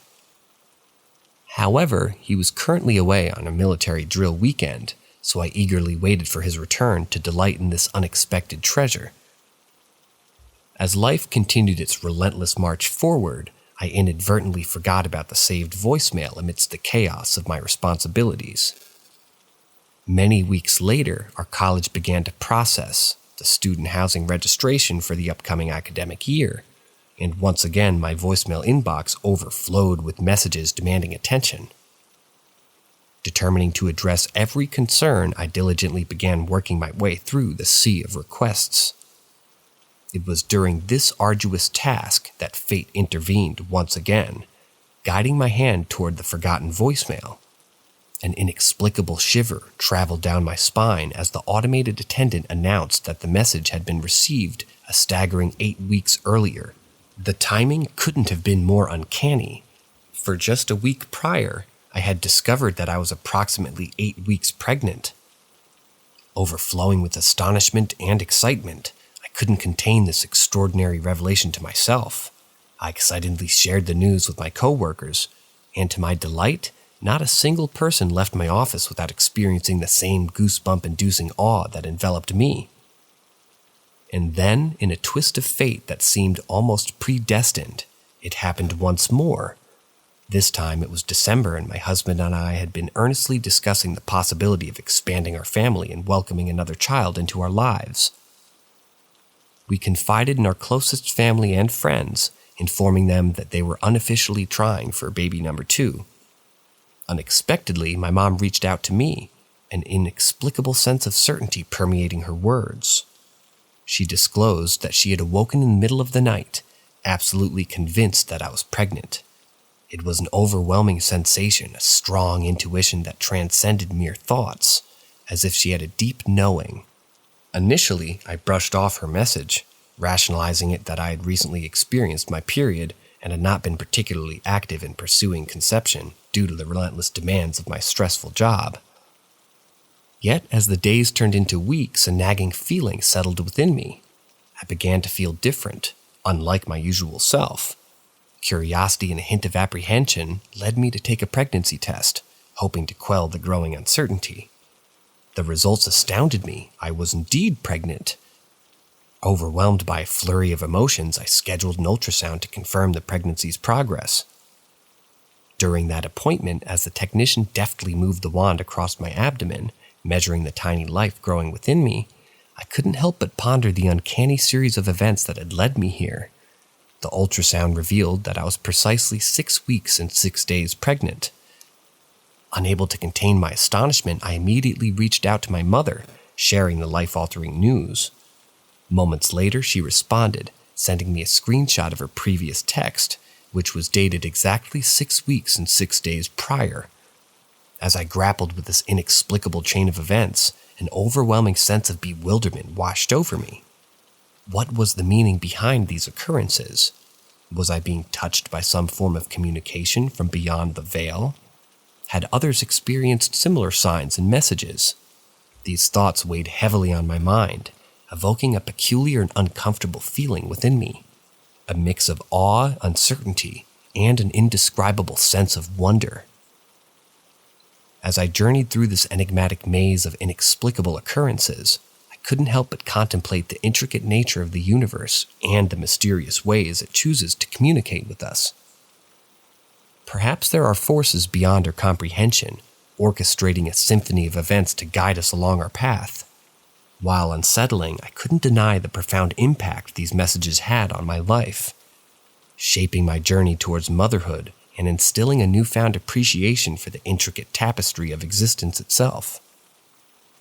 In the end, I realized that these inexplicable happenings were not meant to unsettle or discomfort me. Instead, they served as reminders of the profound interconnectedness of life, the existence of unseen forces guiding us in ways that we may never fully understand. Embracing these signs with an open heart, I embarked on the remarkable journey ahead, eager to explore the depths of this uncharted territory, and cherished every moment of this wondrous and inexplicable miracle called life.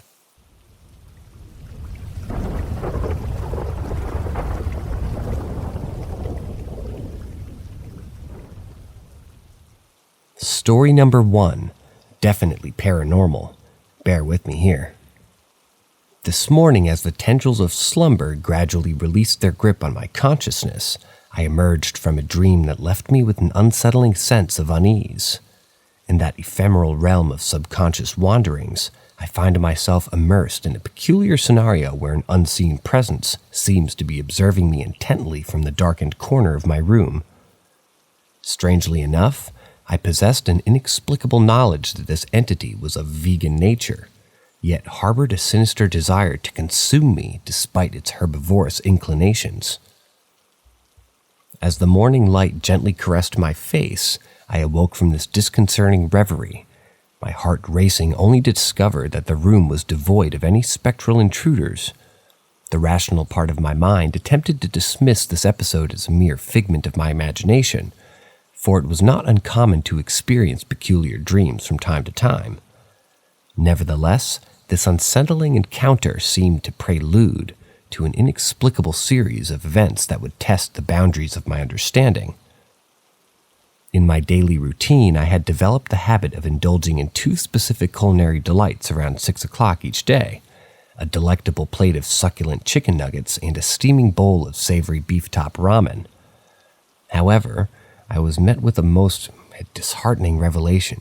The freezer within my house, where I kept a stockpile of nuggets, had been inexplicably depleted. An undeniable sense of frustration welled up within me as I pondered the baffling circumstances surrounding the disappearance of my beloved nuggets.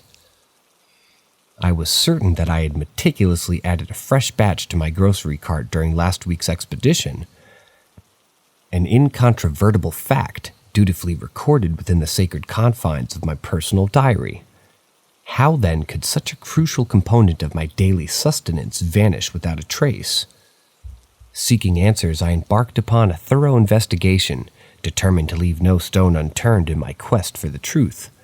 Before interrogating any potential suspects residing within the confines of my home, I felt compelled to undertake a meticulous search of every nook and cranny, every hidden corner and secret compartment that might reveal the clandestine whereabouts of my missing nuggets. Alas, my thorough exploration of each refrigerator, every chilled sanctuary of sustenance within my household, yielded no trace of the elusive nuggets. Frustration mingled with a burgeoning sense of incredulity as I pondered the implausible notion that an entire bag of conspicuously large and vividly yellow nuggets could simply vanish into thin air. Driven by an unyielding determination to uncover the truth, I retraced my steps back to the external freezer, the domain of cold storage nestled within the protective embrace of nature's elements. With a glimmer of hope, albeit tinged with the growing trepidation, I threw open the freezer's frost-covered door and scrutinized its contents with unwavering scrutiny. And there, right before my eyes, perched innocuously on the highest shelf, lay the very bag of nuggets that had eluded my search within the confines of my home. How could this be? I had been inside my abode for no more than a fleeting moment, rendering it nearly impossible for someone to serendipitously pilfer my prized possession without producing even the slightest hint of the freezer's distinctive creak. A cacophony of thoughts clamored for attention within the recesses of my mind. Was this an elaborate prank orchestrated by a mischievous companion, or an act of culinary thievery perpetuated by an audacious housemate? None of these scenarios seemed to fit the evidence at hand, leaving me adrift in a sea of perplexity. As I continued to puzzle over the enigma that had unfolded before me, the specter of my early dream resurfaced, weaving an intangible thread of connection between the surreal and mundane. Could it be possible that these inexplicable occurrences were more than mere coincidences? That some unseen force was at play, orchestrating a series of bewildering events to test the limits of my comprehension? Doubt and uncertainty swirled within me, mingling with the lingering taste of frustration and the disquieting realization that the boundaries between the ordinary and the paranormal had become increasingly blurred. This is very strange for a story about nuggets, says the narrator, who did not pick the story. In this perplexing tapestry of dreams and mundane realities, I found myself poised on the precipice of understanding, yearning to unravel the intricacies of this perplexing narrative that has taken root within the fabric of my existence. Thus, armed with determination and an insatiable thirst for truth and apparently nuggets, I embarked upon a journey of discovery, prepared to delve into the depths of the unknown and confront the mysteries that lay hidden beneath the surface of my everyday life. Little did I know about this seemingly innocuous incident involving a bag of nuggets would be but a first chapter in a saga that would challenge my very essence of understanding, leading me down a rabbit hole of intrigue and revelations, forever altering the trajectory of my reality.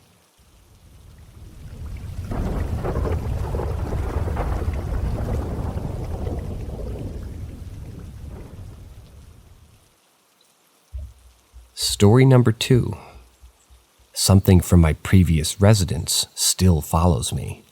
This is my complete telling of it. I grew up in a smallish town in Texas, nestled in the heart of the Lone Star State. It's been quite some time since I lived there, and from what I've heard, the town has undergone significant growth. However, amidst all the changes, one thing remains constant. The house I grew up in still stands tall, brimming with memories and stories that have shaped my life. To truly grasp the essence of the situation, I must provide a bit of backstory. I was raised as a middle child, sandwiched between two sisters. In our childhood home, the kids' rooms were located on the upper floor. On one side of the upstairs was my room, complete with an attached bathroom and sink area leading into the game room. On the other side, my sisters occupied their rooms, which were connected by the adjoining bathroom. Now, I'm about to share with you what may sound kind of odd, and perhaps even humorous. You see, my family has always had a peculiar tradition of pranking each other on April Fool's Day. Being the only brother, I often found myself on the receiving end of my sister's mischievous pranks. One fateful April Fool's Day, they conspired to play a prank on me by writing creepy messages on the bathroom mirror and creating an illusion of ghost hauntings in my room. It managed to startle me initially, and my sisters couldn't contain their laughter as they reveled in my fear. Little did we know that this harmless prank would set off a series of events that would haunt me until the day that I moved out, and even beyond until my family eventually relocated a few years later. I vividly recall one night around 1 a.m. when I was deep in slumber in my cozy bed. Suddenly, the bathroom light flickered on, jolting me awake. In my drowsy state, I stumbled out of bed, intending to turn it off, assuming the light switch had been left on in intermediate position. As I approached the bathroom, I was taken aback to find the switch actually in the off position. Perplexed, I rushed to my sister's rooms only to find them peacefully snoring away. It was apparent that no one had tampered with the light switch. In a daze, I returned to my room only to discover that the switch was now up and the light was off, the complete opposite of its previous state. I toggled the switch back and forth, but it stubbornly remained off. A sense of unease crept over me, but I chose to ignore it, burying my apprehensions as I crawled back into bed, positioning myself to face the wall, just in case the light decided to play tricks on me once more. The following day, I mustered the courage to recount the bizarre incident to my father, seeking his wisdom and explanation. He inspected the light switch only to find it functioning perfectly. This revelation troubled me greatly as I knew deep down that something inexplicable had occurred the previous night. Nonetheless, I brushed off the lingering weirdness, convincing myself it was a mere anomaly. Little did I know that the events were far from over, and they would persist in haunting me night after night. Over the years, the occurrences escalated, intensifying my discomfort and fear. It began with the bathroom light, but soon the flickering invaded my closet, followed by the bedroom lights abruptly going out one after the other, every month like clockwork. The eerie incident continues in an endless cycle, each time leaving me to confront the inexplicable happenings all on my own. This unsettling pattern endured until that pivotal night when my family and sisters made plans to go out of town for the weekend, leaving me behind. Originally, I saw this as an opportunity to confront whatever mysterious force had been tormenting me for years. With my family away, I felt a strange mixture of excitement and trepidation as usual.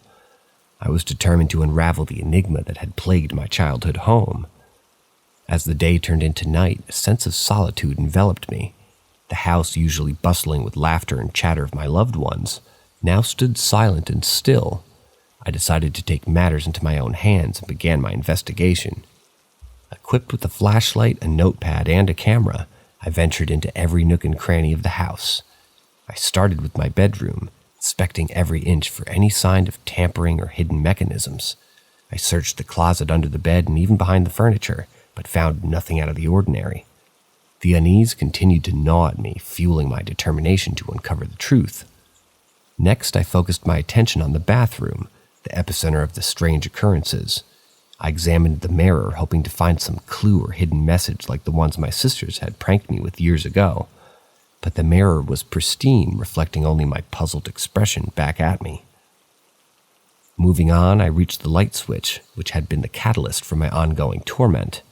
I examined it closely, tracing the lines of the electrical wiring and testing its functionality. Everything seemed normal, which only deepened the mystery further. I took a series of photographs, hoping that the camera's lens might capture something unseen to the naked eye. As I explored the house, I couldn't shake the feeling of being watched. Every creaking floorboard and gust of wind seemed to amplify the sense of unease. Despite the growing unease, I pushed forward, determined to bring an end to the haunting. Hours turned into the late night and exhaustion began to set in. I decided to retreat to my room, hoping that a fresh perspective in the morning might shed some light on the situation. Just as I was about to settle into my bed, a sudden chill filled the air, causing goosebumps to prickle on my skin. I turned around and to my astonishment I saw a faint figure standing in the corner of my room. My heart raced and fear gripped me, but a part of me refused to run away. I mustered the courage to approach the figure cautiously, holding out the camera to capture any evidence of its existence. But as I drew closer, the figure dissipated into thin air, leaving only an icy breeze in its wake. It was at that moment, amidst the lingering cold, that a realization dawned upon me. The disturbances were not caused by some external force or supernatural entity. They were a product of my own fears and the weight of my childhood pranks manifesting in a strange and inexplicable way. Understanding this, I sensed a big feeling of relief as it washed over me. The haunting ceased, never to trouble me again.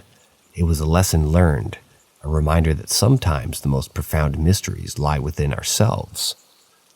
In the years that followed, my family eventually moved away, bidding farewell to the house that held so many memories, both joyous and haunting. As for me, I carried the lessons of that time with me, embracing the importance of confronting fears and seeking the truth, even in the face of the unknown. Now, whenever I recall those eerie nights in my childhood home, I do so with a mixture of nostalgia and gratitude. It was in those moments of uncertainty that I discovered my own resilience and the power of facing our fears head-on. And as I continue on my journey through life, I carry the strength with me, ready to face any mystery that may come my way.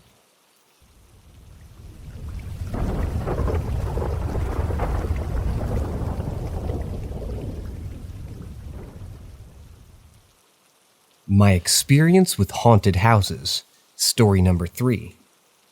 When I reflect back on my childhood years, I'm immediately transported to a time when life was simpler, and I resided in a quaint, aging abode alongside my mother, brother, and beloved grandparents. Our dwelling, an ancient structure erected in the early 1900s, held within its weathered walls a tapestry of history that fascinated me. My mother had also spent her teenage years in this very house, and she often regaled us with the tales of its previous occupants. Given the age of the house, it was safe to assume that those individuals had long since departed from the earthly realm. Curiously enough, our home was no stranger to peculiar occurrences, as my mother recounted. Following the passing of our great-grandparents, she would catch whiffs of their distinct perfumes and colognes at the most unexpected moments. It was as though they continued to watch over us from the realms beyond, providing a comforting presence amidst the unknown. Such experiences became an integral part of our lives, evoking a sense of solace and reminding us that even in death, our loved ones could remain with us in spirit. However, one fateful night, when I was just a tender soul of 13 or 14, I found myself immersed in a riveting video game session that extended into the wee hours of the morning. The rest of the household slumbered soundly, oblivious to the mystical events unfolding around us. It was during these solitary moments that I became acutely aware of the peculiar sound of footsteps echoing outside my room. Intrigued, I paused my game and cautiously ventured to investigate the source of the disturbance. Initially, I surmised that it could be my brother or one of my grandparents making their nocturnal pilgrimages to the bathroom. Yet, to my bewilderment, I failed to encounter any familiar faces in the dimly lit corridor. The enigmatic footsteps, however, persisted, their origin seemingly emanating from the ethereal confines of the attic. I vividly recall the peculiar nature of the attic door. It lacked a traditional doorknob, instead boasting a keyhole that required the unlocking of a long-forgotten secret before its wooden embrace would yield to those curious enough to seek its contents. The attic remained locked, or so I believed. As I attempted to rationalize the inexplicable phenomenon that had unfolded before me, some friends offered suggestions to ease my perplexity. Perhaps it was an animal, they postulated, seemingly oblivious to the weighty nature of the footsteps that resonated throughout the house. Their hypothesis proved feeble in the face of reason, for the audacity of the sounds was far too substantial to be attributed to a diminutive creature. Furthermore, it was summer, a season devoid of creatures seeking refuge in the attic, and they won't be doing that during the chilly winter months. Another audacious theory proposed by a confidant was that a vagrant soul had infiltrated our sanctum, seeking shelter in the solace of our attic. Yet such a notion seemed utterly preposterous, as there existed no viable means for an intruder to access that ethereal realm. The attic windows, barred by the passage of time, stood as impassable sentinels, their dimension insufficient to accommodate the corporeal form of a human intruder. Moreover, an indescribable presence loomed, permeating the atmosphere with a disquieting aura that extended beyond the boundaries of reason and instilled in me an ineffable sense of trepidation. It was an uncanny sensation, one that hinted at the presence of an entity distinct from my own flesh and blood. In the wake of these eerie events, my family too shared their own encounters with the inexplicable, further solidifying our belief that our dwelling was a nexus between the realms of the living and the deceased. These unsettling incidents represented my inaugural brush with the supernatural, leaving an indelible mark upon my impressionable young mind. Alas, my knowledge of the house's history remained limited, its origins shrouded in mystery, save for the fact that it stood as a testament to the passage of time, having withstood the trials and tribulations over a century. It's pretty old. As fate would have it, the onset of my high school years brought with it an upheaval in our lives, leading us to bid farewell to the house that had sheltered us for so long. Financial burdens manifested in exorbitant bills, weighed heavily upon my aging grandparents, rendering the maintenance of our cherished home an untenable prospect. Thus we found ourselves uprooted, thrust into the embrace of a new dwelling reminiscent of our former abode, albeit with slight variations. Our transition occurred in 2017, a year that etched itself upon the annals of our familial chronicle. The new residence, much like its predecessor, bore the marks of time's passage, attesting to the legacy of a bygone era. Its previous owner, a venerable soul who had inhabited these very walls during her formative years, shared anecdotes brimming with nostalgia. Her daughter, the bearer of these tales, divulged a curious tidbit of information. Originally, her brother was to inherit the house upon their mother's eventual departure from this mortal realm. However, the vagaries of fate conspired against the arrangement, and it was her brother who departed first, leading to the eventual sale of the house to my family. The significance of this revelation lies in the tragic demise of the daughter's brother, who met his untimely fate within the confines of the very attic that now sheltered us. The scent of cigars frequently wafted through the nocturnal air found its genesis in his last moments, forever intertwining the ethereal presence of his restless soul with the very essence of the attic's spectral ambiance. As we became acquainted with our newfound abode, whispers of the extraordinary soon manifested themselves into our daily lives. I too bore witness to the inexplicable, as a resonating echo of phantom footsteps reverberated through the hollow recesses of the basement when I stood alone, isolated from all forms of companionship. The persistent discomfort that gripped my heart each time I ascended the staircase leading to the attic cannot be easily dismissed as mere figments of my imagination. Nay, it was an intangible force, an unsettling energy that permeated the air, enveloping me in a shroud of unease. My mother, too, shared in my affliction, frequently catching whiffs of the familiar cigar smoke, as if the deceased denizen of the attic were reaching across the boundaries of existence to remind us of his presence. The nighttime streets, shrouded in tranquility, harbored no trace of light night smokers, and our queries to the neighbors yielded no satisfactory answers. Ultimately, the undeniable truth came to light through the revelations of my wise grandfather, who enlightened us on the tragic demise of the son of the previous house's owner, a soul bound to the attic, condemned to eternally haunt the domain of his final earthly moments. And thus, our lives unfolded within the confines of this new residence, accompanied by the lingering presence of an ethereal soul who walked the corridors of our dwelling. Yet, as the sands of time continued to trickle through the hourglass, a curious revelation unfolded. We found respite from the uncanny happenings that had punctured our days. Gradually, the enigmatic presence that we had grown accustomed to dissipated, like morning mist surrendering to the gentle embrace of the sun's golden rays. The passage of time, it seemed, had a peculiar way of mending the chasms between the living and the dead.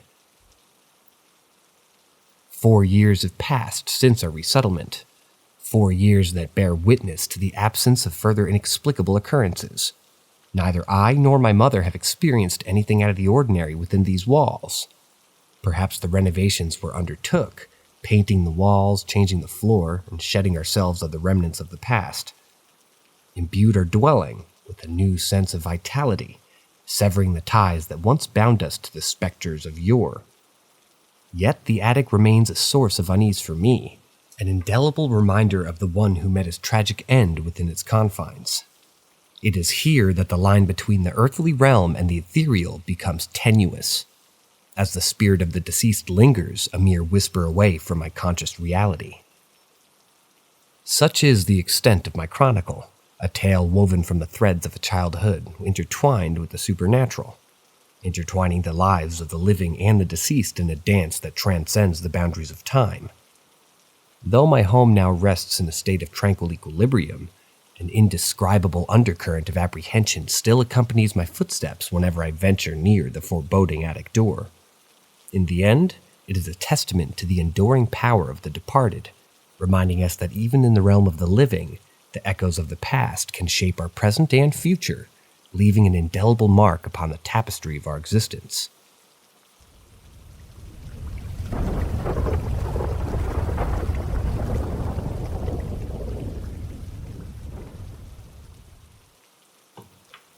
Story number 4. La Lorena, the Weeper.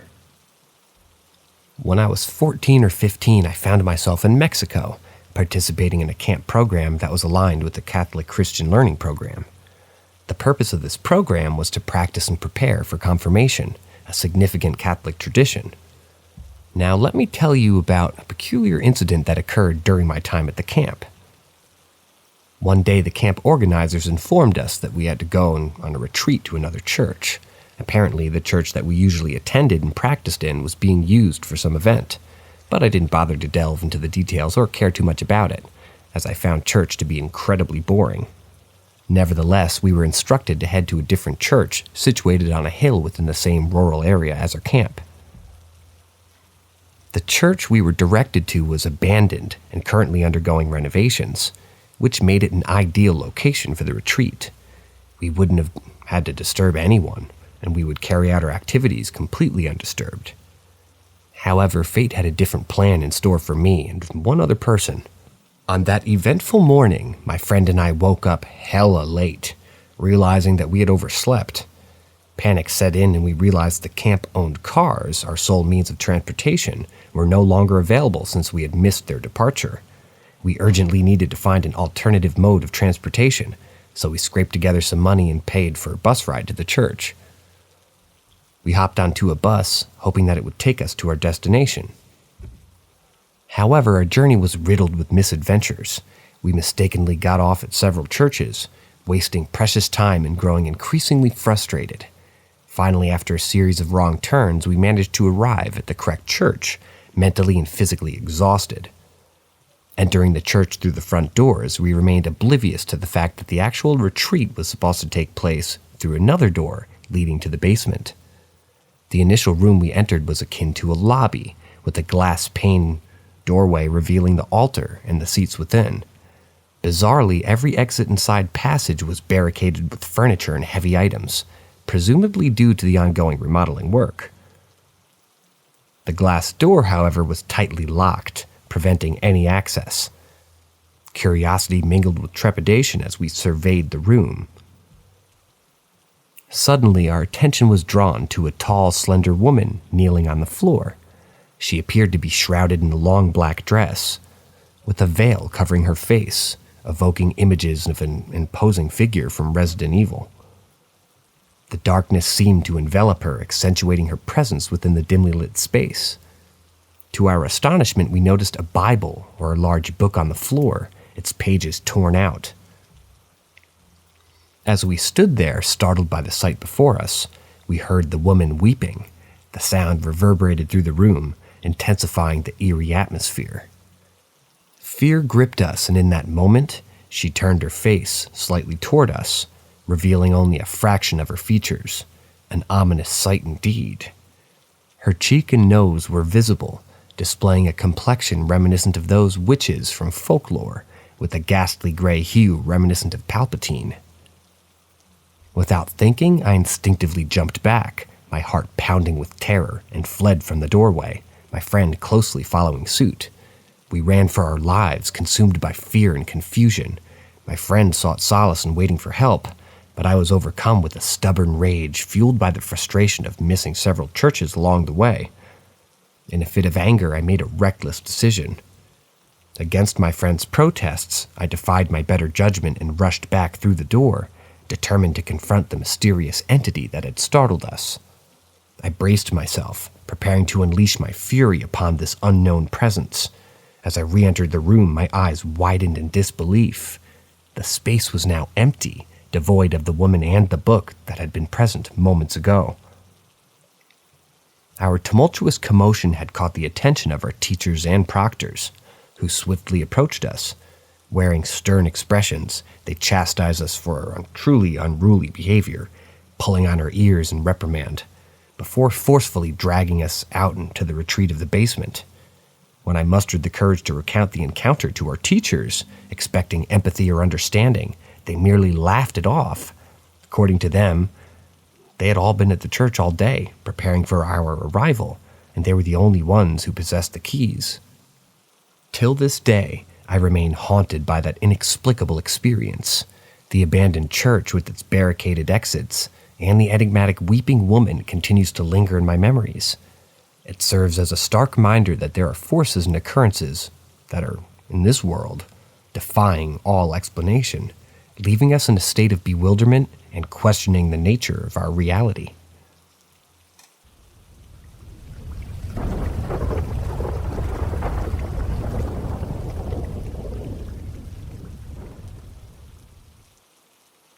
Story number 5.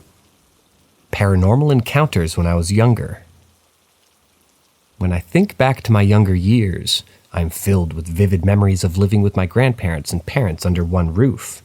It was a unique household, with each of my relatives having their own share of strange and unexplainable occurrences that took place within the confines of the house.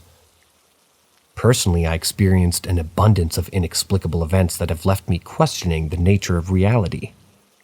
It all began with our dogs, Snowball and Max. They were usually well behaved and simply barked at typical noises or unfamiliar visitors. However, there were moments when their behavior became peculiar, and I couldn't help but feel a sense of unease. I recall one incident vividly when I went to use the downstairs restroom. As I opened the door, Snowbell was waiting there, seemingly frozen in place, her gaze fixated on something to my left. I followed her line of sight, but to my bewilderment, there was nothing there. Yet there was an undeniable presence that I couldn't sense. A chill ran down my spine and I hastily retreated from the area, with Snowball following close behind. Another time, Snowball barked relentlessly at the back door while I was attempting to take her outside. Yet, when I investigated, there was no discernible cause for her agitation. On a separate occasion, I was in the living room area with my grandpa, demonstrating some of the cup-stacking tricks I had learned at school. I retrieved a stack of styrofoam cups from a nearby cabinet, which was situated next to the hallway leading to the bathroom. Absent-mindedly, I left the cabinet door ajar. It's worth noting that this particular cabinet was quite large and required a significant amount of force to close its small door properly. As I proudly showcased my cup-stacking skills to my grandpa, a sudden thunderous slam reverberated through the room, drawing our attention toward the cabinet. To our astonishment, the cabinet door had shut on its own accord. We exchanged bewildered glances, unsure of how to react in the face of such an inexplicable event. As a child, I often found solace in sleeping alongside my grandparents in their room, especially since my parents were frequently occupied with work. I can still recall countless nights spent lying in the darkness while my grandparents slumbered peacefully beside me. Sleep eluded me easily, and I would often find myself blinking into inky blackness of the room. Positioned in the rightmost side of the bed, I began to experience a peculiar phenomenon that I can only describe as an energy approaching me from the doorway leading to the bathroom. The first time the sensation enveloped me, it felt kind of strange yet intriguing, as if an unseen force was drawing near. Despite the absence of any visible entity, gradually this energy would edge closer to my side, building an almost unbearable tension within me. Then, without warning, it felt as if an invisible fist struck me squarely on the face before abruptly retreating. This inexplicable phantom punch left me perplexed and anxious, prompting me to experiment with different responses. Curiosity mingled with fear as I tentatively covered my face during these encounters, and to my surprise, the sensation of being struck would gradually fade away. This newfound habit became a desperate attempt to protect myself from these bewildering attacks, as the enigmatic force continued to baffle and unnerve me.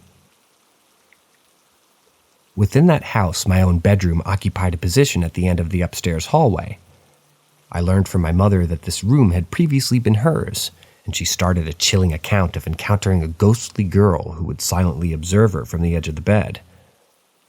As you can imagine, this revelation sent shivers down my spine, for in that room, I was residing. Still, I remained undeterred and proceeded with my daily routines.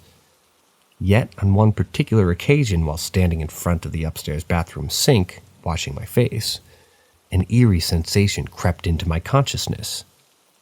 The bathroom, small and suffocatingly claustrophobic, compelled me to leave the door ajar unless I was showering or using the toilet. It was during one of these moments, as I cleansed my face and peered into the mirror, that I noticed a dark figure gradually materializing in my peripheral vision, originating from the hallway. Whenever I attempted to direct my gaze directly at the figure, it swiftly dissipated, leaving me with an overwhelming sense of unease. At the time, I convinced myself that it was just my imagination running wild, but in the light of subsequent discoveries regarding shadow people, I can't help but wonder if there was something more sinister at play in that house. To further add to the mysterious ambiance of our home, various family members recounted instances where they heard distinct footsteps traversing the stairs, occupied by the faint jingling of our dogs' collars as they played with the unseen presence. Additionally, the lights in the hallway inexplicably turned off, despite the functionality of the switch and the recent replacement of fresh light bulbs. Whenever we attempted to restore illumination by flicking the switch, the hallway remained enveloped in darkness, enhancing the eerie atmosphere that already permeated the space. As I grew older and delved deeper into my Laotian heritage, I stumbled upon an intriguing cultural belief, the concept of raising ghost children. It was believed that having a spirit child as part of the household brought good luck and blessings. Reflecting on this newfound knowledge, I began connecting the dots within my own family dynamics. My grandma's small altar, adorned with food offerings, and her whispered chants suddenly took on a deeper significance. It became clear to me that perhaps the ghostly presence in our house was indeed a child spirit, and by some strange twist of fate, it seemed to have taken a liking to my company. Considering my age at the time, I couldn't help but wonder if we shared a similar stage in our spectral existence. The general consensus among my family members was that this eternal entity was a young girl, adding an additional layer of the intrigue to an already mystifying narrative. Looking back, the inexplicable events that unfolded within the walls of my childhood home remain etched in my memory. Each peculiar occurrence continues to defy rational explanation, leaving me with an enduring sense of curiosity and a lingering belief that there are forces beyond our comprehension, lurking in the shadows. The house that sheltered my family was a realm where the veil between the tangible and intangible seemed to waver, where the mundane intertwined with the supernatural. To this day, I'm left pondering the true nature of those inexplicable encounters and the enigmatic force that coexisted within that particular house.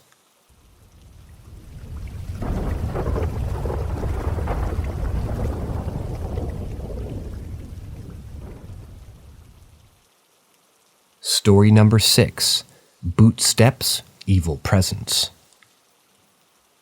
That night remains etched in my memory as the most haunting ghost encounter I have ever experienced. It was a chilling experience that left me terrified and shaken to the core. Allow me to recount the details of that spine-tingling night. I was just 17 years old when I decided to live with my aunt in Massachusetts. Her residence was an ancient house nestled amidst a thick expanse of woods, accessible only via a dirt road. Apart from our house, there were only 2 other dwellings nearby. Unfortunately, one of those houses was occupied by a rather unsettling elderly gentleman.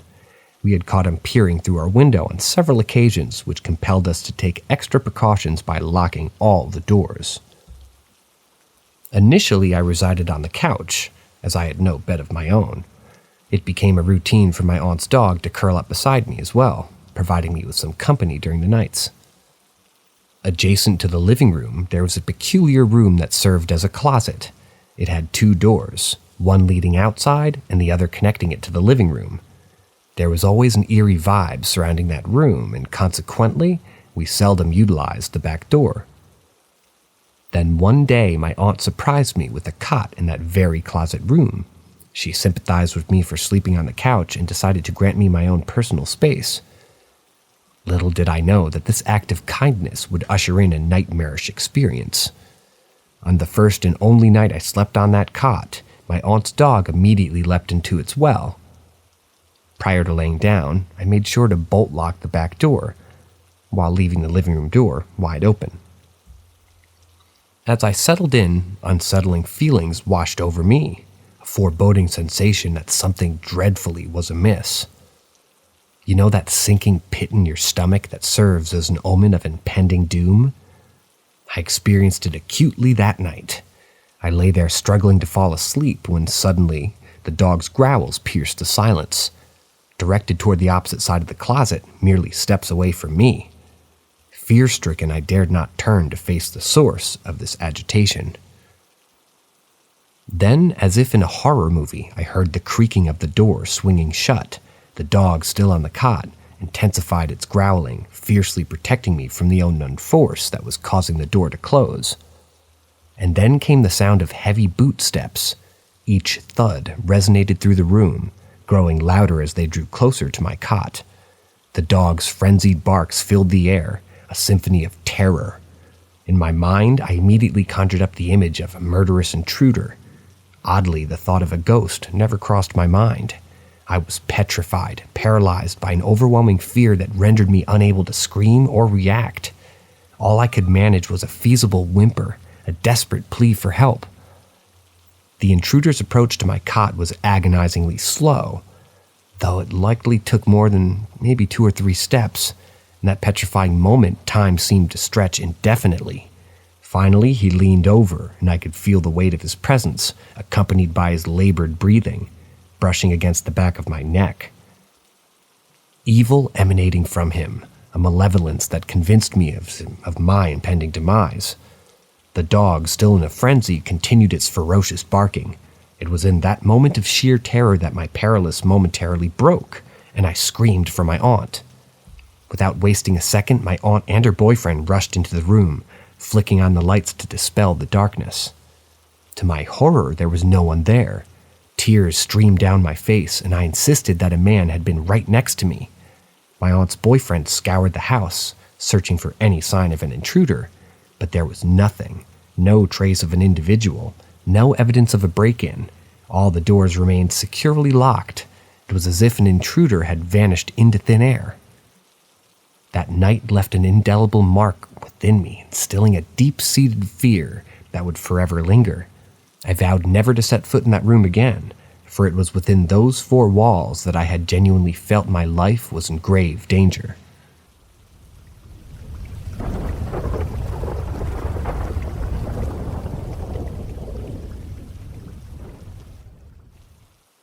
Story number 7. Scary Ghost Boy. When I was growing up, I had a peculiar ability that set me apart from others. I could see people that no one else could. At first, it didn't frighten me much, but as I reached the age of 12, things took on a sinister turn. To my surprise, my best friend shared the same extraordinary gift. We ended up having numerous eerie encounters together. But one particular incident instilled fear in us like nothing else before. We were both 13 years old, and my friend was staying over at my house for the night. You see, my younger brother often suffered from severe night terrors, so when we heard a strange noise echoing from outside my room, our immediate assumption was that it must be him. It was well past 1 a.m., and the entire house lay cloaked in darkness. With my parents sound asleep, since I was usually the one to console my brother during the night terrors, we gathered our courage and decided to investigate. Step by step, we ventured outside my room, traversing the dimly lit hallway that seemed to stretch on forever. Eventually, we reached the dining room, situated at the end of the corridor, and decided to illuminate the room by switching on the light. Positioned directly across from us, at the far end of the dining room, stood a sliding glass door.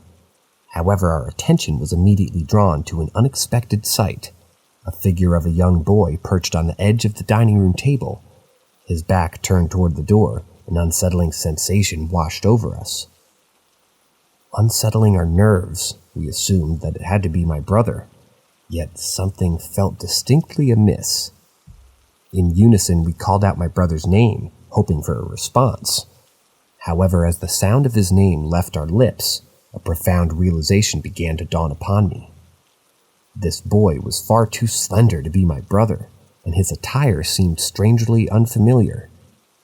Curiosity piqued, I glanced at the reflection cast upon the glass surface of the sliding door, and what I witnessed nearly paralyzed me with terror.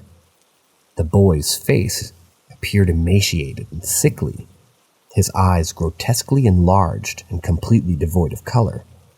A menacing grin adorned his features, and his gaze bore into my very soul. Though the encounter transpired in mere seconds, the intensity of those moments stretched time, etching the memory of that ghastly countenance into my mind. Reacting swiftly, my friend grasped my arm tightly, her expression mirroring the shock and horror that had seized me. Instinctively, we fled back to the sanctuary of my room, slamming the door shut behind us, and succumbed to the overwhelming surge of fear and tears streaming down our face. Together, we meticulously recounted the events that had just unfolded, each desperate to validate our own sanity and assure ourselves that we hadn't succumbed to collective madness. Nonetheless, even as I write these words, a shiver races down my spine, a chilling reminder that night's harrowing encounter that continues to haunt me.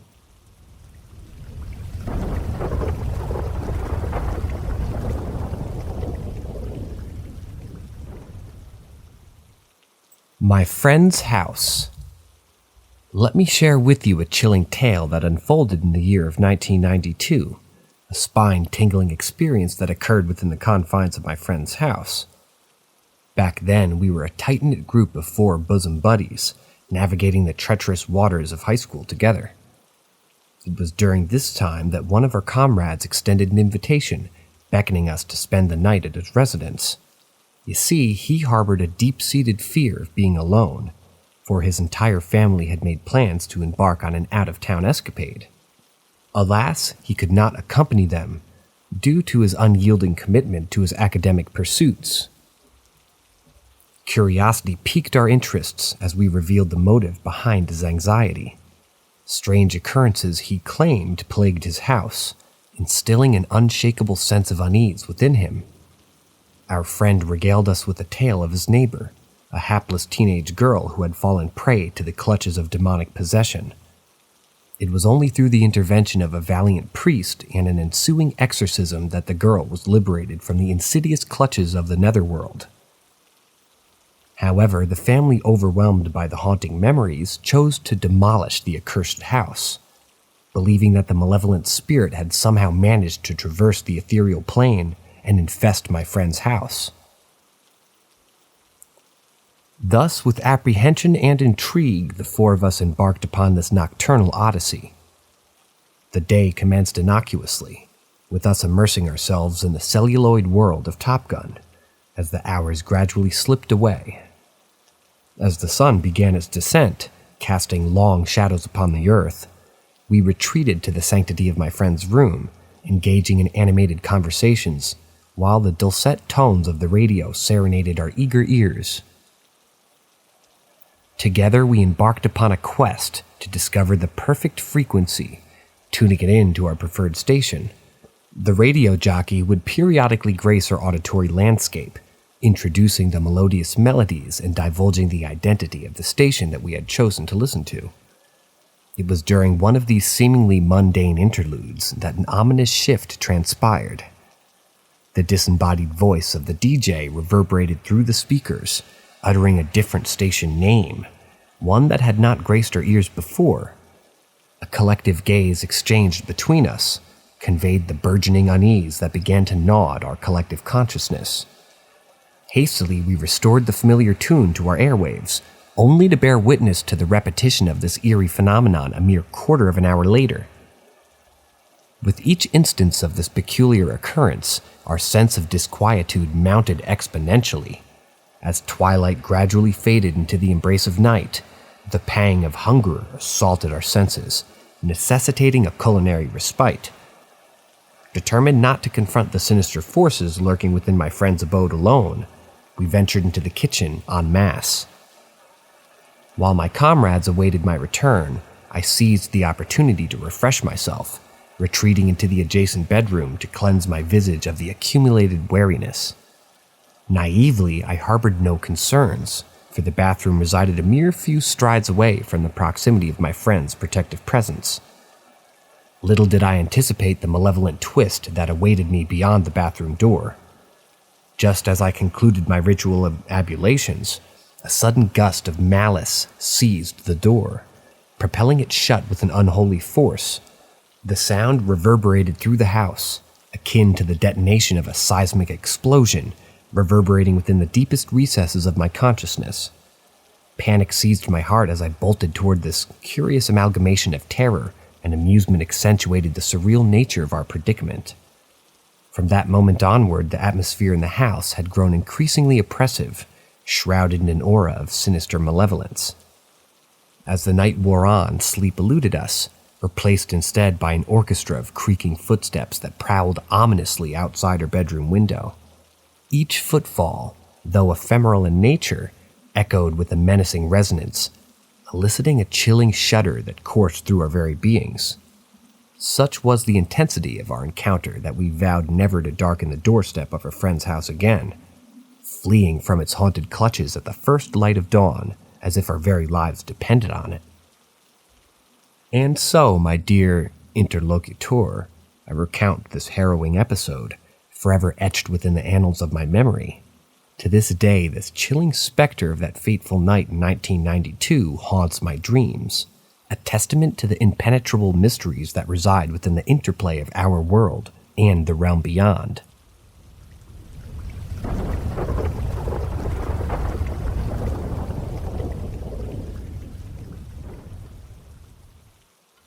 Story number 9, Haunted House. I've spent my entire life here in the Philippines, surrounded by the rich cultural heritage and vibrant community that defines this beautiful country. My roots run deep, as I was born and raised in a house that my grandparents left behind when they immigrated to the United States. It's a big house with a sprawling layout and an intriguing unfinished basement that's been a source of countless peculiar occurrences. Growing up, I had heard numerous accounts of the strange happenings that took place within the depths of my basement. My mother often recounted her own encounters with the supernatural, and one day, while busy preparing lunch in the spacious kitchen, she caught a glimpse of my aunt walking across the living room, dragging her slippers along as she usually did. Assuming that my aunt was hungry and would appreciate a larger portion, my mother cooked some extra food. But when she finished cooking and called out to my aunt, there was no response. It dawned on her that she was not alone in the house, and the figure she had seen was a mere apparition. Another incident involving my mother took place as she was diligently cleaning her room, which happened to be located adjacent to the basement stairs. She was sweeping the floor when she absent-mindedly glanced toward the open door, only to find a dark figure, shirtless and wearing only jeans, descending the basement stairs.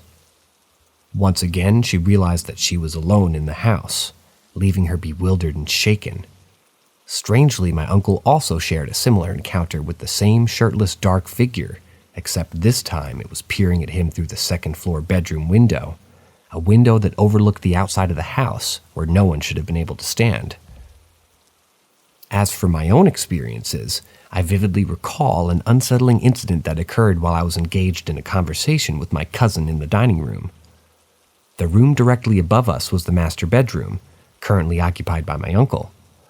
Suddenly, we heard the distinct sound of chairs scraping the tables being moved, coming from the room above. Naturally, I assumed it was my uncle cleaning up after himself. Curiosity got the better of me, though, so I ventured upstairs and rapped on the bedroom door, seeking permission to watch television in his room. Simple ask.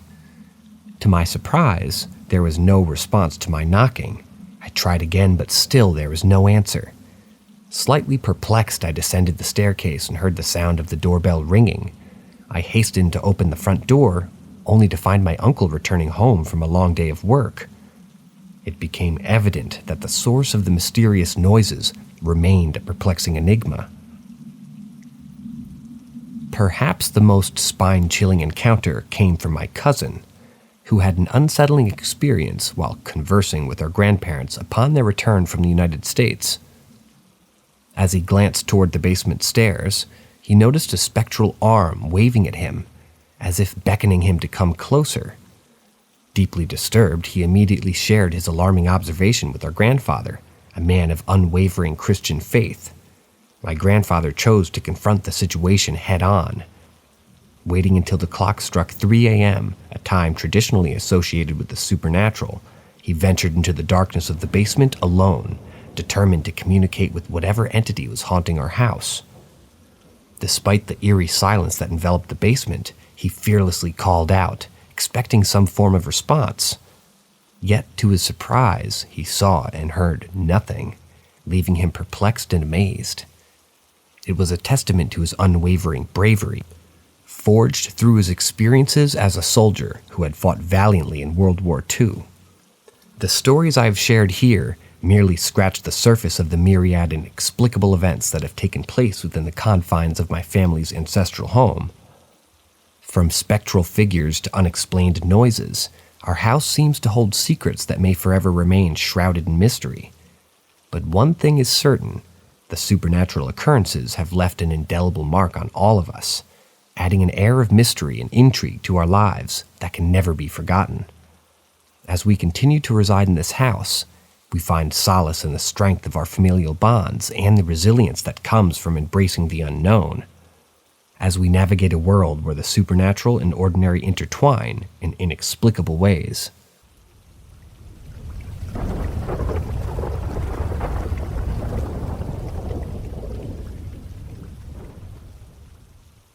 Story number 10. Follow-up story on haunted house I grew up in. This captivating tale I'm about to share with you was recounted to me once by none other than my dear cousin, Shira. It serves as a continuation of the enthralling narrative I've previously shared about the cherished house in which I spent my formative years. Let me take you back in time to when I was a teenager, as my cousin's account unveils an eerily captivating incident that unfolded within the confines of our beloved family home. Now, it's worth mentioning that my cousin Shira, bless her heart, happens to be the same age as my youngest sister, Zip. Yes, there is quite an age gap between us, for I find myself 8 years her senior. As I stand here today, a middle-aged individual of 46, reminiscing about my youth, this particular incident occurred during those adolescent years when the world was still a vast and mysterious realm awaiting exploration. To set the scene, my sister, cousin, and I found solace in one another's company, and we were accompanied in our escapades by none other than our only brother, the mischievous Dre. These childhood adventures, which took place in the early 1990s, would forever be etched into our memories. According to Shira's recollection, on that eventful day our juvenile quartet found themselves playfully rummaging through our grandmother's spacious closet. Situated within the confines of a well-appointed dressing room, this closet served as a gateway to the adjacent bedroom. Now, as I mentioned in my previous narrative, this particular bedroom has become the sanctuary of our uncle, a man who possessed a physique reminiscent of the legendary Bruce Lee. Not only was he a paragon of fitness, he was also held in high esteem in the title of Kali Master and a teacher. In the midst of their spirited hiding game within the closet's cozy confines, my sister, cousin, and brother suddenly became aware of faint sounds emanating from the neighboring bedroom. It seemed as though someone was energetically utilizing a jump rope, their rhythmic movements reverberating through the air. Naturally, their initial assumption was that our uncle had returned home, engaging in his customary daily workout routine.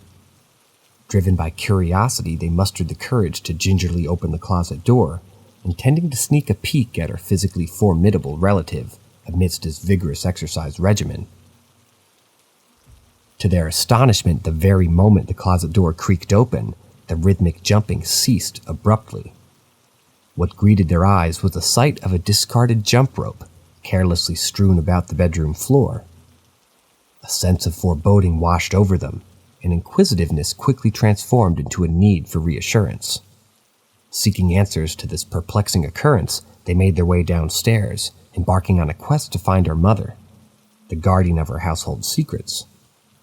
With mounting curiosity and trepidation, they posed the question that was gnawing at their young minds. Is Uncle home? Was he the one using the jump rope? To their bewilderment, our mother responded with a resolute negation. Uncle, it appeared, was not within the confines of our family haven at that time. Left with no other explanation, my sister, cousin, brother, and mother found themselves at an impasse. There were no additional occupants in the house.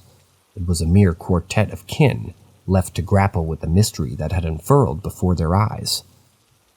The absence of plausible answers only deepened the enigma, leaving them with an unsettling sense of uncertainty. Now allow me to shift gears and recount yet another tale of paranormal intrigue, this time regaled by my cousin Rachel. This particular occurrence unfolded when she extended a warm invitation to her closest companions, urging them to venture into the uncharted depths of our house's basement. The motive behind this brave descent into the abyss was likely fueled by their insatiable curiosity, a relentless pursuit of unraveling the secrets veiled within the dimly lit recesses of our abode. As Rachel and her intrepid companions made their way into the basement, they found themselves enveloped in an atmosphere pregnant with anticipation. Little did they know that their innocent quest for knowledge would soon be met with a peculiar and spine-tingling encounter. Out of the blue, a shower of crumpled paper projectiles began hurtling towards them, unleashing an onslaught of fear that surged through their veins. Startled and disoriented, their instincts promptly kicked into overdrive, compelling them to abandon their subterranean endeavor and seek solace in the safety of the living room, situated far above the eerie depths from whence they came. And so, my esteemed audience, I present you with these two enthralling tales, narrated through the eyes of those who experienced the inexplicable firsthand. The incidents that unfolded within the confines of our beloved childhood home continue to perplex and mystify us till this day. These accounts serve as a testament to the enduring allure of the supernatural, leaving us to ponder the mysteries that lay hidden within the very walls that sheltered us. As time marches on, we are left with nothing but vivid memories and a sense of wonder, forever yearning to unravel the enigmatic threads that intertwine our past and present.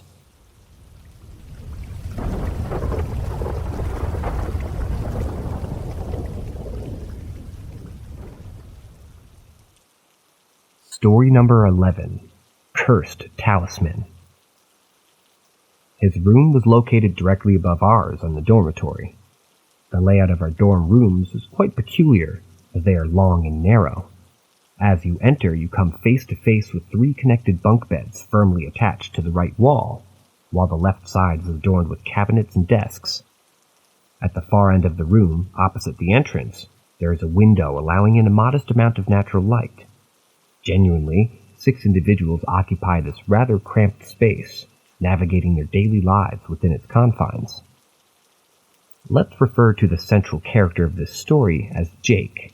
Although our campus is situated in the province, a 2-hour distance from the city where Jake resides, he had chosen to pursue his education in this serene environment. One fateful day, as he was casually strolling through the city streets, his attention was captivated by an old, intriguing metal artifact he stumbled upon. Driven by curiosity, he swiftly picked it up, fascinated by its ancient allure.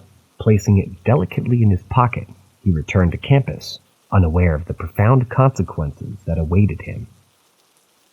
In our culture, such enigmatic objects are often called anting, and are believed to bestow upon their holders extraordinary abilities, most notably invincibility. Little did Jake know that the relic he had acquired possessed a mysterious power far beyond his comprehension. Upon bringing the artifact to our house, an inexplicable sequence of events unfurled, surrounding Jake with an aura of unease and apprehension. Initially, he alone sensed a perpetual presence lurking behind him, an unsettling feeling of someone's proximity that sent shivers down his spine. Climbing up the ladder to reach the top bunk became a harrowing experience, as he felt invisible hands tugging restlessly at his ankles, threatening to pull him down. These inexplicable phenomena, initially confined to Jake's experiences, soon began to permeate the lives of his bewildered roommates as well. The dormitory, once a sanctuary of shared memories and camaraderie, became a breeding ground for the inexplicable. Mysterious noises echoed from the cabinets, alternating between disturbing bangs and unsettling moans, reverberating throughout the night. The final straw for the terrified occupant came when they discovered their colossal body mirror, usually attached securely to the door, suspended eerily on the window pane at the opposite end of the room. It was as if an unseen force had toyed with their sanity, defying the laws of physics itself. Driven to the brink of their collective sanity, the terrified group hastily descended to the second floor, seeking solace in the study area. Determined to rid themselves of this cursed artifact, They placed the relic upon the study table in the hallway, hoping that by distancing themselves from this malevolent influence, they could restore their once peaceful existence. As they re-entered their room, their ears were met with a faint clanking sound, sending shivers down their spine. To their utmost horror, the artifact had mysteriously reappeared, lurking menacingly under one of the beds, defying any rational explanation. Throughout this nightmarish ordeal, Jake's mental state deteriorated rapidly, a stress weighing heavily upon him, and his eyes lost their luster, portraying a glazed and haunted look. It remained a mystery as to why he clung to the artifact despite the torment it had wrought upon him and his companions. Perhaps he had attempted to rid himself of its malevolence, only to find his efforts futile and the artifact impossibly bound to him. After enduring this relentless onslaught of supernatural occurrences for several weeks, rumors began to circulate that Jake had made the decision to vacate the dormitory. His abrupt departure left a void in the hearts of his friends and acquaintances, who were left with countless unanswered questions. The enigmatic artifact, too, vanished from their lives, leaving behind a legend of fear and uncertainty. In the years that followed, whispers of Jake's tale occasionally resurfaced, but they were met with echoes of a bygone era. The whereabouts and fate of Jake remained an enigma, lost in the annals of time.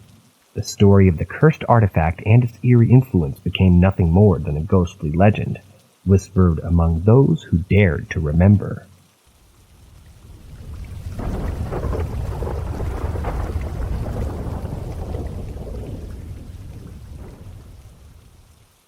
Story number 12.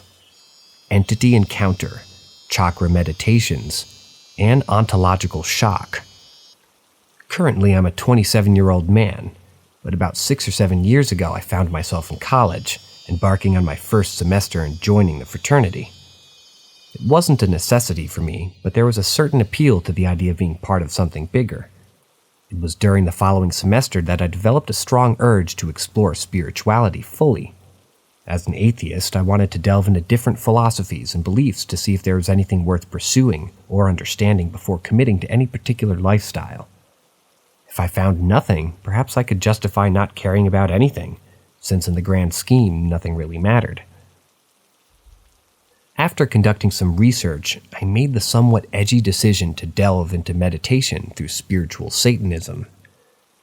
Now, I know it might sound unconventional, but hear me out. I reasoned that if people could commit heinous acts in the name of Christianity, then it stood to reason that people could also do the same in the name of Satanism. After all, labels shouldn't define one's character. Moreover, the core beliefs of spiritual Satanism focused on the idea that Satan, contrary to popular perception, was actually a benevolent figure who granted humanity consciousness through the apple, quote-unquote. It had nothing to do with engaging in evil or leading an indulgent life. The primary goal was to mediate and open one's chakras, align the kundalini energy, and unlock the full potential of being human. It drew heavily from Hindu scripture, and I found it rather intriguing. I dedicated months to learning the art of meditation, starting with basic techniques like closing my eyes and visualizations. Gradually, I progressed to chakra meditations, and that's when things started to get interesting. I began focusing on my third eye, using the technique of chanting Om and directing the vibration to my forehead while visualizing light or energy pouring in and an eye opening. I diligently practiced this every day for a couple of weeks. Whether it was a placebo effect or not, I couldn't say for certain, but the pressure in my forehead intensified over time. It felt as if a thumb or some external force was pressing outward. This sensation became particularly prominent when I focused it or experienced moments of intuition.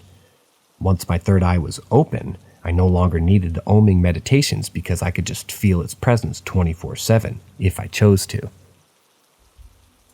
I began to meditate specifically on my third eye, trying to achieve a state of non-focus where I neither exerted too much effort nor became too lax. After a while, I would start to see a pulsating blue light. The longer I could maintain the state of non-focus, the brighter and faster the pulsations became, until the blue light completely engulfed my vision. If I could reach this point successfully, I would be treated to incredibly vivid and detailed mental images of places, people, and monsters and various objects. It felt as though they were right in front of me, brought to life by the blue light. Admittedly, my excitement often disrupted my focus, but I managed to achieve this state multiple times. I should mention that it's been years since I last practiced meditation, particularly in this manner. However, even to this day, I can still sense the presence of my third eye if I choose to focus on it. Sometimes the feeling even arises randomly. Hopefully it's not just a brain tumor or something like that, although that thought has crossed my mind. This entire experience completely shocked me and forced me to reevaluate reality itself. Was I going insane?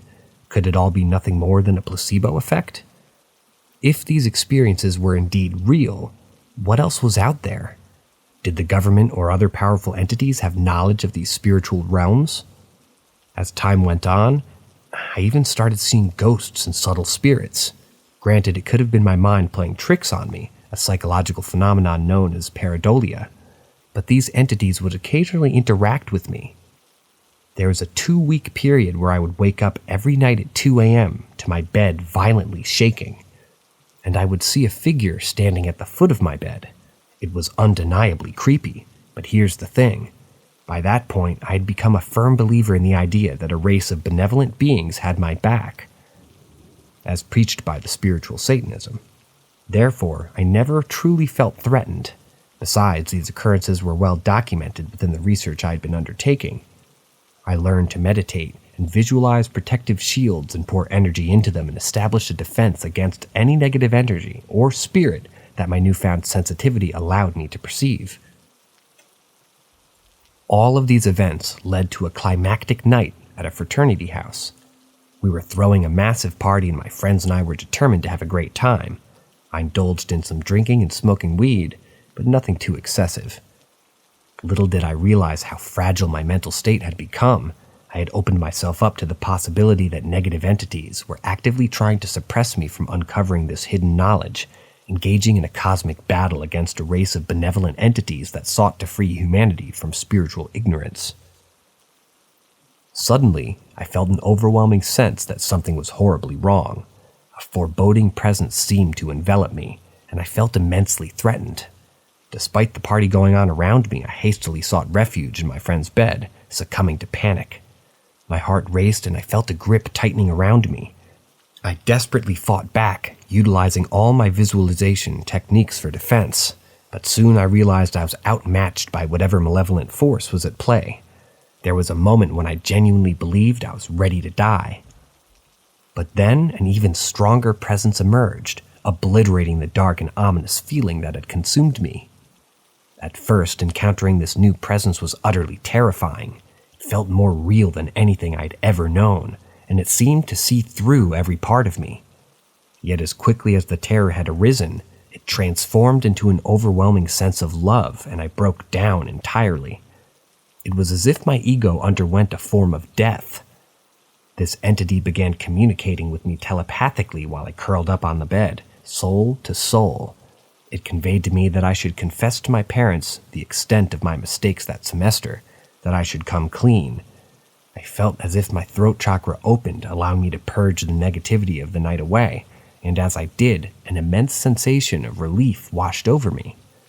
I spent some time in complete awe and astonishment, and then, as if in the blink of an eye, it was morning.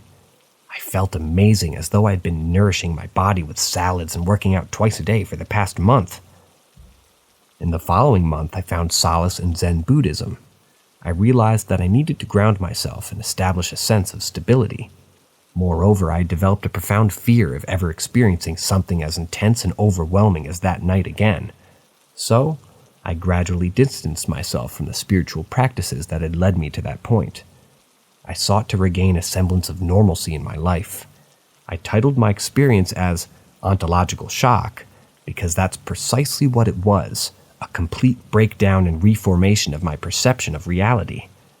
It was an immensely challenging and tumultuous journey, but looking back, I genuinely believe that in the long run, I gained invaluable insights and advantages from that transformative period of my life.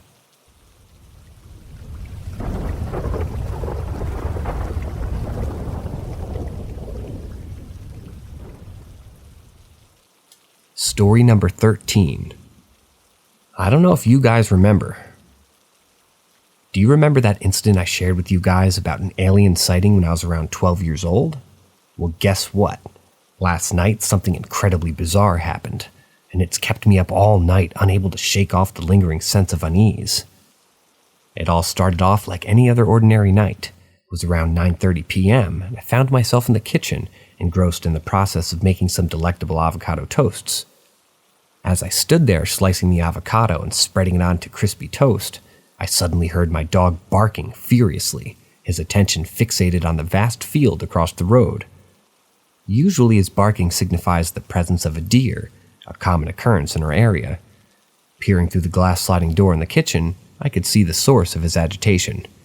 Initially I dismissed it, convinced that it was just one that had pulled into our driveway. Yet, despite my skepticism, I couldn't ignore the fact that my dog's barking was growing increasingly frantic and loud.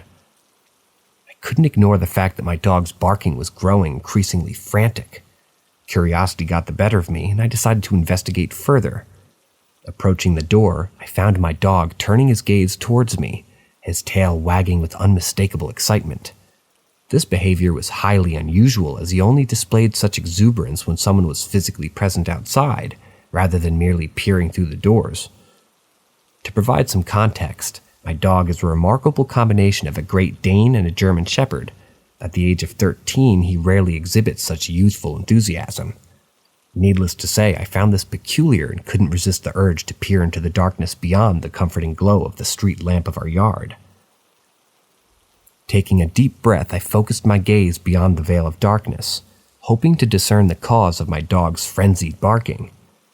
However, I didn't have to strain my eyes for long before the flicker of movement caught my attention, originating from the vicinity of one of the cars parked in our driveway. The dim lighting made it challenging to make out any details, but the sight was enough to send a shiver down my spine. Despite my initial urge to dismiss the whole ordeal, I found myself becoming increasingly alarmed. Reacting swiftly to the mounting fear, I closed the curtain to the door, obscuring my view of the mysterious movement. However, I couldn't resist leaving a narrow crack in the curtain, allowing me to maintain a cautious glimpse of the outside world. With my heart pounding in my chest, I fixated my gaze on the spot where the movement had originated, right behind the window of the car. Time seemed to stand still as I waited, my eyes never wavering from the enigmatic scene before me. For a brief moment, nothing caught my attention, and I contemplated leaving, dismissing it as a trick of the imagination. But then out of nowhere, I saw it, a slim, shadowy figure, swiftly peering over the window at the back of the car. The contrast of the figure against the car's backdrop made its presence chillingly clear. I continued to watch, transfixed, as this mysterious entity appeared to slither up and down the car's rear with an uncanny deliberation, retaining the vague form of what I could only assume was human. At this point, fear engulfed me entirely, causing my mind to race with unsettling thoughts.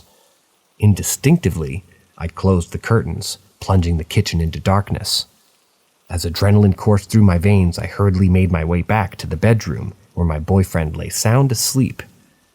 The urgency of the situation propelled me forward, desperate for a sense of safety and reassurance. The events of that night have left an indelible mark on me. The inexplicable presence I witnessed outside my home, the peculiar movements, and the lingering sense of the unknown have haunted my thoughts ever since. Sleep eluded me, as my mind raced through countless scenarios and questions, searching for answers that seemed frustratingly out of reach.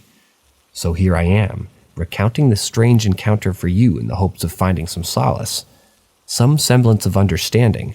As the hours ticked by and the morning light slowly filtered through the curtains, I can't help but wonder about the true nature of that shadowy figure and the secret that it holds.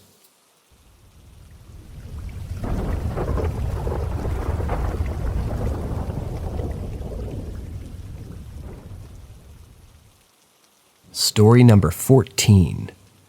Encounter with Extraterrestrial Beings? I remember vividly the night when this eerie encounter unfolded. It was a time that forever imprinted itself upon my mind.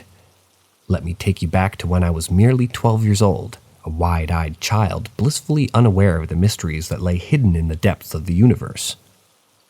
Now at the age of 19, I can reflect upon that fateful night with a sense of maturity and an understanding that surpasses the innocence of my youth.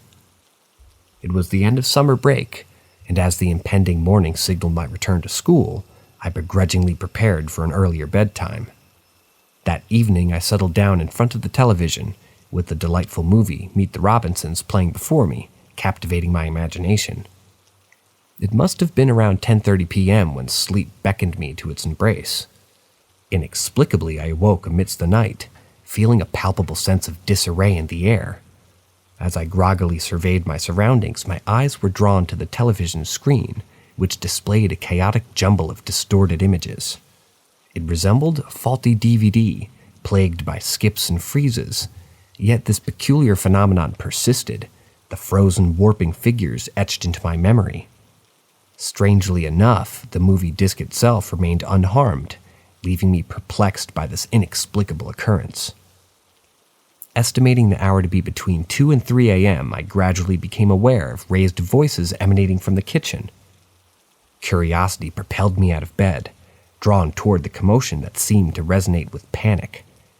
Unbeknownst to my mother or older sister, who were also engrossed in their heated exchange, I discreetly entered the kitchen, eager to uncover the cause of their distress.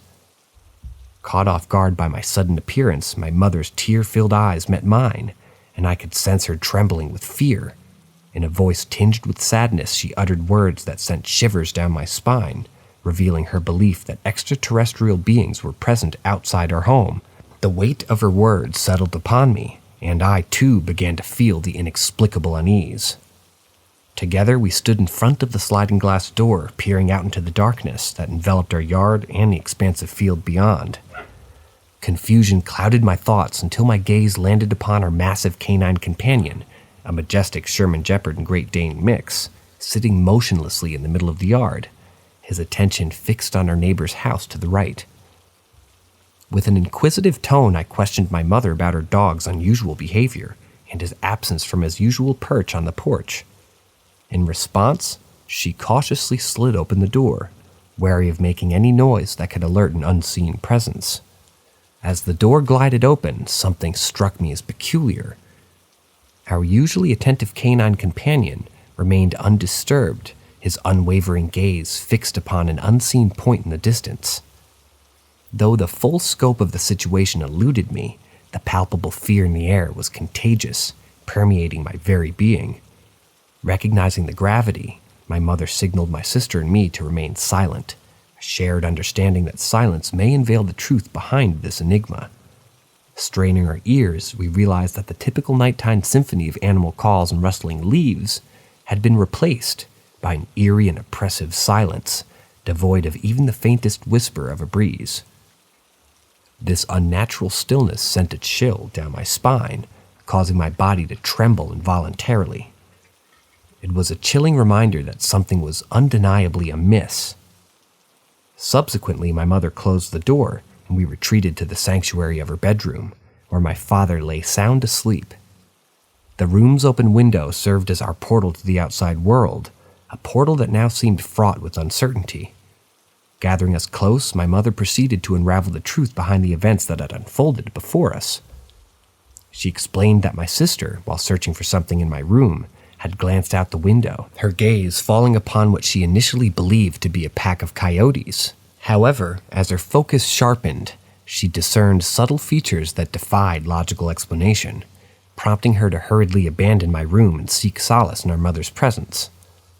With a trembling voice, my mother recounted her own encounter. Prior to my sister's revelation, she had ventured outside and witnessed a tall, slender figure traversing the neighboring driveway, seemingly heading towards her house. Initially mistaking it for our neighbor, she soon succumbed to an unexplained surge of apprehension, prompting her to feign sleep, hoping to avoid any encounter with this mysterious neighbor. And so, our collective fear guided us to the kitchen window, granting us a vantage point overlooking the neighboring houses, nestled side by side. Though darkness shrouded the scene before us, we strained our eyes, attempting to discern the elusive figures lurking in the shadows. Most of them moved with an astonishing speed, their diminutive forms darting in and out of sight. But as we focused our attention further, we could perceive slower-moving, towering silhouettes, their dark outlines contrasting starkly against the backdrop, their movements possessing an uncanny fluidity that defied the laws of nature. It was an ethereal sight, one that felt utterly surreal and inconceivable. In the midst of our observation, an intriguing detail caught my attention. The woods behind the neighboring house, a place I had often glanced upon, harbored an unexpected secret. Nestled among the trees, hovering tantalizingly close to the ground, were 3 distinct lights, evenly spaced apart. Their dim illumination revealed a green, a red, and perhaps a blue hue, adding an inexplicable element to the already perplexing tableau. Never before had we witnessed such an arrangement of lights, and their sudden appearance only deepened the mystery unfolding before our eyes. For what felt like an eternity, we remained glued to the window, our hearts racing with a mixture of awe, terror, and a sense of the inexplicable. Time seemed to blur as minutes melded into an eternity of surreal observation. My mother's breath grew increasingly labored, her shock and disbelief reverberating through her very being. Eventually, she decided it was time to retreat from our vantage point, leading us back into her room. With trembling hands, she cautiously widened the window, casting a sense of unease upon me. In hushed whispers, she implored us to maintain silence, an unspoken pact forged in the face of the unknown. We obediently complied, enveloped in an eerie silence, a symphony of uncertainty that mirrored the surreal stillness that had blanketed the night. Suddenly, as if punctuating the moment, a distant sound pierced the silence, an engine's low hum, reminiscent of a passing car. Strangely, the sound persisted, gradually intensifying, transforming into a deafening roar akin to an aeroplane soaring overhead. Astonishingly, despite the apparent proximity of the sound, no vehicle materialized before our eyes. It was a bewildering experience, leaving us dumbfounded and questioning the very fabric of reality. This surreal auditory phenomenon continues intermittently, each resurgence plunging us further into a state of disarray. Having weathered these inexplicable events, my mother made the decision to close the window, drawing the curtains tightly to shield us from the enigma that lingered outside, the tremors of fear still coursing through our veins. As dawn approached and the first day of light painted the sky, my courage finally summoned the strength to return to my room. Hours had passed since the initial disturbance, and the scattered remnants of my sleep-ravaged state lay before me. The television still displayed its scrambled chaos, a constant reminder of the otherworldly events that had unfolded. Desperate to restore a semblance of normalcy, I attempted to eject the disc, only to find it unresponsive. Faced with no other option, I reluctantly unplugged the DVD player, severing the link to the enigmatic images that had haunted me throughout the night. On this day, the memory of that harrowing night continues to haunt me, etched into the very core of my being. It is a tale that I can only muster the courage to recount when under the influence of alcohol, for the emotions it evokes remain raw and overwhelming. Few are privy to the full extent of the story, as I reserve its retelling for those whom I trust with my life, and even then, the weight of its enigma often proves too great to bear. Thus, dear listener, I have shared with you the intricate details of an extraordinary night, an encounter with the unknown that left an indelible mark on my soul. May this account serve as a reminder that our world is vast and full of enigmatic wonders, and that sometimes the inexplicable finds a way to break through the boundaries of our comprehension.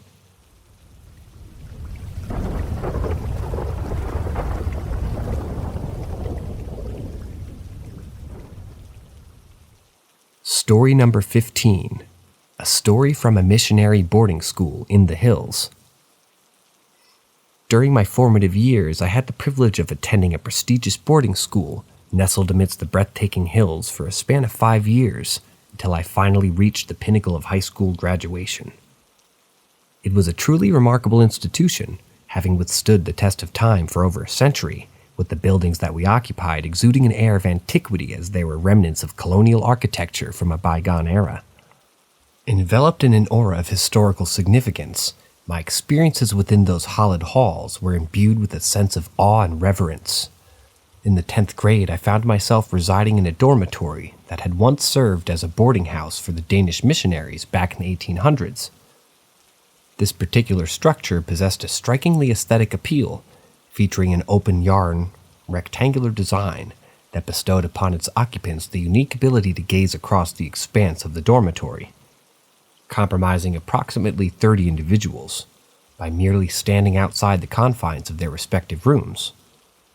Such a vantage point rendered the atmosphere within the dormitory both captivating and communal. It was within the walls of room 12B that I sought refuge, an abode that occupied a secluded nook of the corner of the building, sandwiched between the adjacent rooms 12 and 14. Remarkably, this room was akin to the amalgamation of two diminutive chambers, connected by an internal doorway. The allure of this arrangement lay in the illusion of enhanced privacy that it offered, a rare luxury not typically enjoyed in the conventional setting of a shared accommodation with a roommate. Overseeing the daily affairs of our all-girls dormitory was a widow in her 40s, affectionately known as Miss Sarah, her name altered for the sake of privacy, who had dutifully served the school for a period spanning 9 years. Devoutly religious and possessing an unwavering sense of moral rectitude, Miss Sarah resided in a modest attachment apartment situated on the lower floor of the dormitory. Being alone in the world, her daughter having entered the sacred bond of marriage while her husband met his untimely demise on the battlefield, Miss Sarah presented herself as an amiable and genial figure. However, there always existed a sense that within me that she was excessively devout, a quality that clashed with my own inclinations, despite attending a school founded by missionaries. On one particular night, I had succumbed to the allure of a newly released episode of the wildly popular television series Game of Thrones, resulting in a much later bedtime than usual. Consequently, the inevitable need to utilize the bathroom manifested itself around 2 a.m. Engulfed in a cloak of caution, I cautiously peered outside my door, meticulously surveying the hallway to ensure Miss Sarah was not patrolling the vicinity. Once the coast was deemed clear, I seized the opportunity to stealthily traverse the corridor, hastily reaching the communal bathroom located at the far end. Having concluded my nocturnal escapade within the confines of the lavatory, I embarked on my return journey to my room, only to be greeted by the unexpected sight of illuminated lights emanating from Miss Sarah's house. Reacting instinctively, I retraced my steps with swiftness, retreating to the sanctuary of my own room before climbing into my bed, endeavoring to maintain the facade of slumber. As I lay there, concealed beneath the protective embrace of my blankets, the audible cadence of Miss Sarah's footsteps reverberated through the upper reaches of the dormitory. Up and down the corridor she roamed, her presence duly noted by the keenness of my senses. Yet I remained steadfast in my resolve to feign sleep until she eventually descended the staircase, vanishing from my oral purview. Much to my consternation, the tranquility of that peculiar night was abruptly shattered as the door to my room creaked open. The sound of footsteps cautiously approached the vicinity of my roommate's designated space. Stirred within me was a modicum of annoyance. It was not entirely unusual for Miss Sarah to casually peek inside a room before exiting, an action that would normally elicit little concern. However, the notion that she would venture into an ostensibly serene room at such an ungodly hour left me feeling disconcerted. To compound matters further, her softly uttered hymn, emanating from her lips in an almost unconscious manner, seemed to permeate the air, contributing to an increasing sense of trepidation within me. I anxiously anticipated her departure, yearning for the moment when her footsteps would finally recede. Fate had other plans. The sequence of her footsteps, distinctive in their rhythm, heralded her approach toward my side of the room. Cloaked in darkness with my head safely ensconced beneath the covers, I could not visually ascertain her proximity, but I could sense her presence looming mere inches from the foot of my bed. And there she stood, her voice growing louder and clearer, fervently immersed in her melodic recitation of a hymn. The intensity of the situation became palpable, as if an invisible web of disquietude enveloped the very essence of the room. For what felt like an eternity she remained there, her gaze transfixed upon my slumbering form, while the cadence of her song continued to reverberate through the hushed stillness of the night. Throughout the disquieting interlude, I held my breath, as though caught in the moment of suspended animation, my mind fraught with unease at the inexplicable turn of events. Finally, her hymn gradually waned, eventually dissipating into silence as she retreated from the room. My heart pounded within the confines of my chest, and with bated breath, I waited several agonizing minutes before summoning the courage to gingerly part the curtains adorning the window, overlooking the interior of the dormitory. There I beheld a disquieting scene, the shared computer room bathed in the soft glow of artificial light, while Miss Sarah, consumed by an inconsolable grief, unleashed her sorrowful cries, her voice intermingling with the timeless strains of the hymn that she had previously serenaded me with. Tears cascaded down her cheeks as she cradled her head within her trembling hands. Her anguished lamentation pierced the night air with an intensity that allowed its echoes to permeate through 4 closed doors, reaching my ears with unwavering clarity. Overwhelmed by the weight of the situation, my mind in disarray, I hastily sought refuge once more beneath the comforting folds of my blanket, unwilling to confront the enigma that had unfolded before me. Something deeply unsettling has transpired that night, a sense of foreboding that gnawed at my very core, rendering sleep an elusive companion. Consequently, the passage of time was marred by the torment of restless contemplation, as I grappled with the haunting specter of Miss Sarah's inexplicable actions.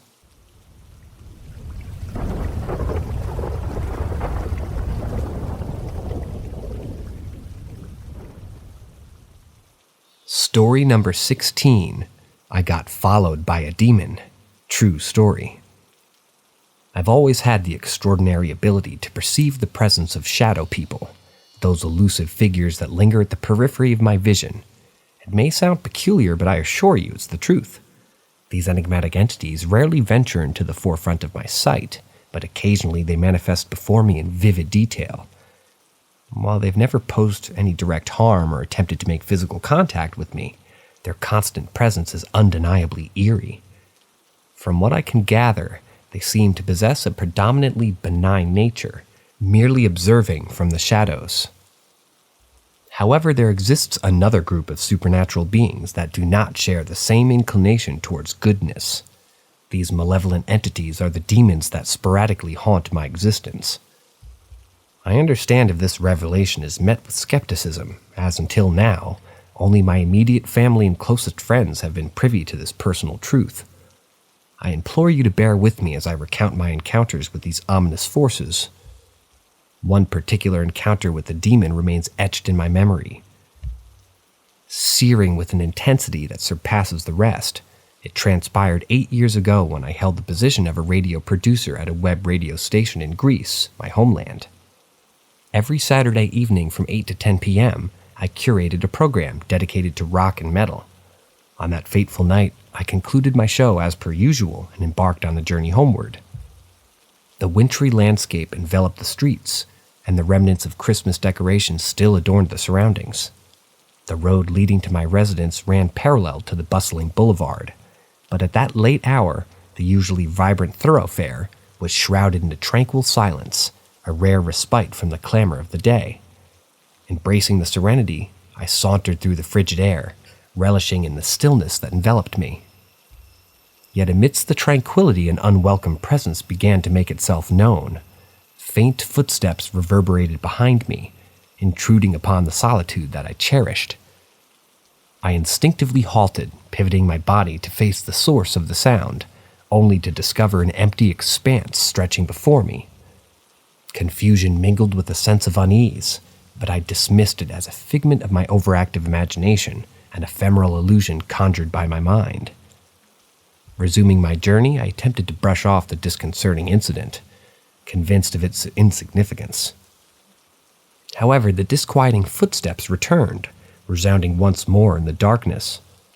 A shiver crept up my spine, accompanied by a surge of trepidation that coursed through my veins. Reluctantly, I resolved to maintain my pace, rationalizing that it could be a mere pedestrian who had emerged from their dwelling, even though I had heard no telltale signs of doors opening or closing. Inwardly, I endeavored to preserve my composure, determined to find a logical explanation for the disconcerting phenomenon unfolding around me. Suddenly, a macabre metamorphosis occurred, as the rhythmic footfalls transformed into an unnerving sound reminiscent of hooves, a disquieting revelation that shattered any lingering hopes of rationality. The realization struck me with an almost physical force. It was no product of my imagination. It was a genuine encounter with a demon. In an instant, my heartbeat surged to an erratic cadence, the symphony of anxiety reverberating within my chest. Beads of perspiration materialized upon my trembling hands, born from the sheer terror that gripped me. In a surge of adrenaline-fueled panic, I propelled myself forward, sprinting the remaining 20 meters to the safety of my apartment building's entrance. Only upon firmly shutting the door behind me did I dare to exhale, gradually regaining control over my respiration. As I stole a furtive glance outside, I discovered that the street lay devoid of any otherworldly presence. Whatever malevolent force had pursued me had vanished, leaving no trace of its existence. I silently thanked the heavens that I had refrained from succumbing to the impulse of casting my gaze backward, knowing that such an act could have catastrophic consequences. The sole purpose of that demon's visitation had been to instill an overwhelming sense of fear within me, a potent reminder that the sadistic delight in tormenting my fragile psyche could be real. These encounters with demons often mirror a sinister game of cat and mouse, a disconcerting rendition of hide-and-seek played out in the darkest recesses of reality. While I continue to navigate this unsettling existence, perpetually on guard against their ominous presence, I am grateful for the unwavering support of my loved ones who have stood by me, lending credence to my experiences. So as I recount this tale to you, a stranger whose skepticism I anticipate, I beseech you to suspend your disbelief, if only for a fleeting moment. The world teems with wonders and terrors yet to be comprehended, and it's in this realm of the unseen that my extraordinary journey unfolds, emboldening me to confront the enigmatic forces that lurk within the depths of the human experience.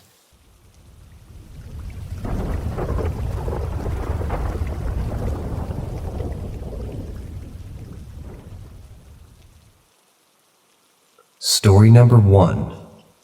A Haunting in Dublin, Ireland. I've always considered myself to be quite open-minded when it comes to the supernatural. As a result, I find great enjoyment in indulging in a good ghost story, just like any other person would. Today I want to share with you an extraordinary encounter that took place in County Dublin, the Republic of Ireland, over 20 years ago. This particular incident remains etched in my memory, constantly leaving me pondering over the authenticity of what I experienced. You see, I've had minimal exposure to what might consider to be the supernatural, making this encounter all the more perplexing and captivating. It began when the girl I was seeing at the time reached out to me with an exciting proposition. She informed me that her parents would be out of town for the entire weekend, leaving the house completely vacant. Moreover, she extended a heartfelt invitation to spend the weekend alone with her at her parents' house. Being the typical teenage boy, I didn't require a second invitation. Without wasting any time, we found ourselves nestled in the comfort of her bedroom, relishing in each other's company. However, our passion and bliss was abruptly interrupted by the unmistakable sound. It was the distinct echo of footsteps ascending the stairs. Startled, I sprang up from bed, blurting out something along the lines of, "Wait, I thought your parents were gone for the weekend." To my surprise, she reassured me that her parents were indeed away and casually dismissed the fact that we had both distinctively heard heavy footsteps approaching the room. Strange occurrences like these continued to unfold throughout the day, further adding to the perplexity of the situation. One incident that stands out vividly in my mind occurred while I was walking past her room en route to the bathroom. As I passed by, something caught my eye, causing me to pause in awe. All the windows in the room had been flung open, and the curtains danced wildly in the air, as if caught in the midst of a raging hurricane. Strangely enough, I could have sworn that those very same windows had been securely shut during my initial walk past the room. Could it have been a trick, or was there something more at play? I couldn't be certain, and I tried to convince myself that my observations could be attributed to a logical explanation. Perhaps I had simply misremembered the state of the windows. After all, our minds can play tricks on us, right? At this point, despite the peculiar happenings, I wasn't particularly spooked. I chalked it up to a mere coincidence and refused to let fear take hold of me. I reassured myself that there must be a rational explanation for everything I had witnessed thus far. Little did I know that my sense of security was about to be shattered. Sometime in the middle of the night, both my girlfriend and I were abruptly awakened from our slumber. Confusion washed over us as we exchanged bewildered glances, wondering what on earth was happening. I distinctly recall a profound, indescribable sensation that engulfed me, a potent amalgamation of dread, despair, and insatiable curiosity as well. It was as if the very air around us had become charged with an otherworldly energy. In the silence of the night, I detected faint movements emanating from downstairs, accompanied by hushed murmurs. It felt as though an invisible crowd had assembled in the kitchen, their presence palpable yet concealed from our sight. The muffled conversations reached our ears, but the words remained indiscernible. Unable to contain my mounting apprehension, I turned to my girlfriend, desperately seeking an explanation for this unnerving spectacle unfolding before us. To my astonishment, she responded calmly, as if this sort of occurrence was a regular part of her life. She nonchalantly mentioned that these inexplicable events were commonplace in her house. Her composure did little to alleviate my growing unease, but exhaustion eventually overcame my troubled mind, allowing me to drift back into a restless slumber. One additional detail that I might add to this already perplexing tale is that the house in question was part of a row of terraced houses. Coincidentally, the adjacent house had become the site of a heinous murder not long before my own supernatural encounter. From what I remember hearing in the news, a woman had suffered a brutal and grisly fate, yet no one had ever been held accountable for the crime. Although the husband was the primary subject, he managed to evade conviction due to some technicality. This tragedy has gripped the neighborhood, leaving an air of suspicion and unease lingering in the atmosphere. I often found myself contemplating whether this dreadful incident was in some way connected to the strange occurrences that I had witnessed. To this day, I'm left grappling with questions and uncertainties about the events that unfolded during that fateful weekend in County Dublin. The supernatural realm, with all its enigmas, has both fascinated and bewildered me. While I may never uncover the truth behind the footsteps, the window's mysterious opening, or the ethereal murmurs that echo through the house, this extraordinary experience has forever left an indelible mark on my psyche. It serves as a testament to the profound mysteries that lie just beyond the veil of our everyday reality, compelling me to explore the unknown and embrace the inexplicable.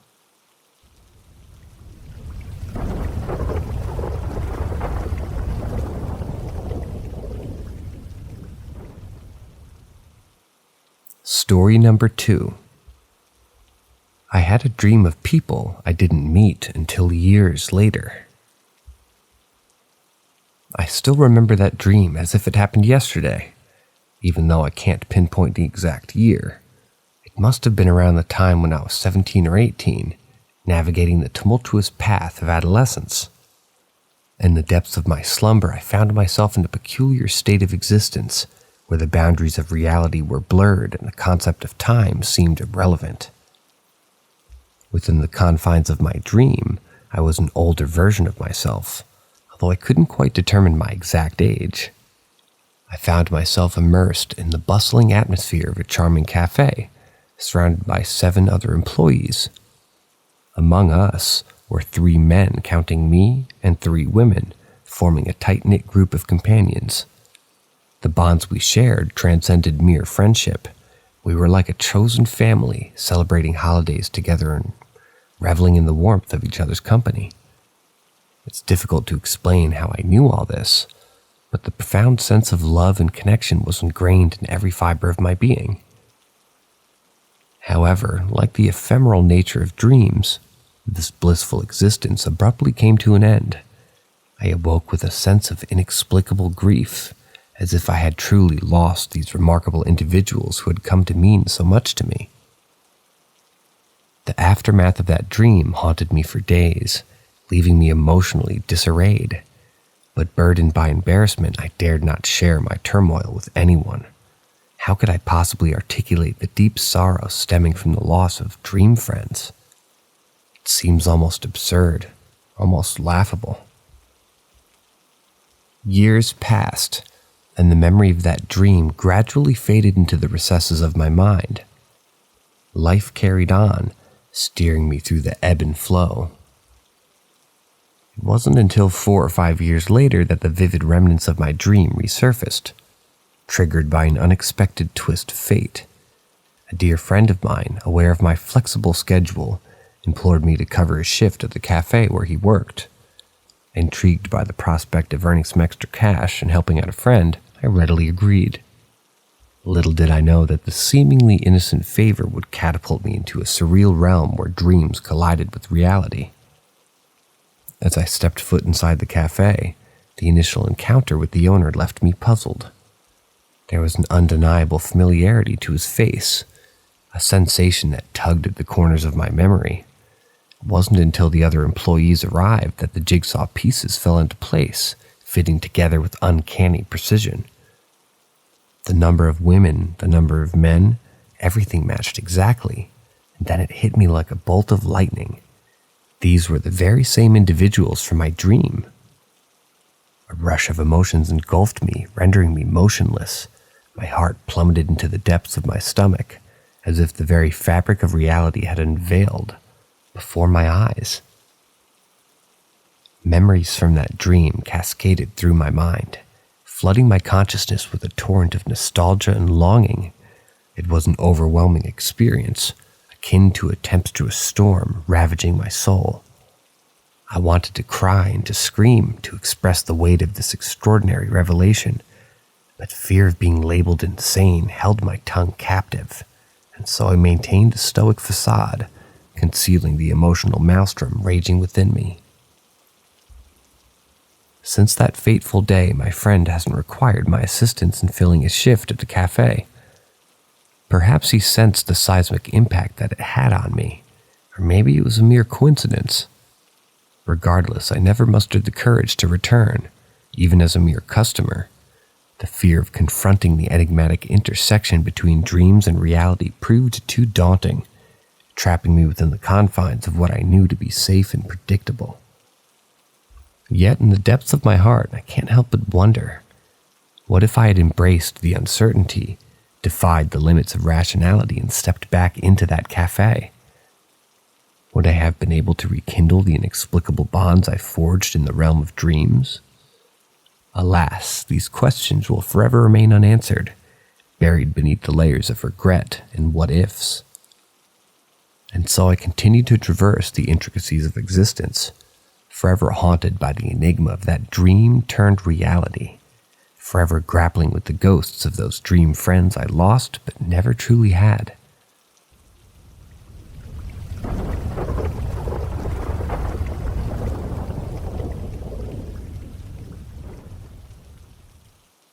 Story number 3.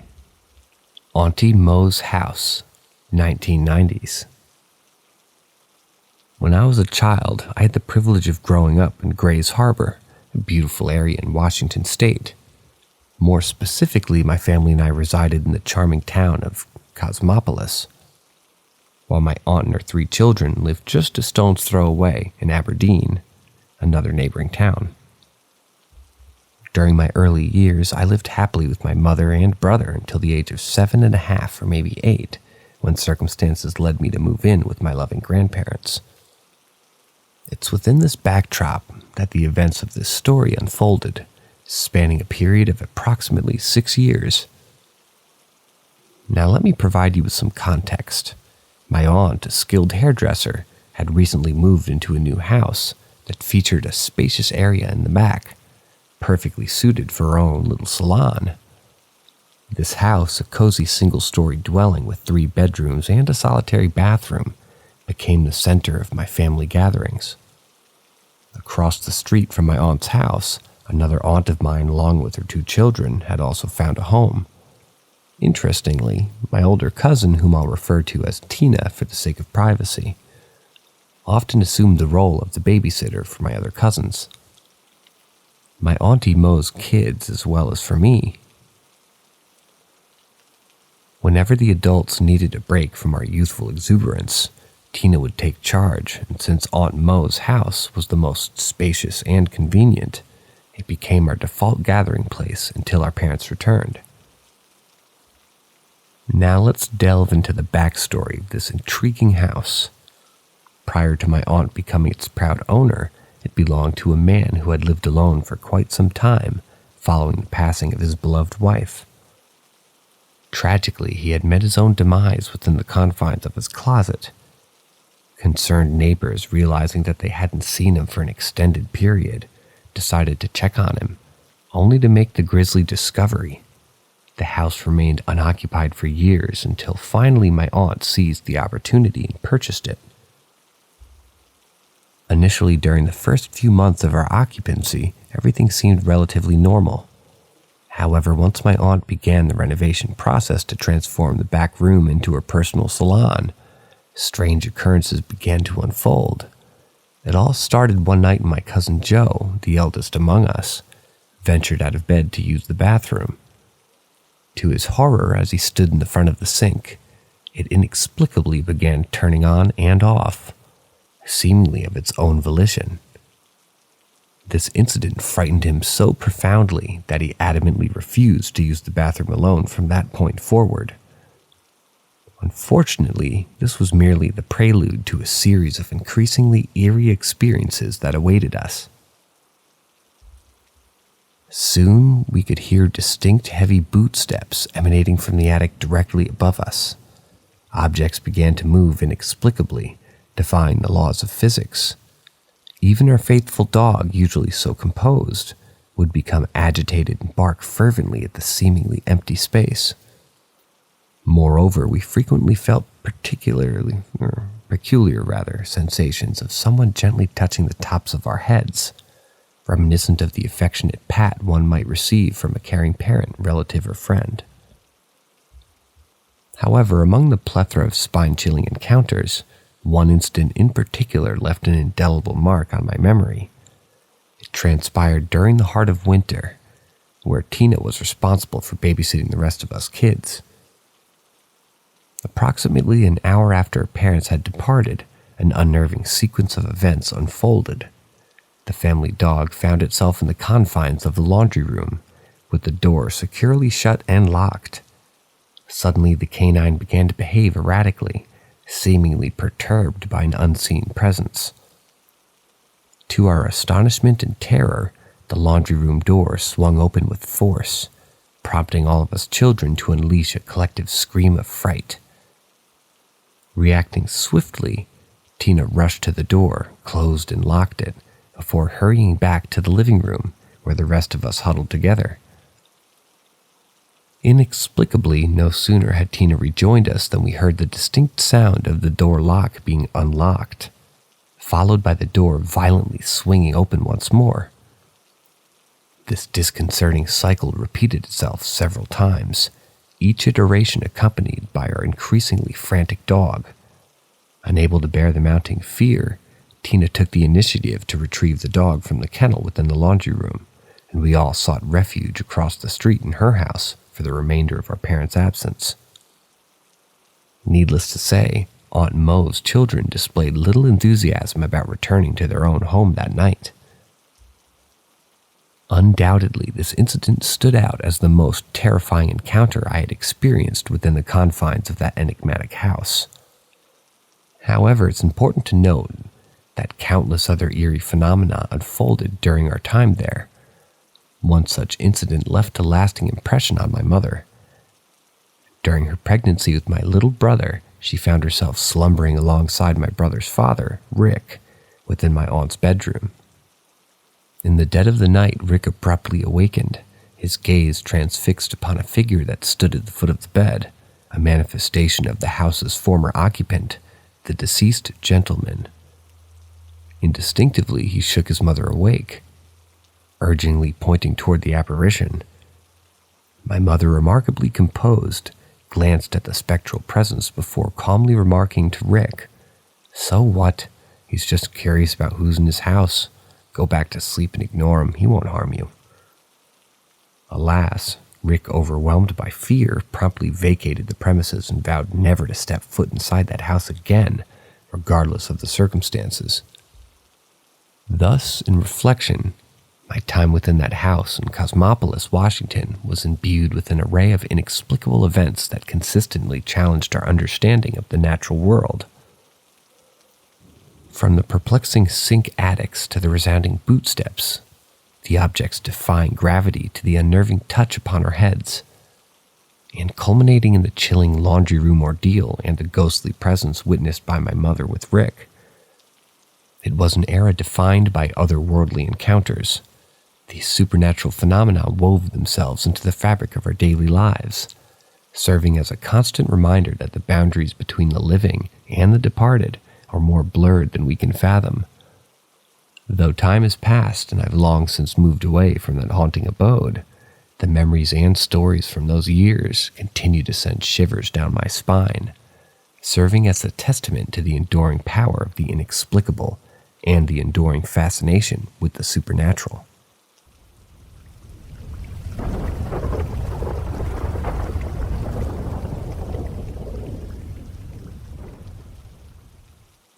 Story number 4. Grandma's Dolls.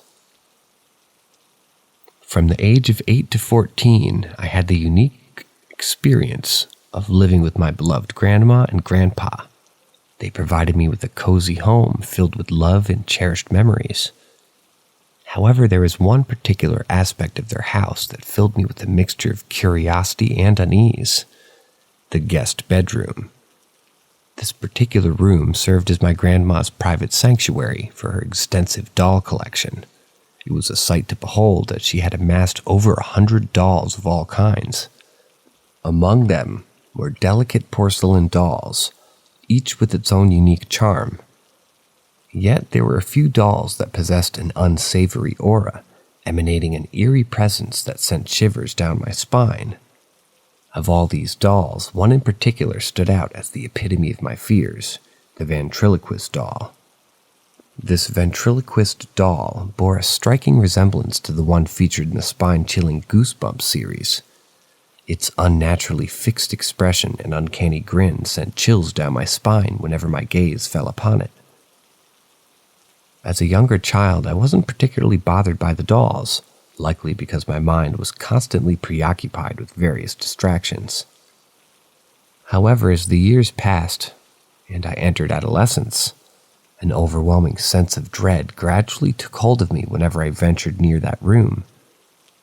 My bedroom was conveniently situated adjacent to the guest bedroom, which only intensified my apprehension. I made a habit of closing the guest room door tightly every night, seeking solace in the knowledge that it was securely shut. However, a peculiar phenomenon would unfold during the darkest hours of the night.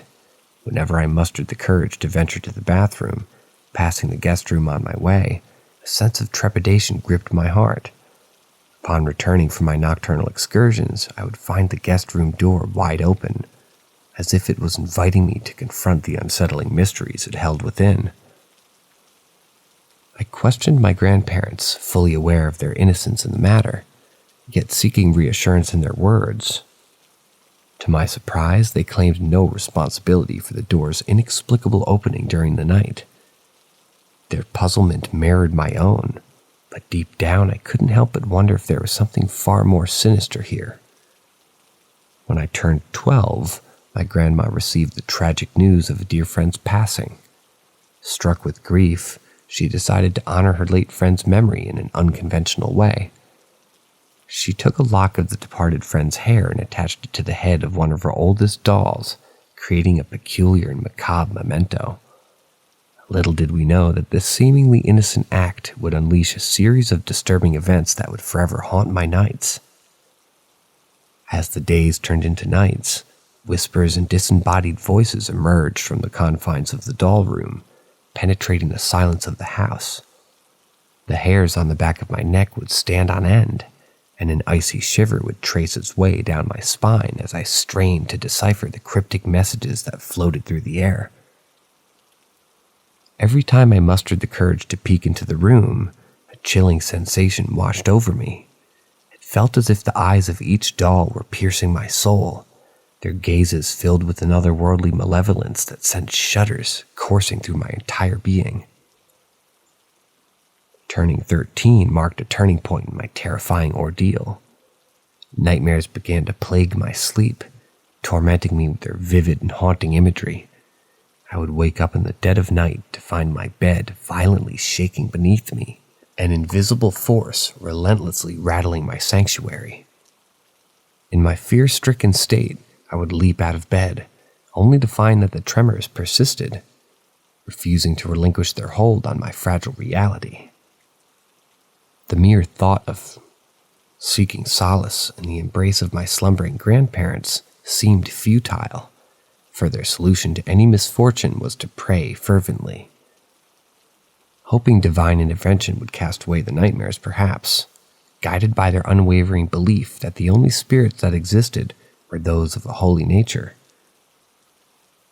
The nocturnal disturbances persisted, unyielding in their torment. The incessant whispers and eerie voices merged with the bed's tremors, creating an atmosphere of palpable terror within my bedroom. Desperation seized my heart, rendering me too fearful to disturb my grandparents' precious slumber. The final straw came in the form of a haunting black shadow that would dart across my room with alarming speed. Its presence alone was enough to send me spiraling into a state of abject terror. From that moment onward, I would sleep with something covering my eyes every night, shielding me from the darkness that threatened to consume my soul. The cumulative effort of these nightmarish encounters eventually reached its zenith. Consumed by fear and desperation, I made the heart-wrenching decision to seek refuge with my aunt, hoping that a change of environment would bring respite from the relentless horrors that plagued my existence. It had reached a point where the mere thought of returning to my own room was enough to send shivers down my spine. Till this day, the trauma lingers within me, an indelible mark left by those haunting dolls. The fear they instilled within me remains potent, and I cannot bring myself to trust their innocent appearances. Dolls, once the epitome of innocence and playfulness, have become malevolent entities in my eyes. Sinister bastards that hide secrets beyond mortal comprehension. Their existence serves as a chilling reminder that darkness can lurk beneath even the most benign facades, forever shaping my perception of the world around me.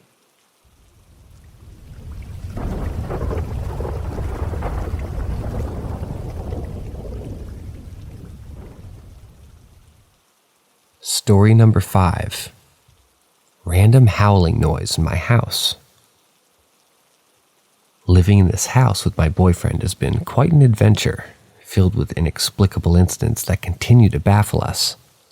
But let me tell you, the recent occurrences take the cake for being the most peculiar and unnerving one yet. Throughout our time here, we've encountered an array of inexplicable phenomenon, and here are some of the strange events that we've experienced. First and foremost, we've had countless encounters with our kitchen drawers. It's as if they possess a mind of their own, slowly gliding open without any assistance. Even my boyfriend's dad has become exasperated by this perplexing phenomenon, unable to fathom why it keeps happening. There's simply no logical explanation for it, and at times we even struggle to open them ourselves. It's a bizarre sight to witness, that's for sure. Additionally, we've been haunted by the presence of inexplicable sounds reverberating through the house. On numerous occasions, we've heard the distinct noise of objects falling, seemingly coming from nowhere. The strangest part is that all our beloved pets were right there with us, and yet we could never pinpoint the source of these mysterious sounds. It's like a ghostly orchestra performing a symphony in the shadows.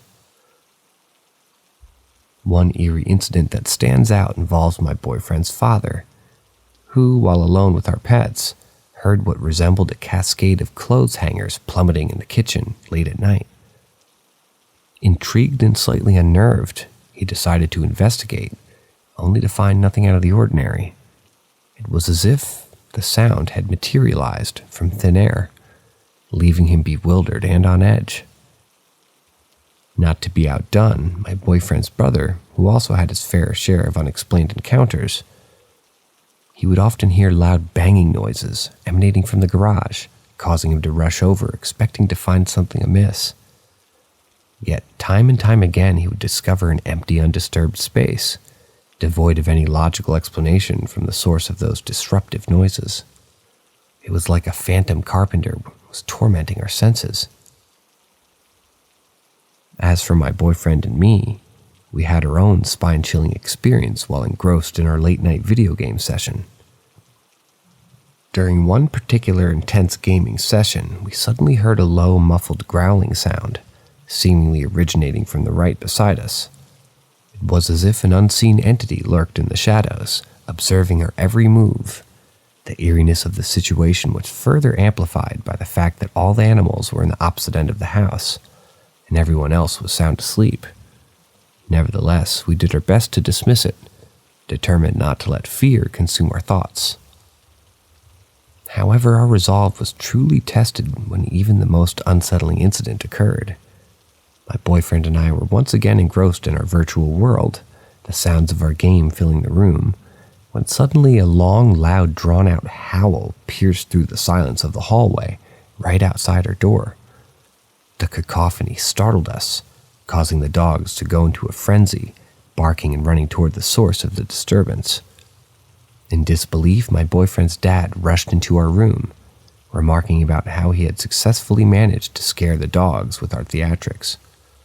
But as he saw the genuine shock on our faces, his expression changed, and he uttered the words, "That wasn't you?"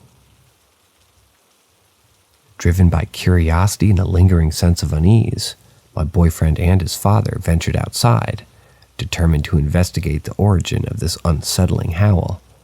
Their search led them to the area where the haunting cry had seemingly originated, but to their astonishment they discovered no trace of footprints in the snow. The sound had been unmistakably clear, as if it had materialized right within the confines of our home, defying all rational explanations in the process. It was a perplexing event that left us questioning the very nature of our reality. In conclusion, these inexplicable occurrences have woven an intricate tapestry of the paranormal within the fabric of our lives. Each event has left us with more questions than answers, stirring a sense of wonder, awe, and a tinge of fear. From the mischievous kitchen drawers to the unexplained sounds and chilling howl that echoed through our halls, our journey in this house has been a test of our sanity. We continue to grapple with these inexplicable events, forever yearning for the truth behind the unseen forces that surround us, shaping our reality in ways that we may never fully comprehend.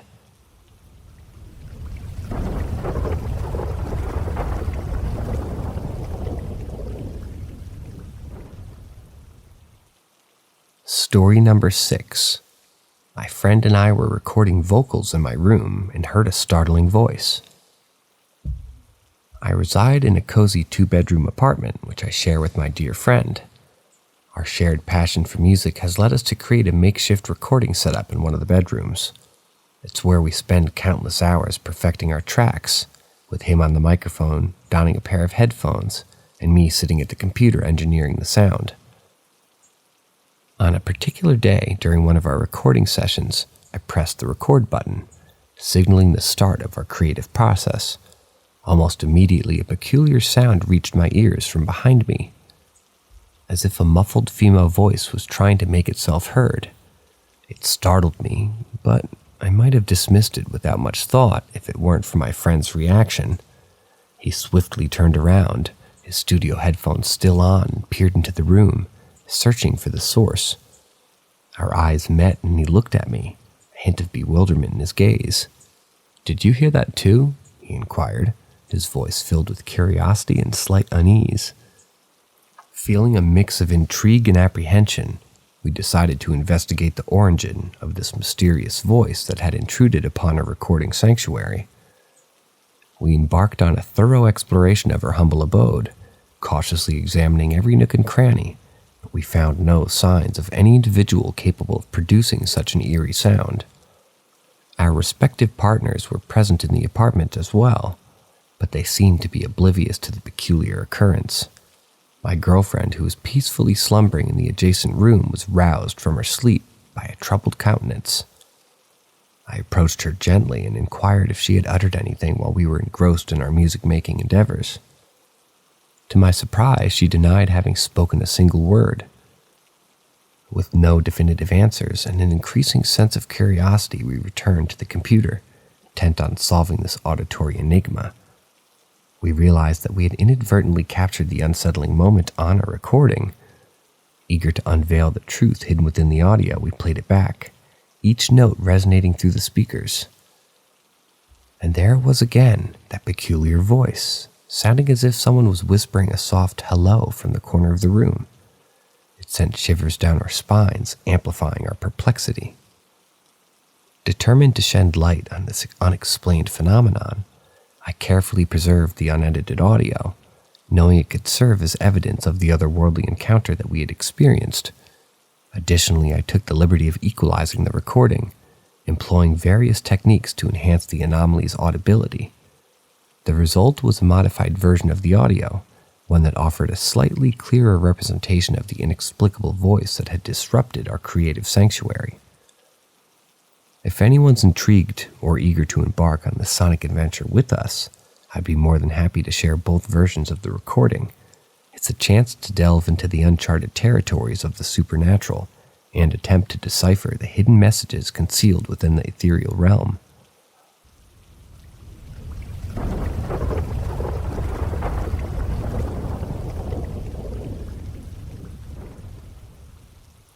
Story number 7. The night I wondered, what or who the hell is at the end of my bed? It must have been 3 or 4 years ago, or maybe even a little bit longer, when this unsettling incident occurred. The vivid memory and the fear that gripped me that day still linger in my mind. I recall sharing a room with a family member, feeling tired as I settled into one side of the bed, my feet positioned near the door. Falling into a deep slumber, I seemed to be at peace. Little did I know that my tranquility would soon be shattered in the middle of the night. Suddenly I awoke, startled by a dream that had jolted me from my sleep. Oh, how I wish I could remember the details of that dream. Nowadays, whenever I prepare to retire for the night in my room, strange occurrences tend to unfold. I find myself hearing peculiar noises, experiencing sudden fluctuations of temperature, and encountering various other inexplicable sensations. But I've grown accustomed to these peculiarities, and I developed a sixth sense for their presence. On that particular night, I found myself awakening from my slumber, my breaths coming in heavy gasps. With a groggy mind, I shifted my feet to the edge of the bed. At the time, I remember my bed being positioned sideways, almost perpendicular to the wall. And it was in that moment, as my feet dangled over the edge, that I felt it, an indescribable presence. Initially, I entertained the possibility that it could be a family member, but most of them were sound asleep. If it were indeed a family member, surely they would have awakened me or maybe needed something. However, this encounter felt different. So I summoned the courage that I had, and I cautiously kicked toward the presence, only to be met with a firm resistance. Confusion swept over me as I realized that something was awry. that an inexplicable force was lurking in the room. I had experienced similar occurrences on multiple occasions, leaving me unable to sleep, plagued by insomnia or overcome with fear upon awakening. But this time the silence was deafening. You might wonder why I didn't simply dismiss this presence as a family member. Well, it dawned on me that no family member would remain so eerily quiet, devoid of speech, and on top, there was no one to be found in the bathroom or hallway. That was the moment it struck me, the unsettling realization that perhaps this entity at the end of my bed was not a member of my family. The thought crept into my mind.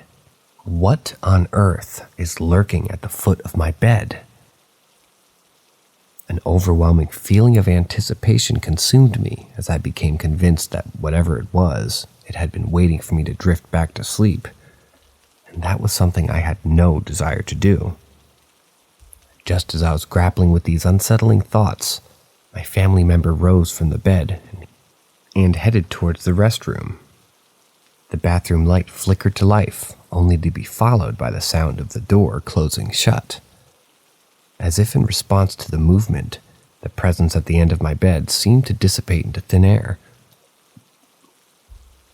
This incident only reinforced my growing awareness of these mysterious presences that infiltrated my room. I had become attuned to their existence, able to discern their arrival by the sound of faint footsteps at night, a heavy gut feeling that enveloped me, the inexplicable warmth that washed over my body, faint whispers that danced in the air, elusive shadows that flickered in the darkness, the occasional sound of objects moving around the room, and most intriguingly, the sensation of hot breath upon my skin, or a phantom grip reaching out to me. I'll leave you to ponder the implications of that particular experience, but for now, let me assure you that this occurrence was but one in a series of unsettling encounters that have left indelible marks on my psyche.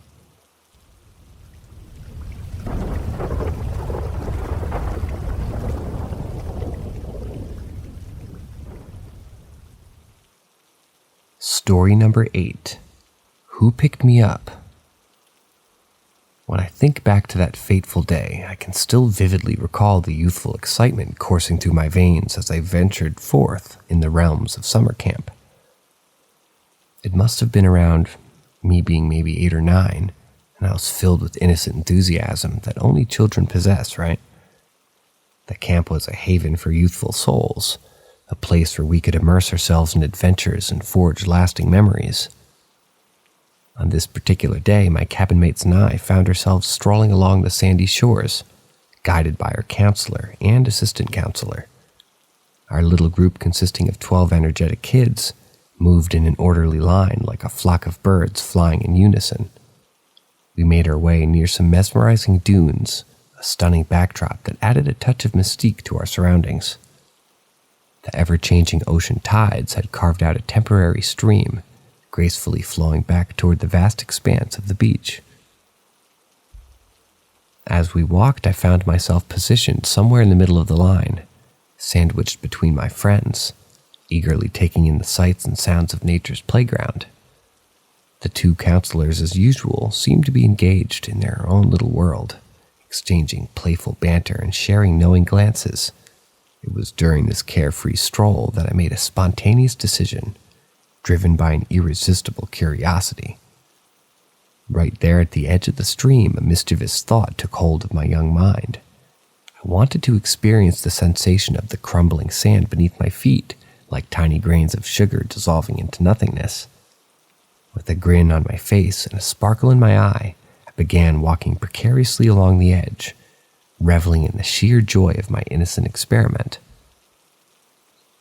However, fate had a different plan for me that day. Unbeknownst to my unsuspecting self, the sandy edge was more fragile than I had anticipated. With one fateful step, a larger portion crumbled away beneath my feet, plunging both of my legs into the stream. The world seemed to slow down for a brief moment as I felt the sand give way, my feet sinking deeper into the unknown.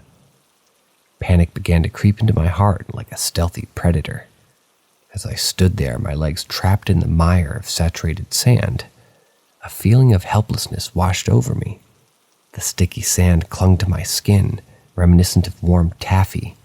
The water rising steadily reached just above my knee, its touch sending shivers down my spine, or rather up.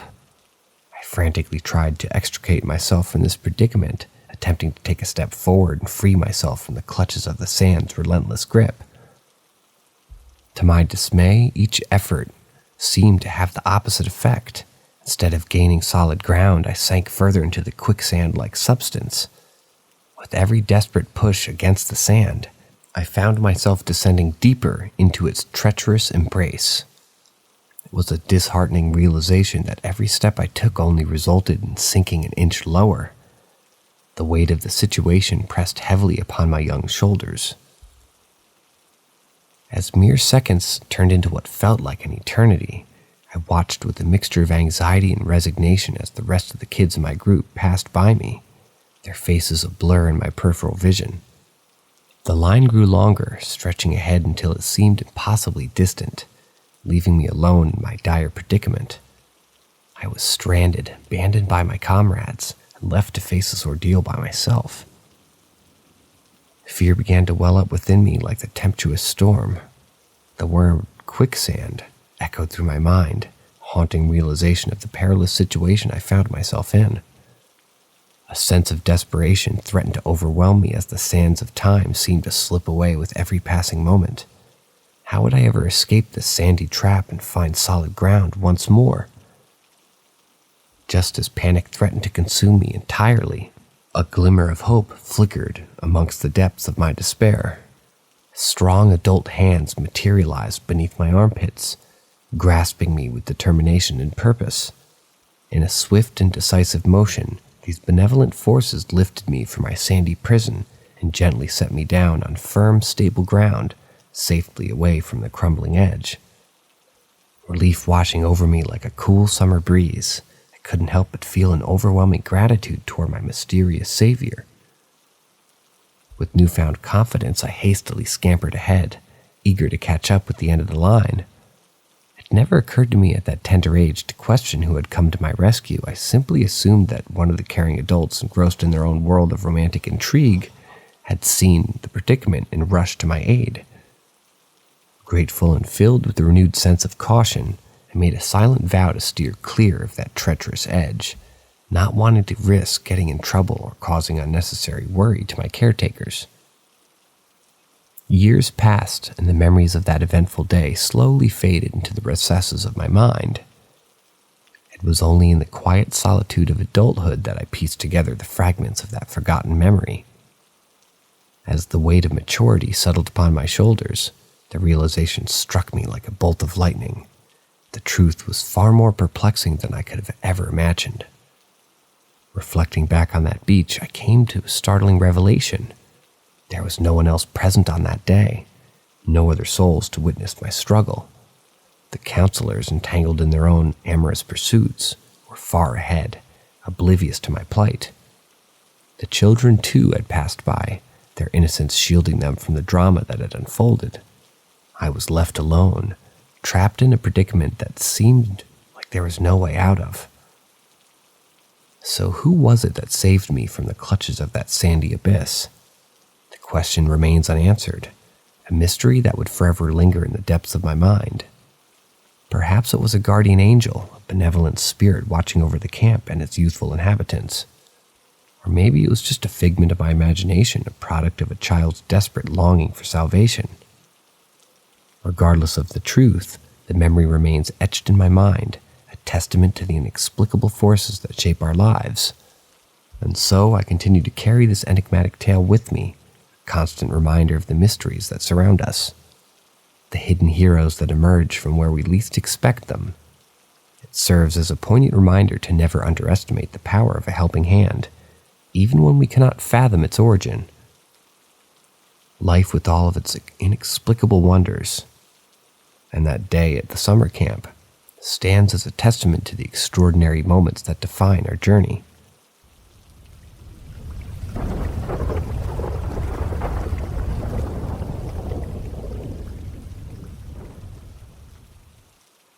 Story number 9, My daughter, age 17, and I arose at 9:30 and we saw a bright light, almost like a camera flash.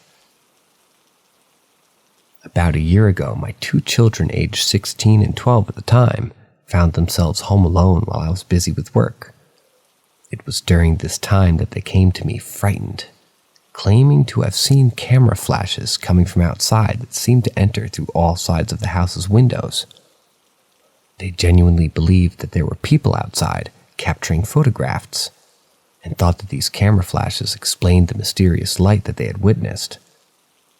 Now, my home is nestled amidst a picturesque backdrop of woods, and though I understood their fear, I simply brushed it off, attributing it to their imagination.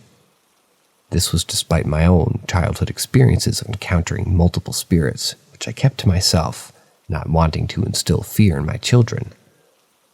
As far as I was concerned, the flashing light held no paranormal significance, yet it deeply unsettled my kids, and that troubled me.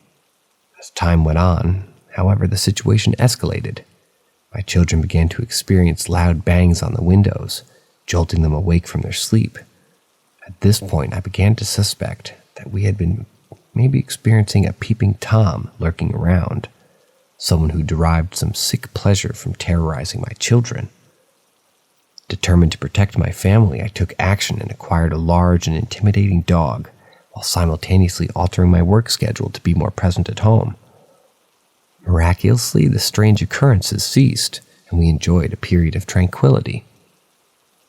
Yet ever since I moved into this house, I've sensed a lingering presence, an intangible force that seemed to coexist peacefully with me. It was a sensation that was difficult to articulate, but it never elicited fear. Of course, I never disclosed the feeling to my children, for their well-being was paramount to my mind. However, a significant incident unfolded just last night when my 17-year-old and I were engrossed in a television program about near-death experiences that unexpectedly transitioned into mediums discussing how departed loved ones communicate with us through signs. In a whimsical moment, I silently addressed my late grandmother, playfully requesting her to provide some sort of sign if she was indeed present. To be honest, I didn't truly expect anything to happen. It was more of a light-hearted, wishful thought. But then, in the blink of an eye, everything changed.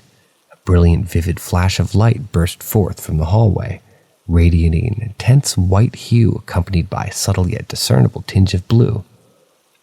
The luminosity was so overwhelming, so prominent, that it had my teenage daughter not witnessed it too.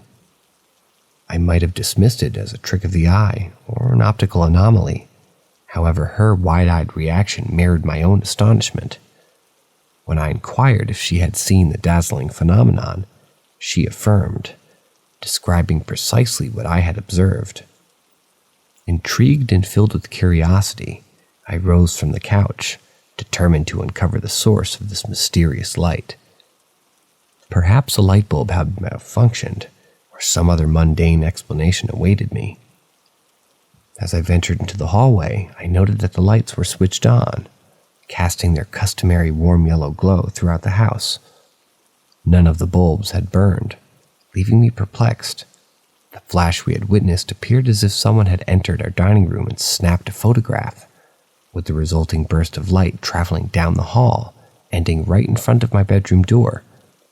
Our cat, who happened to be lying nonchalantly in the hallway, gazing toward the dining room, seemed entirely unfazed by the extraordinary occurrence. I reasoned that if there had been an intruder present, our vigilant feline would have detected the presence. Moreover, we would have heard the distinct sound of someone's presence as well. But silence enveloped our surroundings, amplifying the enigma that had unfolded before us.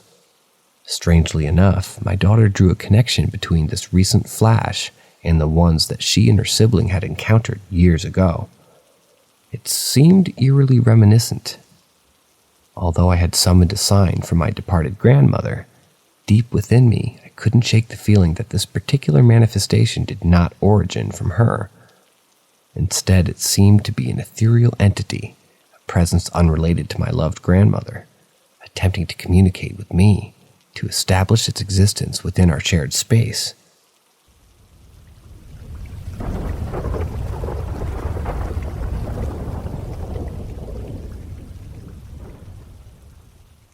Story number 10. My potentially haunted uni flat. Back when I was in university, living in a student accommodation, I found myself immersed in a series of strange events that unfolded throughout the year. As we were a group of 7 friends who decided to share the space together, we had our fair share of peculiar occurrences that sparked discussions about the possibility of our flat being haunted. The other day, we were reminiscing about these incidents in our group chat, and I thought it would be interesting to compile a chronological list of all the eerie happenings. Some of these events I personally witnessed, while others were relayed to me by my flatmates. So let me take you through this captivating journey, detailing each incident and indicating whether I witnessed it or not. The first unusual incident began during Freshers Week and continued to happen quite frequently throughout the year. It involved the motion lights in the hallway, turning on one by one, as if someone was walking through them. The hallway was equipped with motion sensors, and we first noticed this phenomenon while enjoying drinks on Freshers' Night. Although it was not confirmed paranormal activity, and could easily be attributed to the electrical malfunction, it was intriguing nonetheless. Witnessed. A few weeks later, Kyle and Jenny, the couple sharing the double room, mentioned that their shower head turned in the middle of the night. This incident, while unconfirmed as I didn't witness it, was purely hearsay and could potentially be explained as water malfunction, unwitnessed. Things took a mere turn for the eerie. From this point onwards, especially. We had a friend named Eve, and she was over one night after a night out. Since she was sleeping on the couch in our combined living room and kitchen, she needed to use one of our en-suite bathrooms. Opting for Kyle and Jenny's room due to the proximity of the kitchen, she encountered a rather terrifying experience. After her nighttime toilet trip, she struggled to push the door open and described feeling resistance, as if someone was pushing against it from the other side. Despite exerting an incredible amount of force, the door suddenly flew open, causing her to stumble and fall. When I came out upon hearing her cries, she tearfully explained what had happened. Through her intoxicated state, raised the possibility of an alternative explanation. Unwitnessed, but saw the aftermath. One of the strangest incidents occurred a few months later. It involved myself, Adam, and Josh, who were all gathered in the kitchen. While I had finished cooking, sat at the kitchen table, eating and observing Josh's cooking escapades. Adam was playfully swatting him with a spatula. Amidst our laughter and jokes, something extraordinary happened. A coffee pot sitting on the side suddenly leaped into the air, soaring at least 2 feet before crashing against the ceiling and spilling its contents onto the floor. The 3 of us were left utterly speechless. Adam, who had been skeptical about the existence of ghosts and had explanations for everything prior to this incident, struggled to find a plausible reason for what had just occurred. He proposed that the heat from the cooking might have caused a pressure buildup underneath the coffee pot, resulting in air expansion and its subsequent launch. However, I remained unconvinced. Witnessed. Another incident, relayed by Adam and Josh, involved the living room door swinging open with such force that it damaged the adjacent wall. Despite their attempts to recreate the event by opening windows or other doors to create a breeze, they couldn't replicate the strength and intensity with which the door had been thrown open. Annoyingly, all of us were held responsible for the damage to the wall, and the cost was deducted from our deposit. Kyle and Jenny, suspecting that Adam and Josh had fabricated the story to divert blame from their own playfully induced damage, questioned the authenticity of the event. Unwitnessed. On one movie night, Kyle, Jenny, and another girl from a different flat, and I, gathered to watch a lineup of cult classic bad movies, including The Room and Birdemic. During the viewing, Jenny noticed the bathroom light flickering and claimed to have seen a shadow of a person moving across the wall and into the bathroom. Intrigued, the other girl and I went to investigate, only to find the light on and the sink running. Jenny insisted that she had turned off the sink after using it last. This particular incident, witnessed by myself, added to the mounting evidence of something uncanny happening in our flat. Witnessed. Josh and Kyle and Jenny decided to take matters into their own hands and attempted to communicate with the alleged spirit using a Ouija board in the kitchen. As the most fervent believers in the haunted nature of our flat, they engaged in a conversation with the spirit claiming to be a guardian of sorts. Additionally, Josh shared an encounter with the on-site security personnel who supposedly disclosed that a student had tragically taken their own life in our flat several years prior. However, the inconsistency between the security guard's account and the information conveyed through the Ouija board raised double among myself and Adam, casting skepticism on the validity of their claims. Moreover, having participated in Ouija board sessions in the past at supposedly haunted locations without any discernible responses, I remained hesitant to fully embrace the paranormal explanation. Unwitnessed. Now let me share a personal experience that sent shivers down my spine. Being quite the geek, I had an impressive collection of Doctor Who's sonic screwdrivers proudly displayed in my room. However, one of the screwdrivers, specifically the third Doctor's version, mysteriously went missing for weeks. Assuming it was a result of an ongoing flat prank war between myself, Josh, and Leon, I suspected foul play. One night as my girlfriend and I lay in bed, I distinctly heard the sound of one of my screwdrivers emitting its characteristic whirring noise, as if someone were pressing its button. The sound seemed to be emanating from underneath the bed. Intrigued, I grabbed my torch and peered underneath, only to discover the missing screwdriver situated at the back, still making the whirring sound. The moment I touched it, the noise ceased abruptly. I pondered over possibilities of maybe an external force pressing the button, but this particular screwdriver required pulling down on a lever, making it all the more perplexing. This spine-chilling incident left me puzzled and unsettled. Witnessed.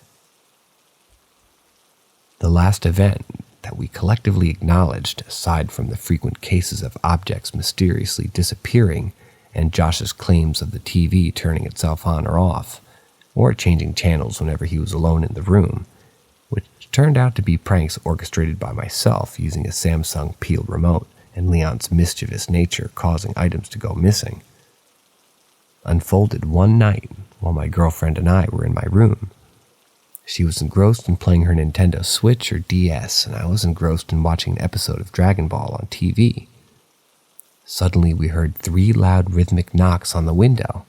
Although the curtains were drawn, the distinct sound of knuckles rapping against glass echoed throughout the room.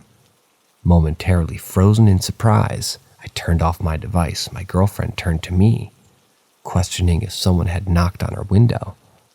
And as if on cue, we heard the knock again, confirming our initial suspicion. Hastily, I flung open the curtains, hoping to catch sight of this prankster responsible, but to our bewilderment, there was nothing to be seen. Our flat was situated on the 6th floor, making it even more baffling.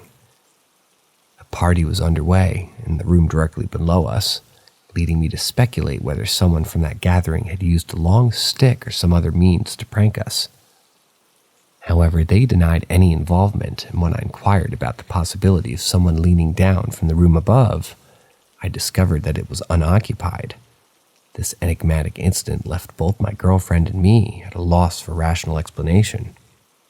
Witnessed. So there you have it, a compilation of all the peculiar and unexplained events that unfolded in our university flat. Interestingly, Leon and another girl who resided with us seem to have evaded any paranormal encounters themselves. Whether this discrepancy holds any significance remains a mystery. Prior to my experiences in this flat, I hadn't been particularly convinced of the supernatural. but these inexplicable incidents, coupled with the stories shared by my family, have compelled me to reconsider my beliefs. In fact, I have a few intriguing tales from my parents and brother that I believe will captivate all of you. However, I'm currently preparing for a vacation next week, so I'll make sure to share those stories once I return home from holiday.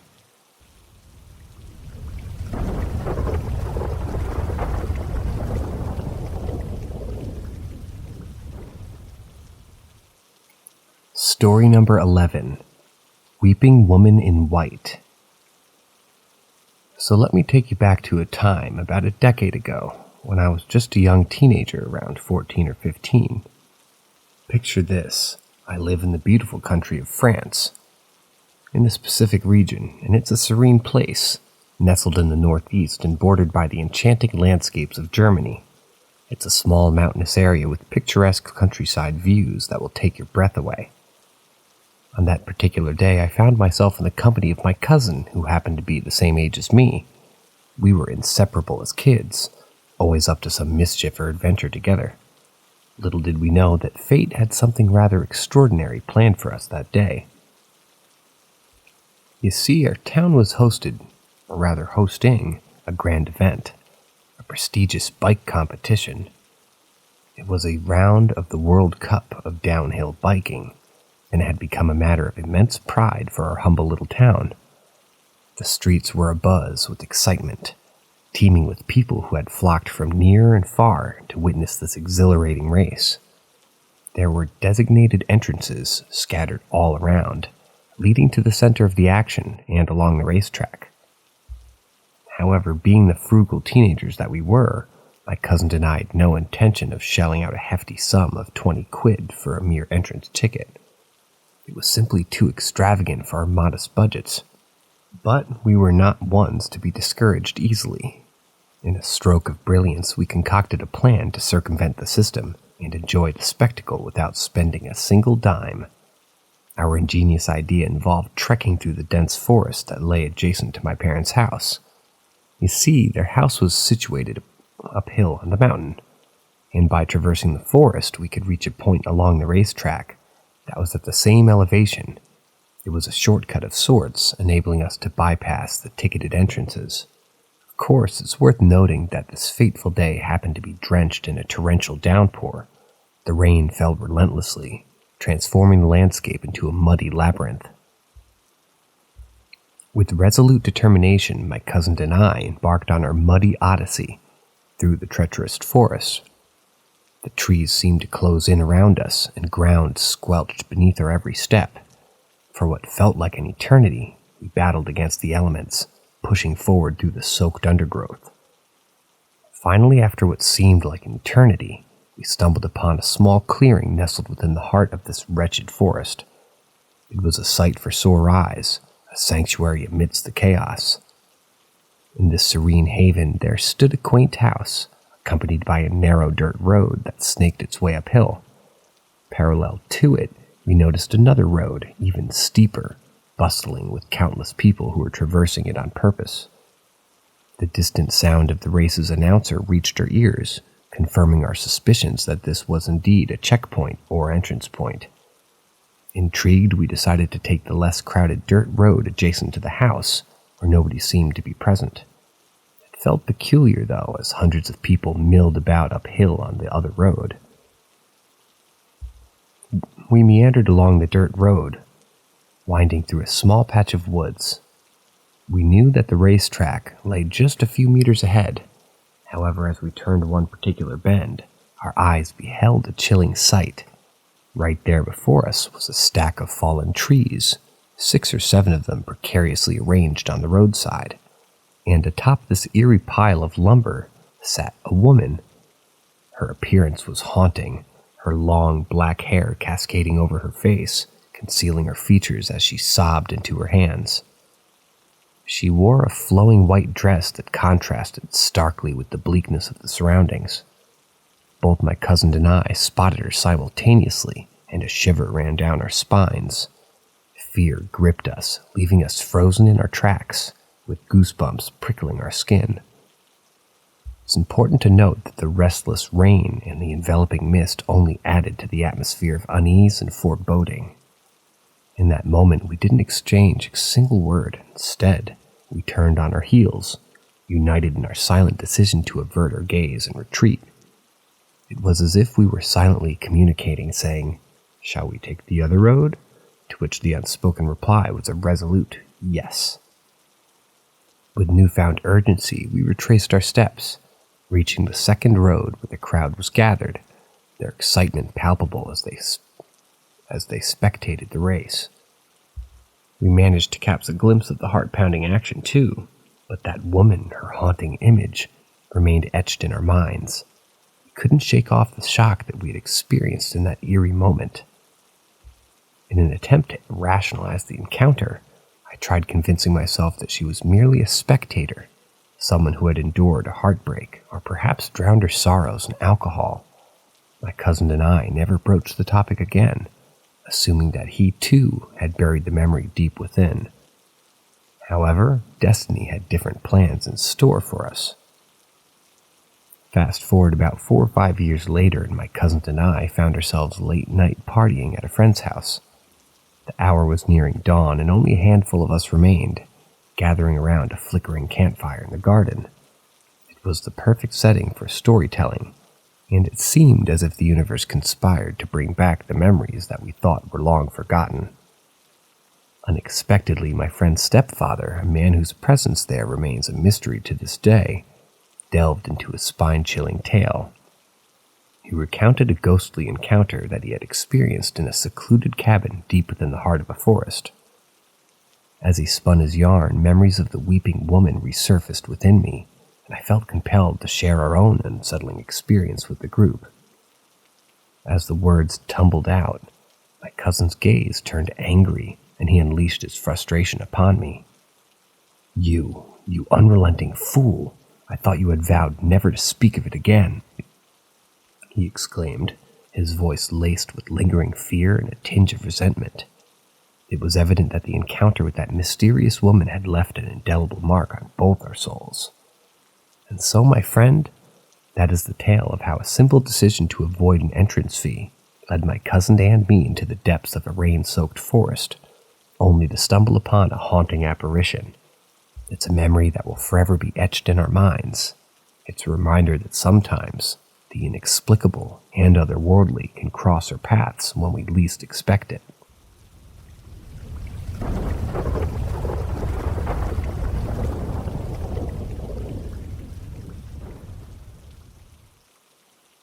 Story number 12. The Cursed Forest. The Cursed Forest, as I've come to call it, lies adjacent to a picturesque river and stretches beyond vast farmland at the bottom of my estate. The patch of woods has gained popularity among dog walkers, which is quite fitting as my family had recently welcomed a new canine companion into our lives. While I wasn't present for the incident I'm about to recount, I can assure you that it is a tale worth sharing, albeit rather brief. It all began when my parents decided to take our dog for a leisurely stroll. The usual route led to the stunning coastline, but on that particular day, they veered off the well-trodden path to explore the mysteries concealed within the depths of the woods. To their surprise, they stumbled upon what my mother later referred to as a shrine dedicated to a woman. Freshly arranged flowers adorned the site, indicating that it was frequented by someone with great devotion. My mother, ever the imaginative soul, speculated that the woman may have tragically taken her own life, or met an untimely demise in an unfortunate accident. As they stood there contemplating the enigmatic memorial, a bone-chilling sound shattered the tranquility of the forest. My mother struggled to find the appropriate words to describe it accurately. Finally, settling on a comparison to a demonic creature bursting into flames on a horror movie screen, I could only imagine the terrifying nature of that screeching or screaming sound that she tried to convey. In that moment, a palpable feeling of unease washed over her, as if the woman memorialized in the shrine vehemently opposed their presence. Hastily, my parents retreated from the site, eager to escape the unsettling atmosphere that had engulfed them. The next tale takes us back to the cursed woods, only this time I was fortunate enough to be present. While it may not have possessed the same supernatural air as the previous story, it certainly left an indelible mark on our memories. Picture this. My mother and I, embarking on a routine dog-walking expedition, unease gnawed at my mother's nerves. Fueled by the distant rumble of approaching quad bikes, she harbored grave concerns for the safety of our furry friend, fearing that the noisy vehicles might inadvertently cause him harm.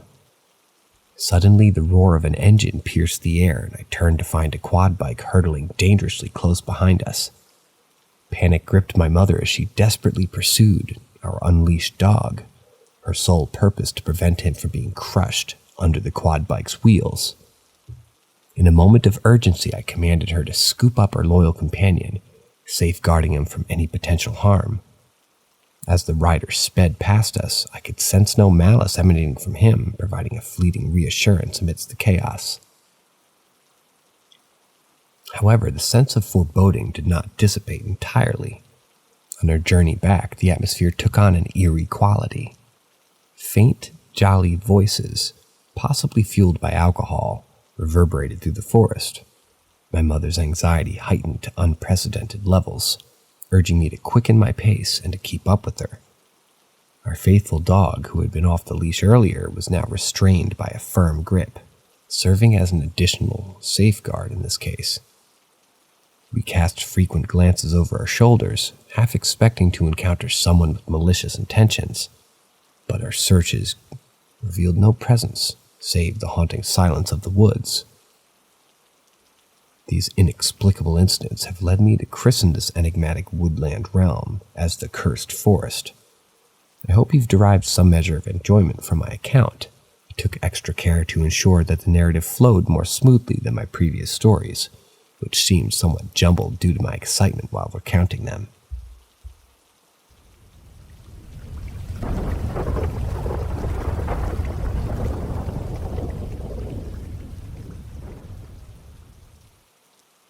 The Spooky Stair Sprint, story number 13.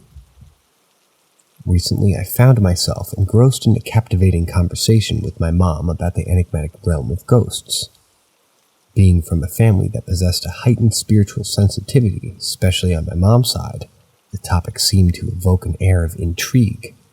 It was during this exchange that I casually expressed my preference for residing in a newly constructed house, under the assumption that such a dwelling would be devoid of any spectral visitors, as it would be unlikely for anyone to have passed away within its pristine walls. To my astonishment, my mom merely gazed at me, her eyes brimming with a hidden knowledge, before uttering words that would shatter my naive beliefs. A new build doesn't guarantee immunity from hauntings, my dear. Let me share with you the tale of our former house, which was only 8 years old and yet harbored the most haunting experiences we ever encountered, despite no one having met their demise within its confines. Intrigued by this revelation, I implored my mom to recount the haunting events that had unfolded. She began recounting the eerie sensation that would envelop her whenever she found herself alone in the house. Specifically, if she happened to be seated on the sofa that offered a clear view of the staircase, an overwhelming sense of being watched would consume her. However, curiously enough, once she relocated to the other sofa, the unsettling feeling would inexplicably dissipate, as though the gaze of the unseen presence was only fixated upon her when she remained within sight of the stairs. Adding to the chilling narrative, my mom revealed that when nightfall descended, and she prepared to retire for the evening, a sinister aura would permeate the staircase as soon as she switched off the lights. This forbidding atmosphere would propel her to hasten up the stairs, seeking solace in the sanctuary of the landing. It appeared that the malevolent presence haunting the house was confined solely to the realm of the stairs, forever lurking within its shadows. Eager to seek validation and perhaps an explanation for these eerie occurrences, my mom enlisted the assistance of my Nana, whose own spiritual perceptiveness often surpassed our comprehension. Surprisingly, even Nana failed to discern any paranormal disturbances within the house. Upon the sale of our haunted haven, my mom fortuitously engaged in a conversation with our neighbor, who happened to be the mother of my closest friend. In passing, my mom mentioned the perpetual funny feeling that had plagued her during her time in that peculiar house, almost justifying her relief at parting ways with it. Astonishingly, our neighbor responded with a startling revelation, divulging that the previous occupants of the house had also complained of a malevolent spirit lingering upon the stairs, an entity that had left her feeling perpetually watched and unnerved. The disclosure left my mom reeling with disbelief, for she had assumed the absence of any supernatural detection by my Nana implied that the spirit had truly never existed. After all, my Nana had proven her ability to sense malevolent spirits on countless occasions, including the harrowing tale involving a French Nazi ghost brothel hotel and another encounter with a malevolent entity that had directly impacted my mom. These instances has all been met with my Nana's undeniable detection, leaving no room for skepticism. In conclusion, my journey into the realm of the supernatural has been one filled with astonishment and awe. The revelations of haunted houses, spectral apparitions, and intricacies of spiritual sensitivity have forever altered my perception of the world around me. With each passing day, I find myself delving deeper into the mysteries of the unknown, armed with the knowledge that the realms of the living and the ethereal often intertwine in ways that elude rational comprehension. Perhaps one day, armed with the wisdom inherited from my mom and the spiritual sensitivity that flows within my veins, I too will unravel the enigma of the supernatural and share my own tales of spectral encounters with those who dare to venture into the shadows of the unexplained.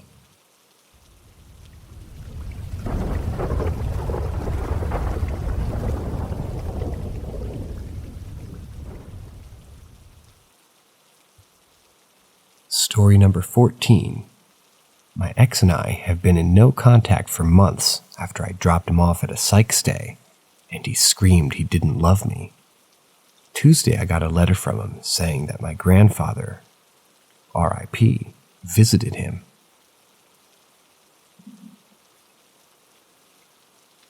My grandfather, a man destined for greatness, had a remarkable life story.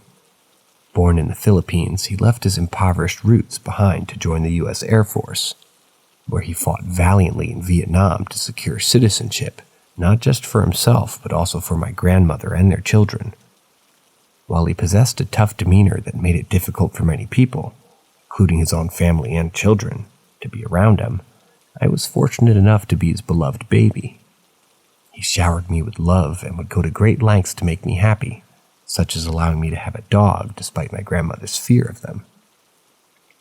Tragically, he was murdered in 2010, and it took months before we even discovered the truth, due to the circumstances surrounding his body. However, during his funeral, it became apparent that it held a special place in his heart, or I held a special place. His family revealed how proud he was of me and how he frequently spoke of me. The background sets the stage for a unique belief held by my entire family. My grandfather visits us in the form of hummingbirds. Strangely enough, after his passing, whenever I would sit on the porch and smoke a cigarette, a hummingbird would appear, zooming in front of me, pausing for a few seconds as if it were staring at me, with a profound understanding, and then vanishing into the distance. This incredible phenomenon occurred repeatedly, making me the first person in my family to witness his return, both in my dreams and as a full apparition. Naturally, my uncle's mother and grandmother were taken back by this, but deep down they knew if my grandfather were to make a comeback, it would undoubtedly be to me first. With that said, it became clear that hummingbirds have become synonymous with my grandfather. They symbolize a spiritual presence in our lives. This belief gained further strength through a peculiar event involving my ex, with whom I had an incredible turbulent and toxic relationship that came to an end in August or perhaps September. Our breakup involved a massive blowout, and things became incredibly unpleasant. Nonetheless, I made a conscious decision to move forward.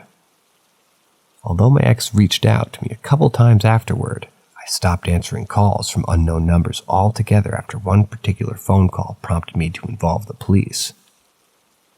Fast forward to mid-November when I received an unexpected letter from my ex. It turns out he was attending a school to become a rabbi or something of that nature. When we initially met, he identified as an Orthodox Jew, and now he was pursuing a religious path. I called to confirm the validity of his claim, which indeed turned out to be true.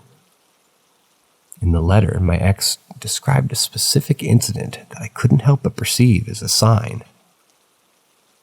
Though I remained unsure of its meaning, he recounted a morning where he was utterly lost, broken and devoid of any hope.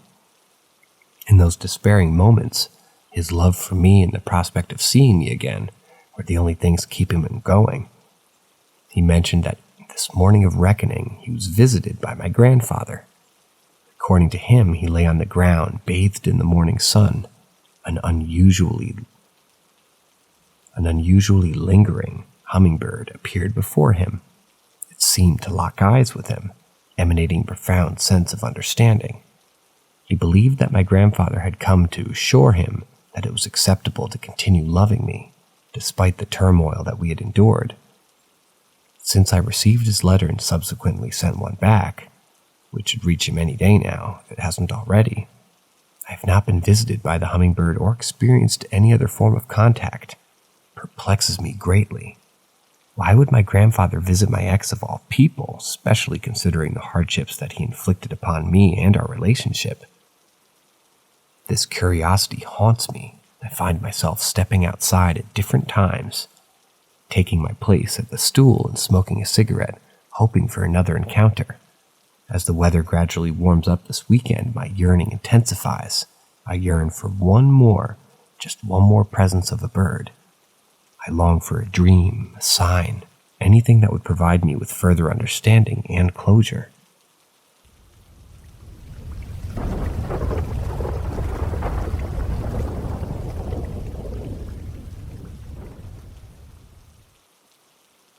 Story number 15. It lives in the closet and it's going to kill him. When I reflect upon my time when my ex-partner and I initially embarked on our relationship, the memories transport me to this peculiar abode situated in the vast expanse of the high desert in California. His father's residence, to be precise. It was a desolate place, devoid of much other than sand, narcotics, and elderly individuals. This dwelling occupied by my ex's father can best be described as a sublet of sorts. It comprised a house with what one might deem attached apartments. Within the apartment, there existed a modest living room, a bedroom, a kitchen, and a bathroom, all tightly confined within the limited space. Interestingly, my ex informed me that his father, an aged gentleman in his 80s, habitually slept on the couch, claiming it to be an eternal arrangement. Throughout my life, I've possessed a peculiar sensitivity to the supernatural and otherworldly things. My earliest recollection of encountering such occurrences dates back to when I was less than 1 year old, right outside the church where my great-uncle's funeral was held. During that peculiar incident, I alarmed my cousin, who was cradling me, by pointing out the apparition of my late great-uncle on the opposite side of the street. But that, my friend, is a tale for another occasion. That house always evoked a sense of unease within me. The moment I set foot inside, an ominous feeling engulfed me, signaling that something was amiss in that place, something undeniably awry. Inside the bathroom, there was merely enough space for a queen-sized bed, flanked by bedside tables on the other side, and a capricious closet adorned with one of those sliding doors. For my childhood years, I had implemented a rule for myself, a steadfast practice of keeping closet doors securely shut during the nocturnal hours.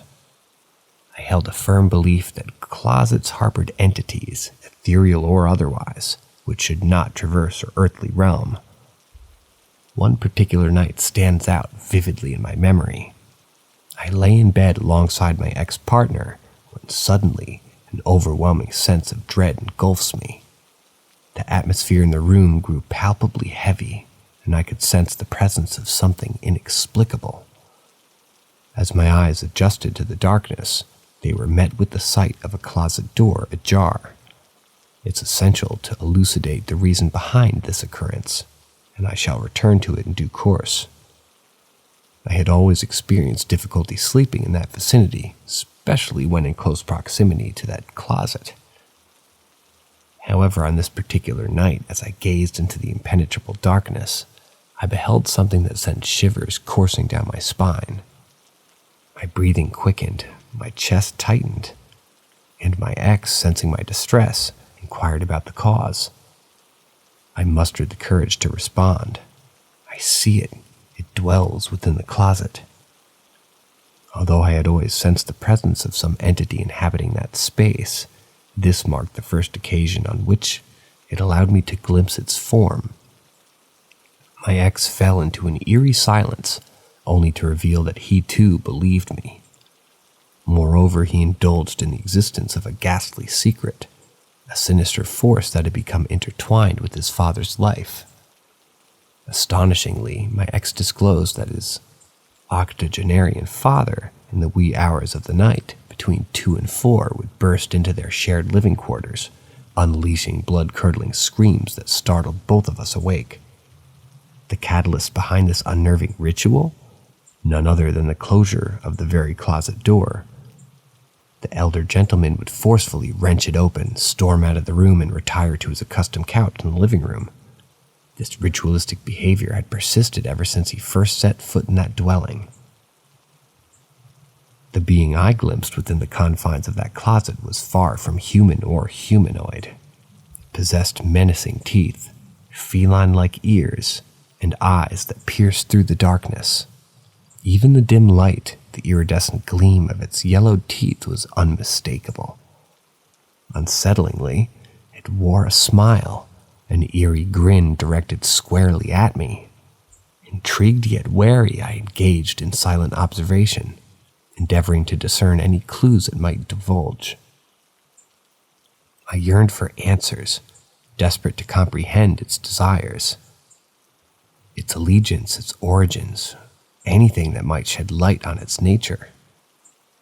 Ordinarily, my abilities allowed me to coax entities into communication, but this particular one defied my efforts, maintaining its unwavering gaze and that disconcerting smile.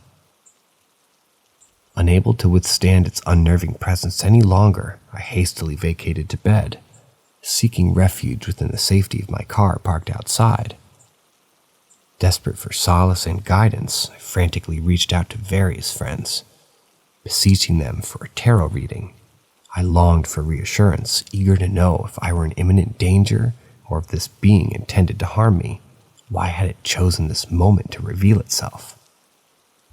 Amidst the chaos of emotions, my ex-partner vehemently protested my inclination to confront the supernatural entity using pagan methods, warning that such actions would merely exacerbate the situation.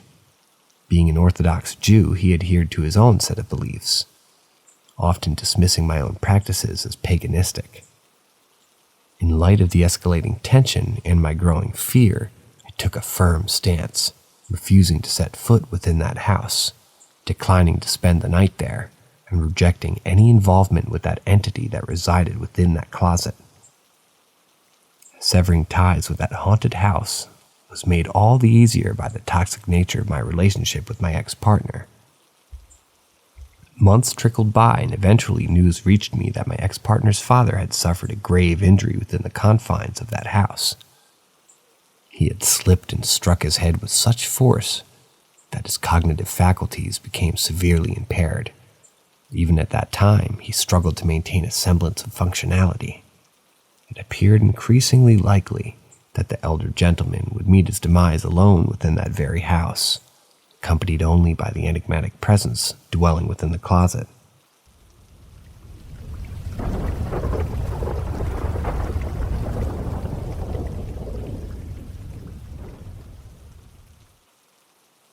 Story number 16. Posted this as an answer to an Ask Reddit question. Figured maybe it would be enjoyed more over here. Back in my high school days, I had this close friend who had a knack for calling me at the most unexpected hours. It was around 2 a.m. when my phone buzzed, jolting me awake from my usual insomnia-induced state. You see, I was notorious for my sleepless nights, so he assumed I'd be the only one soul still awake, especially considering that we had to be in school in a mere 5 hours. As I groggily answered the call, I could sense the unease in his voice. He explained that he had gotten into a heated argument with his dad before retiring to bed. It seemed that their fight were not in common, as his father had a peculiar habit of seeking solace in his son's room after their heated exchanges. Thus, when my friend awoke in the middle of the night and discerned the silhouette of a figure perched on the edge of his bed, he naturally assumed it to be his remorseful father, seeking to reconcile their differences. "Dad?" he called out tentatively, expecting a reassuring response. However, the shadow remained motionless, eliciting a sense of disquiet within him. Increasingly frantic, he repeated his cry, "Dad!" Yet there was no response, no movement.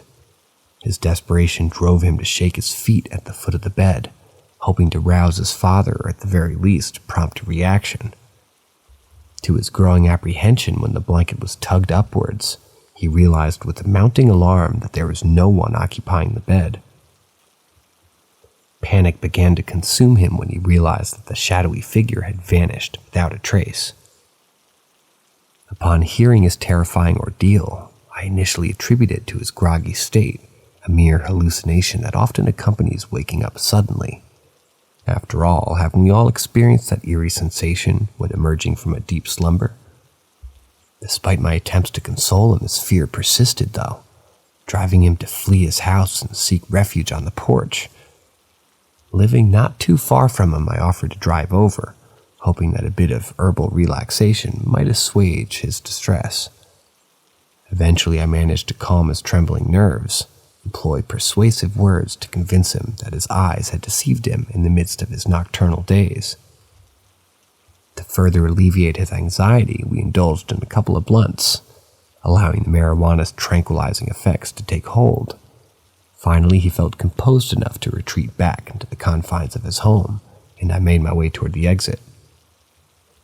As fate would have it, my departure was met with a sudden misplacement of my lighter, causing it to fall behind me. Turning around to retrieve it, I inadvertently glanced up, my gaze fixated on the top right of the window of his house, which happened to be his room. To my shock, I beheld the figure of a man lurking within, positioned ominously at the window. Initially, my thoughts raced, considering the possibility that it might be his father, drawn by the scent of our smoking downstairs. Yet upon closer inspection, my heart skipped a beat as I realized that this was no familiar face. Panic welled within me, an overwhelming realization that a stranger might be prowling within his house. I felt a surge of adrenaline, my mind spinning with fear.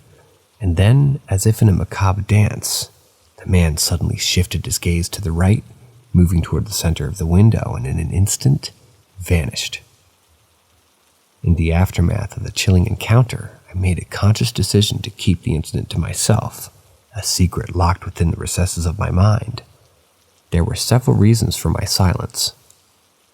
Firstly, I knew that my only friend would lend credence to my tale, but the mere acknowledgement of such a harrowing presence would undoubtedly amplify its existing fears. So in an effort to shield him from further distress, I chose to withhold it. Secondly, I knew all too well that others might perceive my account as kind of crazy. They would dismiss it as a consequence of being under the influence of drugs or undermining the validity of my experience altogether. But as a seasoned consumer of herb during my high school years, I had a high tolerance and I understood its effects. And let alone the sight of a phantom figure lingering in a window for seemingly an eternal 15 seconds just didn't fit the bill. So I carried the secret burden, the weight of an otherworldly encounter that defied logical explanation, it became an enigma that nestled within the depths of my consciousness, forever shaping my perception of the boundaries between reality and the supernatural. And as time passed, the incident remained etched in my memory, a haunting reminder of that fateful night when shadows danced and the unseen made itself known.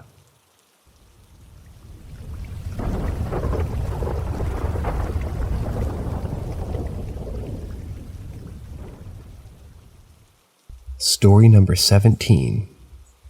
I saw a girl glitch and become an NPC for a moment, like her actions were being controlled by something else. 2 years ago, a group of friends and I gathered at my friend's house in Salt Lake City, a location that doesn't really matter in the grand scheme of things, but it sets the stage for this strange tale. We were about 10 in total, simply hanging out and enjoying each other's company without the influence of any mind-altering substances. It was during this casual gathering that one of our friends, for the sake of the story, let's call her Lex, suggested that we play a game of sardines. You know, that game where one person hides while the rest of us have to search for them. Little did we know that the event that unfolded next would take a turn for the bizarre, leaving us all bewildered and disturbed. As the game commenced, one of my friends decided to embark on a deep and cunning hiding spot within the confines of the house. The rest of us, unaware of the peculiarities that lay ahead, began our quest to uncover the hidden individual. And so, a couple of minutes into the game, I find myself walking down the dimly lit hallway, positioned near its starting point. It was at this precise moment that Lex emerged from the bathroom. Positioned midway down the corridor, she seemed oblivious to my presence, and that's when things started to get incredibly unsettling. Lexi paused for a moment, and in that brief instant, something utterly inexplicable occurred. She seemed to glitch, much like a scene from the animated series Rick and Morty, where the characters experience peculiar distortions in reality. As if that weren't strange enough, she also underwent a transformation of sorts, becoming pixelated during the glitch. What happened next was both robotic and unnatural, leaving me with an overwhelming feeling of discomfort. Lex made an abrupt and distinct 90-degree left turn, her movements devoid of any human grace, and entered the room on the left. Witnessing this surreal sequence, as it unfolded before my eyes, was making me feel sick, as if I had stumbled upon something that should remain hidden. It was like watching a character from The Sims navigate their virtual surroundings, but this was no simulation. It was happening in our reality.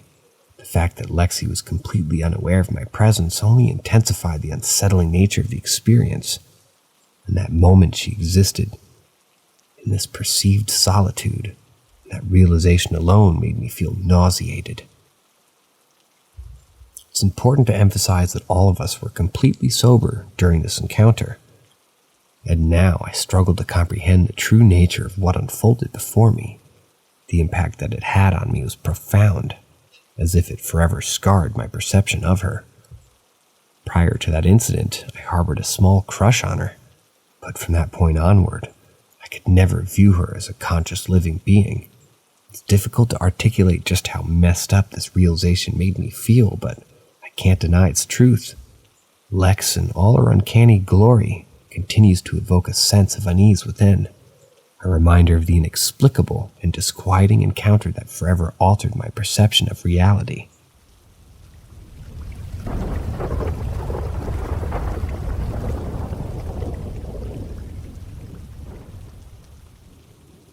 Story number 18.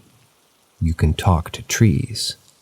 Excerpts from the book Conversations with Trees, and a message from trees for Reddit's people and not.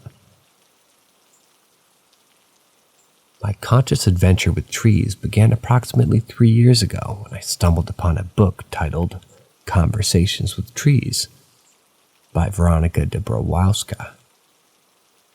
Reading that book completely turned my world upside down, like trying to pronounce her name as the narrator. The knowledge that was passed on by the trees within those pages was unlike anything I'd ever encountered.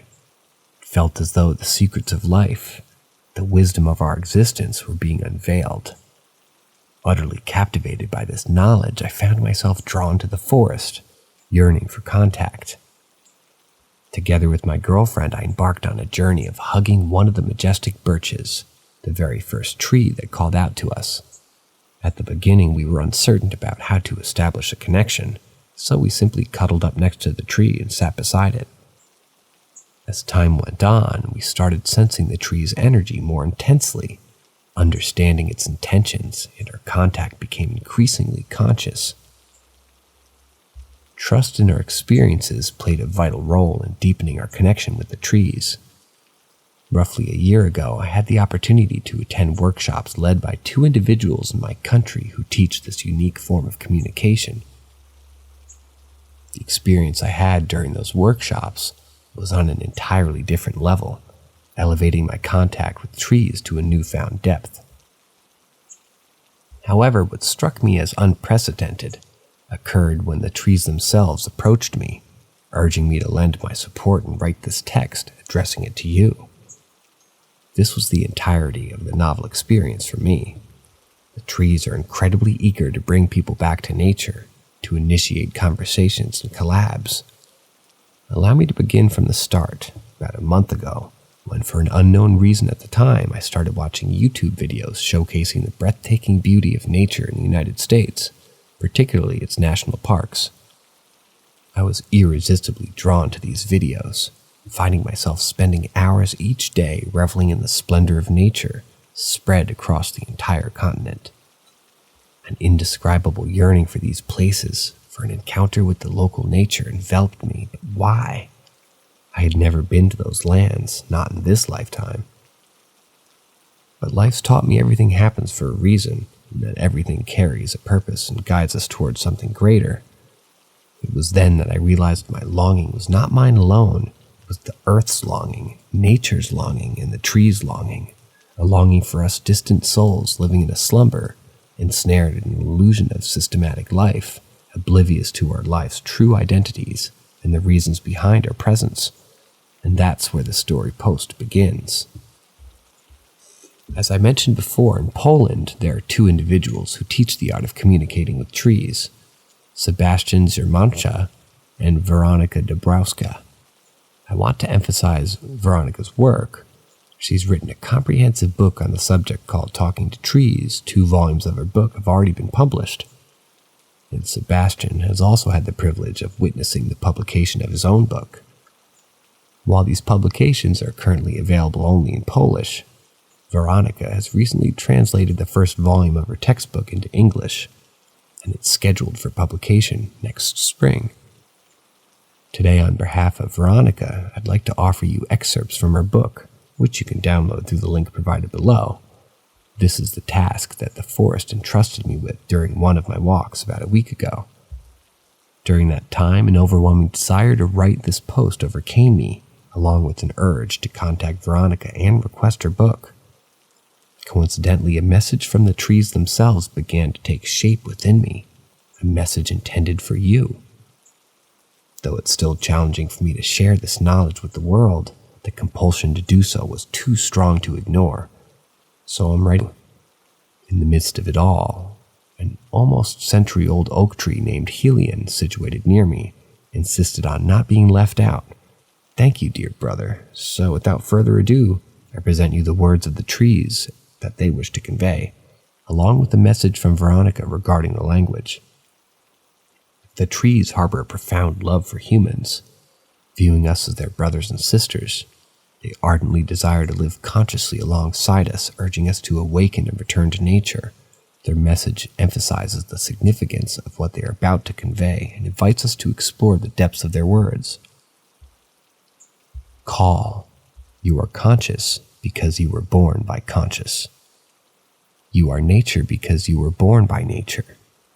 You are the earth because you were born from the earth. Everything is conscious because everything is consciousness. Everything is connected because everything is one. Everything contains a spirit within, feel its call, and return to where you came from. We perceive your thoughts, we hear your words.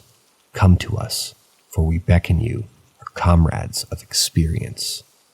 We need each other more than ever.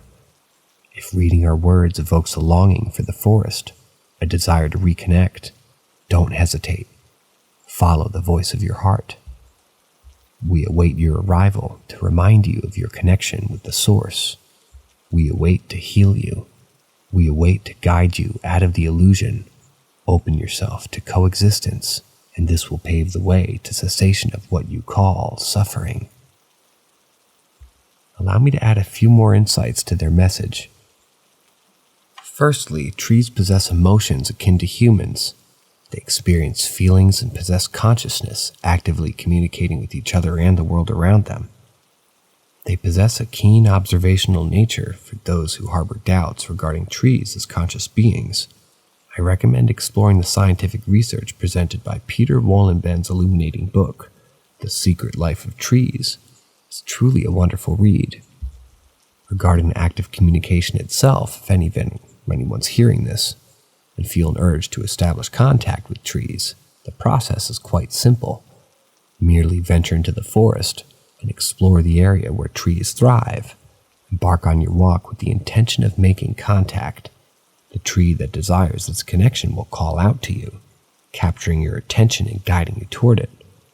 At times, you may even sense that a particular tree stands out from the rest, as if it's appearing before you. It's an unmistakable feeling, trust me. Such a tree may rustle its leaves, signaling its invitation, especially when the air is still and no other tree exhibits such behavior. The tree might summon birds to deliver its call. Once you become familiar with its experience, it will grow increasingly fascinating over time. However, it's essential to understand that immediate contact may not occur upon expressing your intention. Sometimes it may take several walks before that particular tree materializes within your space. Once you encounter such a tree, shift your consciousness to the space within your heart and open yourself to the sensation. Feel the energy emanating from the tree. You can either embrace the tree or sit beneath it. Leaning against its sturdy trunk, follow your intuition. Do not expect grandiose outcomes from these encounters, mind you. While they undoubtedly possess a magical quality, they are also ordinary and natural, akin to any other activity in your life. In due course, they'll become part of your routine, though. While you remain in the tree's presence, observe what manifests within your inner space, your thoughts and emotions.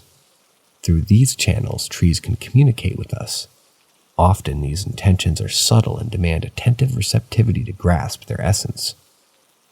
What we think or feel in the presence of a tree may be a message from it. Frequently, you may experience a profound sense of peace, which over time can evolve into a deep-rooted understanding. Not every encounter will result in verbal communication, but trees will invariably work with you, always. They possess the ability to purify your energy field, leaving you with a serene sense of stillness. Some individuals may find themselves shedding tears under a tree, while others might experience ecstasy or profound joy. It's highly individualized. Furthermore, it's crucial to pose questions if you feel inclined to do so. The answers may arrive instantaneously or in due time, assuming various forms. Place your trust in the responses that come to you. Share your personal stories, your life, and your challenges with the tree. Such exchanges strengthen the bonds of communication. The tree may offer solutions to your problems, either immediately or a point later, maybe. Naturally, more intense or mystical experiences can occur, such as entering a theta state of consciousness, accompanied by visions and messages. Personally, I've encountered such extraordinary occurrences only a few times, but it's essential to acknowledge that each individual's experience may differ significantly. Over time, new avenues for experiencing this form of communication may unveil themselves. The encounters that Sebastian and Veronica often extend beyond my comprehension. Remember, communication with trees is a skill innate to all of us. Yet due to our forgetfulness, we must relearn it, just as we would any other language. The key lies in our openness, our readiness for internal contact. The more prepared you are, the quicker this connection will manifest. Engaging in group activities can intensify the experience, amplifying the communication. Lastly, trust the voice of your heart. It serves as your ultimate guide. Follow its lead, embracing what you feel, and external navigation will become superfluous. Trust your inner intuition. Do you feel? And you will no longer require any external compass. With these parting words, I thank you and implore you to reunite with nature. Below, you'll find a message from the author herself, talking to trees. The trees are creatures that carry within them the memory of Earth's dawn, the time when our planet was created. They possess the source codes from which Earth emerged, as well as the memory of the fundamental matrix. Conversing with a tree is a simple act that necessitates a shift in our awareness, allowing us to acknowledge that beings other than humans possess consciousness and communicate. Cosmic physis and the understanding of the elements form the basis for accurate communication. The material manifestation of our world is a frozen structure, vibrating at the level of a human brain's beta waves, which serves as a transmitting and receiving antenna. The heart, specifically the third ventricle, functions as the central management point for living beings, a place that defies measurement, radiating temperatures in the thousands of degrees, and generating a potent electromagnetic field known as the inner sun. Every living creature possesses this point, which houses the being's consciousness, memory, and physical form, manifesting as a hologram within a particular reality. Trees, unlike humans, possess specialized physical bodies tailored to their unique purpose. Apart from the holographic structure of matter, all that exists are creatures and pliable dark matter from which everything emerges. Humans create at the level of beta waves, while communication with trees occurs as the delta-theta wave frequency, where plasma threads connect beings. The stronger the electromagnetic field of the inner sun, the more these threads multiply and grow resilient. Through these plasma threads, the trees transfer information to the planet's core. These threads extend beyond Earth, reaching other planets and stars, thus contributing to the evolution of our universe. Communication with trees is a channel that allows us to access the primary cosmic codes, enabling the attainment of knowledge regarding the creation of Earth and the evolution of life on our planet.